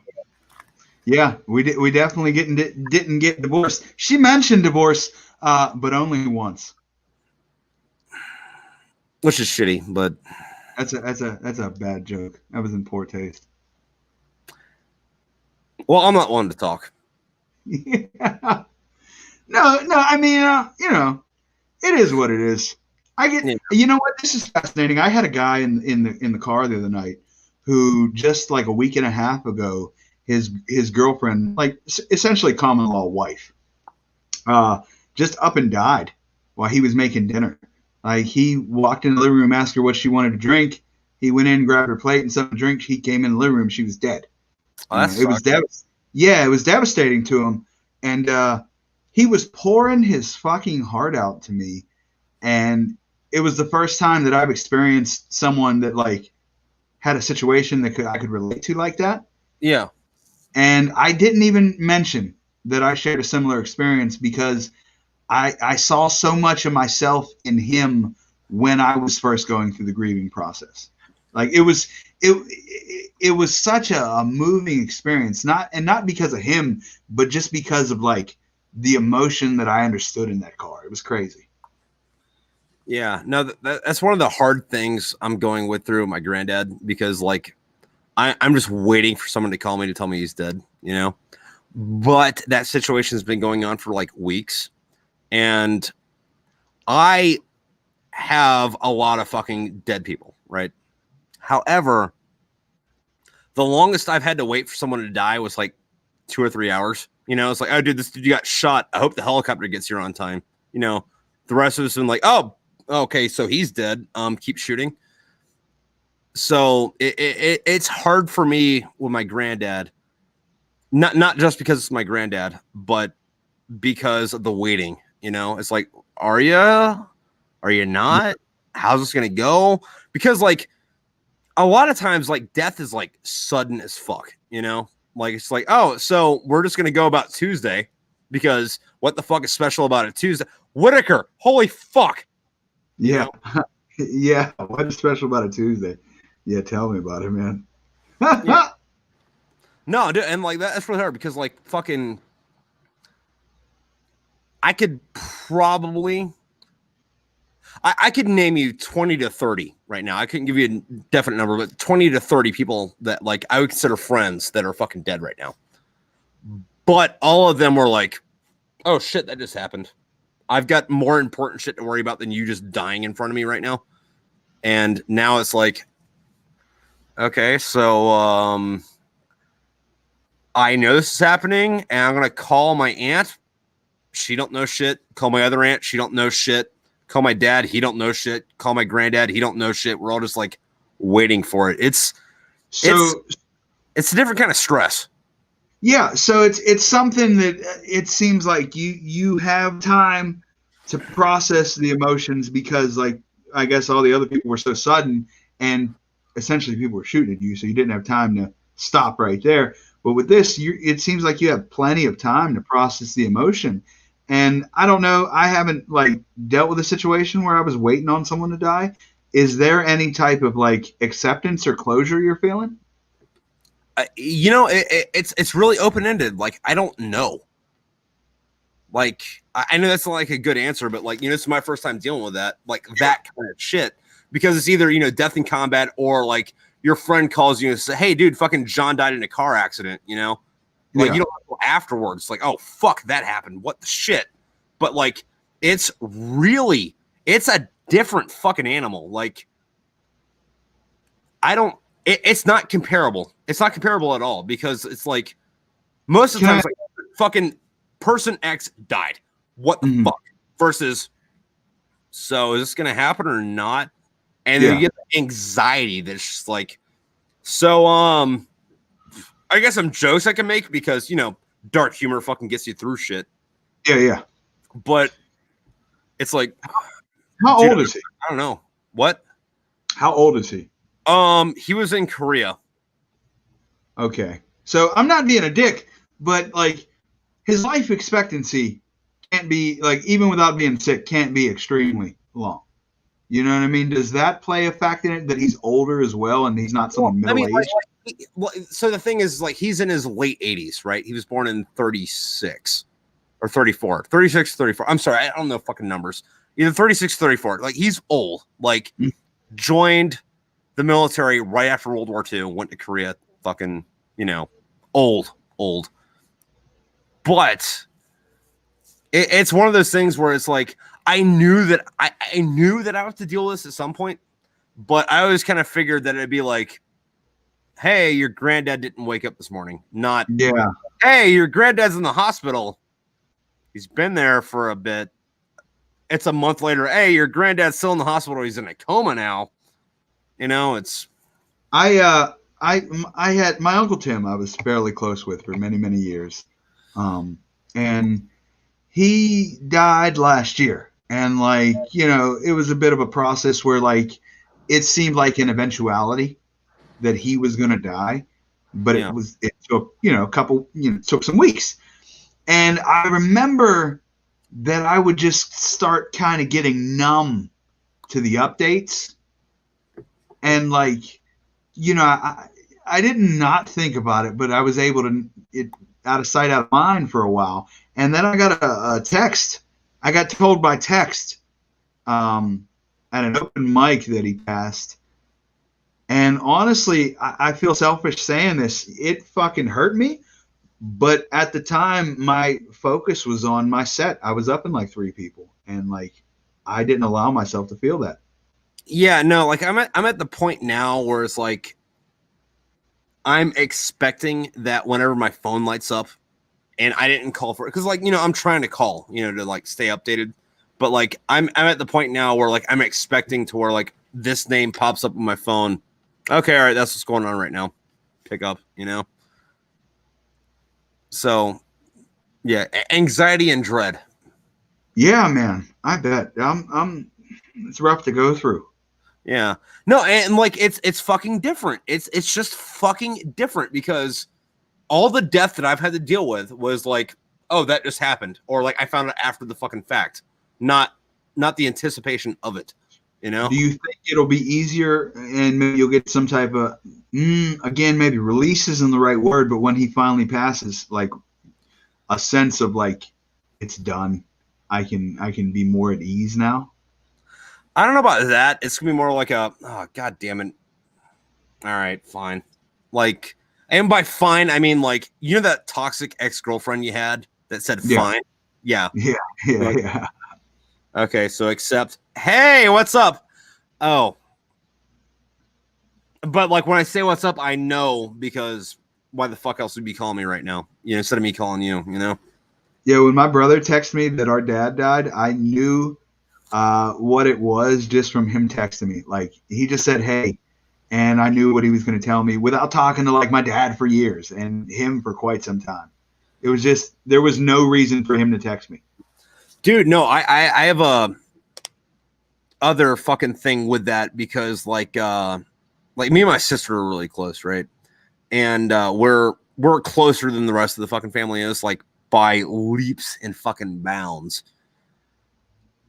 But I have this fucking fear that I'm going to know about Granddad or Bappa fucking dying first.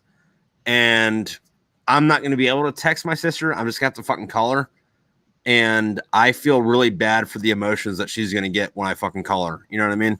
Like her looking at the phone, like, what are you calling about?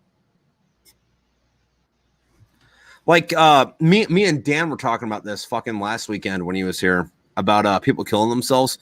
Like this is gonna sound shitty. But if someone fucking offs themselves, like I feel really bad for your fucking like mom. I feel bad for your dad. I feel bad for your brothers and sisters. I feel bad for your friends.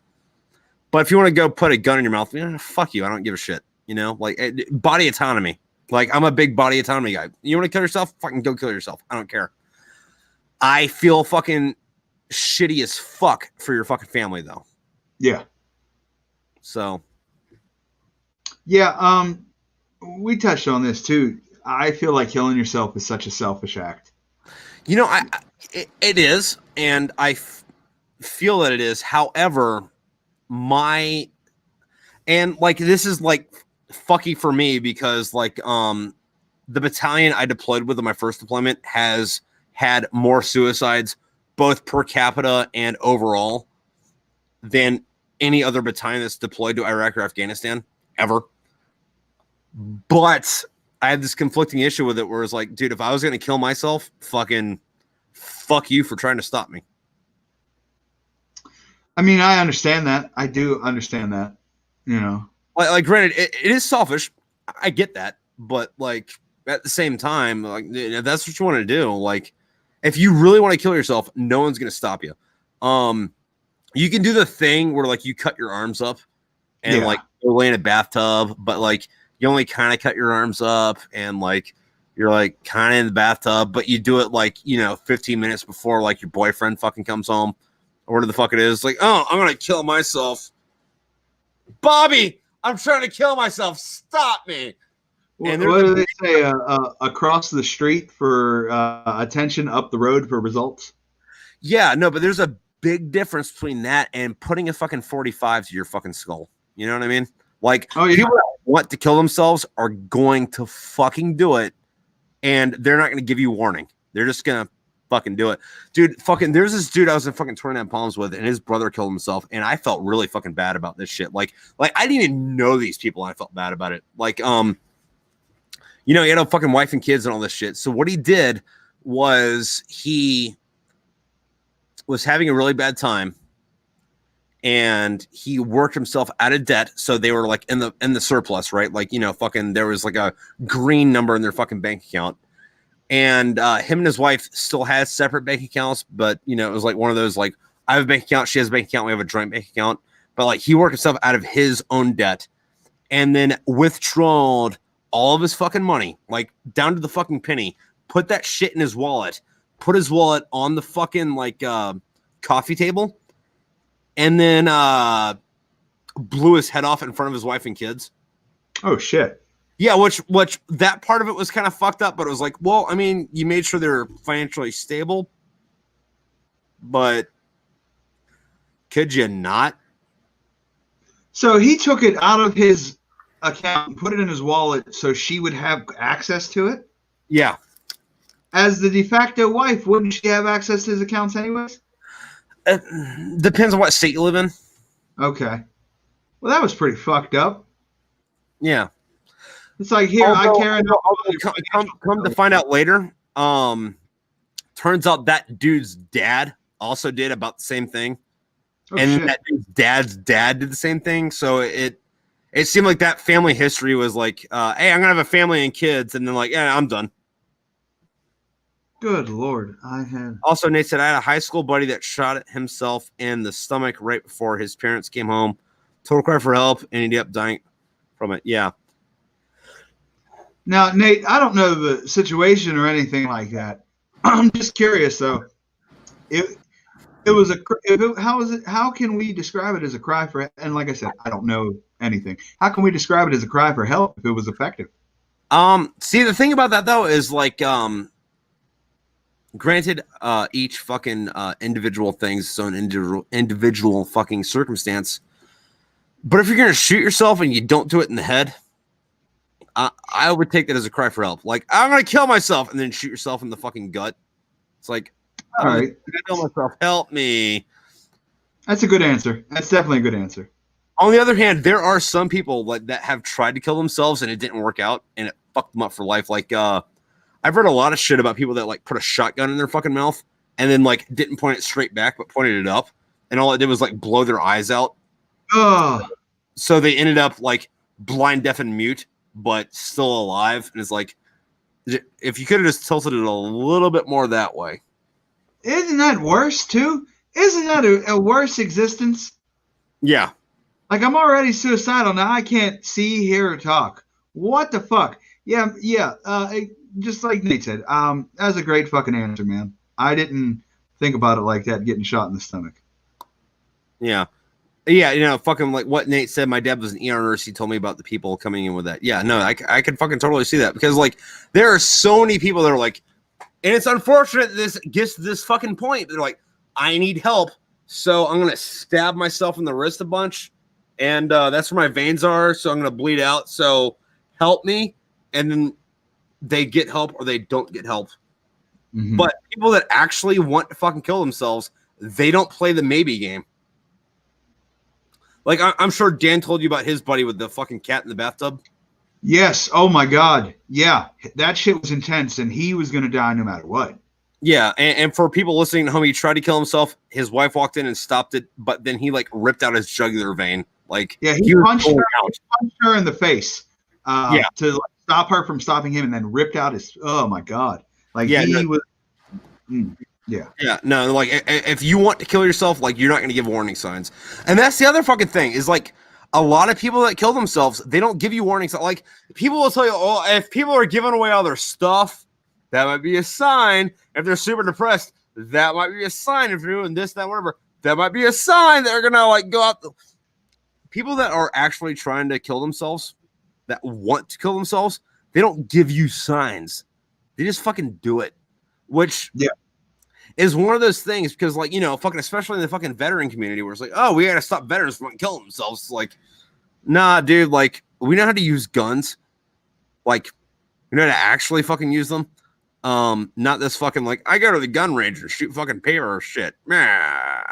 Like, I know you know we did the full episode on veteran suicide. This brings up an interesting question that I didn't think to ask then. Do you think the veteran suicide rate is higher because they are more proficient with firearms? Like they do it right. I hate to say it like this, but do it right the first time. No, essentially. not at all. Not that they're more efficient in firearms, but that they know how a life ends or what needs to happen to a human body to make it stop ticking. Firearms, I guess, could play into it if you want to use a firearm to kill yourself. However, if I were to kill myself, I know a lot of ways to fucking end a fucking person without the use of a fucking firearm. Okay, now we're going to get into dangerous topics here because I've thought about this before, obviously, and I think if I was going to kill myself, but I didn't want to shoot myself or suffer, I think I would go the heroin overdose route.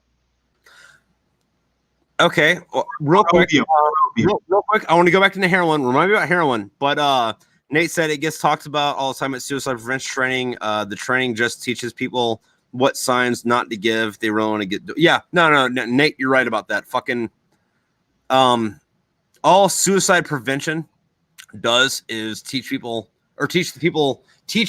what not to tell people around you. The heroin overdose thing,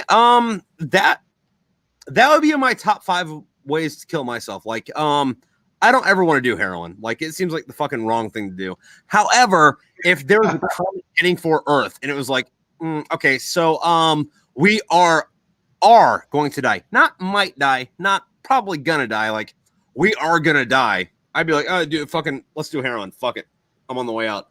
And that's because heroin's a fucking evil thing, because heroin fucking takes you to the highest of highs. However, it chemically alters your brain to where like you can't ever get higher than that again. And every time you do heroin, it like brings that bar a little bit lower. So like every time you do heroin, you can never get happier than that. And the bar is always fucking dropping. However, if I were to kill myself, there's 2 ways that I would do it. Right. So, point 1 or way 1, I would do it is I would go to I don't know, Busch Gardens or Cedar Creek, or like one of the places that has like the big loopy loop fucking roller coaster. Okay. And you know how like roller coasters like tick up and then use momentum the rest of the way down? I would tick up and then I would have a chain that was the length of the fucking train, right? And as it was going up, I would stand up and declare my intentions, and I would chain half of that chain to the fucking like car and the other to my foot. And then as the roller coaster did its loop-de-loops at the top crest, I would jump off and my body would hit everyone on that fucking train as it did its fucking loop-de-loop. You know, just so that like psychiatrists would fucking study me for at least fucking 70 years after that. That is fucking out there, man. That is that is one that is fucking out there and sounds so painful. The other way that I would go is I would get super into both lifting and skydiving. And then once I got to be the most jacked motherfucker on the planet and got the point to where I could jump out of an airplane to where the pilots wouldn't ask me shit, be jacked as fuck, jump out in a Superman uniform and just like throw my parachute away. I like that one. That first one is fucking wild, man. Holy shit. Yeah, no, but like you have a story with it. However, if I did actually want to kill myself, I would just fucking like make sure that like the gun was like this way instead of this way, you know, like lined up through the brain, and I would use a 45 instead of a fucking 9mm to make sure it took the whole fucking bitch out, you know. Now, I've seen cases like you saying where people have just shot and survived. Is it more effective to shoot yourself through the heart? I would say no, because you only have a good idea where your heart is. You don't know where it is. There's historically been a lot of people that this goes into with both suicide and just like, oh, sorry, you got shot. Yeah. You don't know where your heart is, and there's a lot of times where people like shoot there. Either you're doing it yourself, or you know someone that's trying to kill you does it, and it just kind of like goes around that fucking area. And the other thing with that is like you also have a rib cage to fucking take into consideration. And like, say my heart's here, I put the gun here and shoot this way. If it hits the cartilage the wrong way, it bounces off this way, and then just like fucks up your lungs or your fucking pancreas or your fucking like liver, and you're just fucked up after that. Like, no, like if you want to kill yourself, make sure you get your whole face in front of the shotgun. I like Nate's answer, by the way. What did he say? The correct answer is rig up an SUV, live streaming webcam, and drive into Area 50. Yeah, no, because they will kill you. Yeah. Yeah, I'm sure they will. Yeah. Yeah, no, death by cop is a fucking thing too. Like, yeah, no, I've thought about that. Like, I like when I was thinking about the suicides, that was definitely one of the ways. no, but like, there's this other thing that I want to go into this fucking conversation, right? So where we are, fucking killing yourself is fucking taboo, right? Yes, sir. But that is our culture's take on it, right? If you were in fucking feudal Japan, you lost your honor. The only way to get your honor back is to kill yourself. Yeah, you might be dead, but you died in an honorable fucking way. Is that what, Bushido? Is that what it's called? Yeah. However, fucking to go back to the fucking German thing, that's also a fucking honorable way to fucking go out. It's suicide. Yeah, which leads to maybe a conspiracy theory or two, because you know who Wagner was? I've heard the name, but I can't pinpoint it.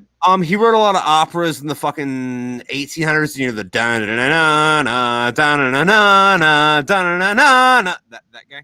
So in his whole fucking thing, like the kings in, you know, his like epic cycle, which the Lord of the Rings completely fucking ripped off. But it was honorable to fucking die in a blaze of glory by your life being taken by your own sword, right?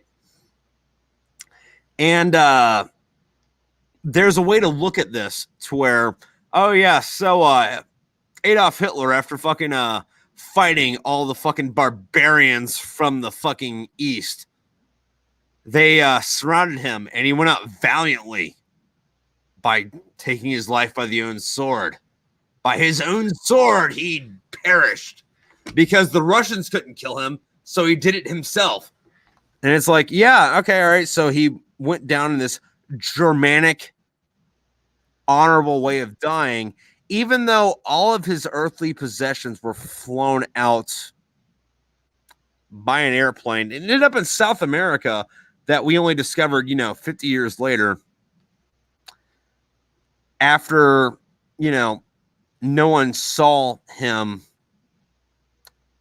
in Berlin at the fuck all after his possession left. Do you know when?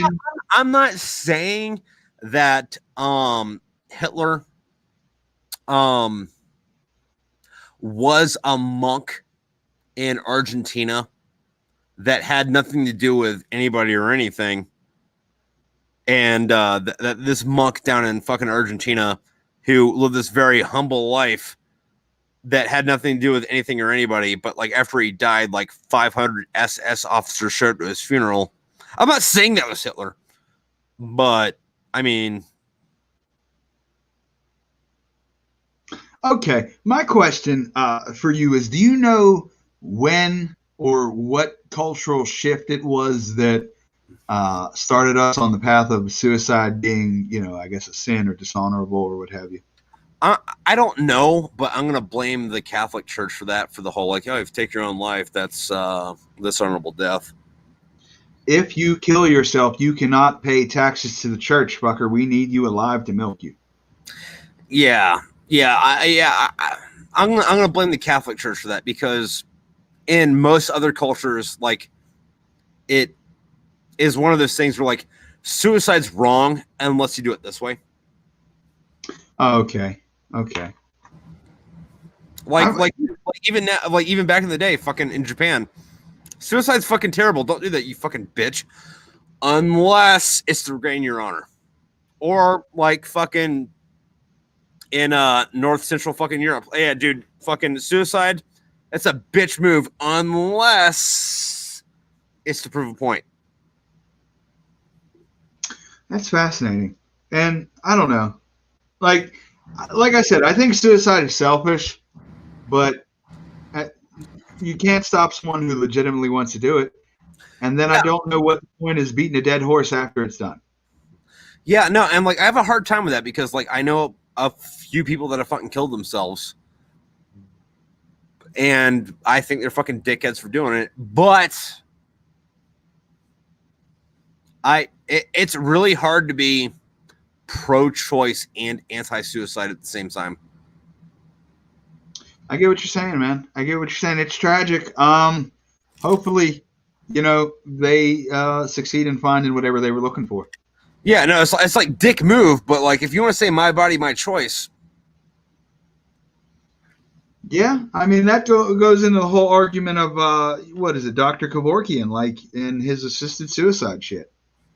Yeah, well, I mean, like him, I think it's a lot more justified because like everyone that he like quote unquote helped kill themselves was like, hey, listen, I got this terminal illness and I'm gonna die a fucking painful fucking death over the next few months. So can we just like skip the painful part and just do the death thing? Well, I was just going along the lines of, you said if you can be, it's hard to be pro-choice and anti-suicide. It's like, it's the same situation there. These people want to die. How can you be pro-choice? And they're already suffering. It's not like he was taking people that were running a marathon out. Yeah, and like, who the fuck am I to tell you? Actually, you know what? No, I'm gonna flip this. Like, point A would be like, oh yeah, who the fuck am I to tell you what you do with your body? But like, the reality is like, who the fuck are you to tell me what I do with mine? Yeah, absolutely. And I know this is like made fun of in jokes and stuff, but after a certain age, like I really feel like do what the fuck you want, essentially. Yeah. Like if I'm 95, what does it matter if I have a gambling problem or a drug problem? I'm 90 fucking 5. For the most part, it's going to kill me. I'm going to die here soon. You know what I mean? Yeah, no, once again, I'm going to plagiarize the fuck out of somebody, but I don't remember who the fuck said it. So I apologize for random comedian fucking number X for stealing your bit. But he had this fucking thing where it was like, oh my God, yeah, my 98-year-old grandma fucking died. And then somebody was like, how did your 98-year-old grandma die? He's like, oh, I don't know. She fucking flipped her Corvette. How the fuck do you think she died? Yeah, I've heard that joke. Yeah. I can't recall the guy's name, but yeah, like after a certain age, man, I don't give a fuck. But I also feel like after a certain age, you shouldn't necessarily be allowed to fucking vote. And I know that's controversial, but you're not going to be here for the results. What do you get to participate for? Yeah, okay, so Nate said Nick Swanson. Nick Swanson was the guy that came up with that joke. But yeah, no, I think, to go off of what you're saying, and I'm going to add to this, I don't think you should be allowed to vote till you're 30, and I don't think you should be allowed to vote after fucking 60, because before 30, you don't know what the fuck you're talking about, and after 60, you're not going to have to, like, deal with the consequences of what you fucking voted for. Absolutely. I think that would definitely change some things. Yeah. I'm sure too, you know, because I'm 33. I feel like in my 20s I was a fucking moron, but half the time now I still feel like I have no idea what the fuck I'm doing. So I imagine when I'm a little older, I'll be like, man, when I was 35, I was a fucking idiot. Yeah, no, yeah, probably. However, like I think like in the grand scheme of things, we want to like do this like non-objectively, like 30 is a good year for like you've been in the world, you've experienced shit. You can make a decision based off of like what the fuck you've been up to. You know what I mean? What we can definitely agree on is that 18 is way too fucking young. Yeah, for a lot of things. Although there's an opposite argument to be made about that. Like, I can see you to go die in combat at 17, but you can't have a fucking beer till you're 21. Yeah, I don't agree with that at all. I think you can die, you can go drink. Yeah. You know, that's not the least of my worries. You might die. Have a fucking beer. Yeah, no, and like I agree with the way it used to be. It's not this way anymore, and it hasn't been since, you know, I've known things. But apparently, you know, back in the day, and by back in the day, I mean like the 70s and 80s, like you couldn't have a beer until you're 21 unless you were in the military. If you're in the military, you could drink whatever the fuck you want. Yeah, I heard guys tell stories about they would go to a bar and be like, you know, get carded, and they would just show their service ID or whatever the fuck it is. Yeah. And they're like, that's. I mean, I think that should be good enough. If you can die, you can drink a fucking beer. It's not the worst thing in the world. You'd think. You know, or don't smoke no goddamn cigarettes till you're 21. Which is its own fucking can of worms, but yeah. It's absurd. Like, it is absurd. But hey, Johnny, you're coming up here with Dan for New Year's, right? Yes, sir. All right, so I'm gonna see you on fucking New Year's. You, me, we're doing this on New Year's. Yes, but before we get out, because we're at 4 hours and fucking 18 minutes. And this is my strict 2-hour show, by the way. This got away from us, huh? It did. For those of the people that are still listening or will be listening in the future, where do we find Inquisitive Minds? INQUIZITIVE Minds. Where do we find you, Johnny? You know what? It's on all streaming platforms. You know, we got a YouTube page. We got we're on Spotify, Apple Podcasts, Chromecast, Stitcher, all that jazz. You can check out the Facebook page. Is facebook.com/Inquisitive Minds. At Instagram @Inquisitive Minds. You can just check me out, Johnny Smith. Facebook.com/TunaCanJohn. I'm very simple to find, very easy to talk to. Or someone will have my fucking head if I don't say this. I almost forgot. Check me out with my buddy Dan Brady, hosts What in the History. It's a pretty fucking dope podcast. It's not just two guys shoving history down your throat. It's two best friends making fun of a historical situation.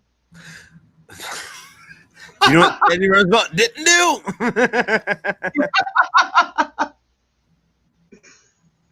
All right, Johnny, fucking we had a good fucking chat. I can't wait to actually meet you in real life in a couple weeks. And Yeah. we're listening at home. Stay tuned in for more. Fucking you know where to find me, you know where to find him. Thanks, brother. It was a pleasure. All right. Adios.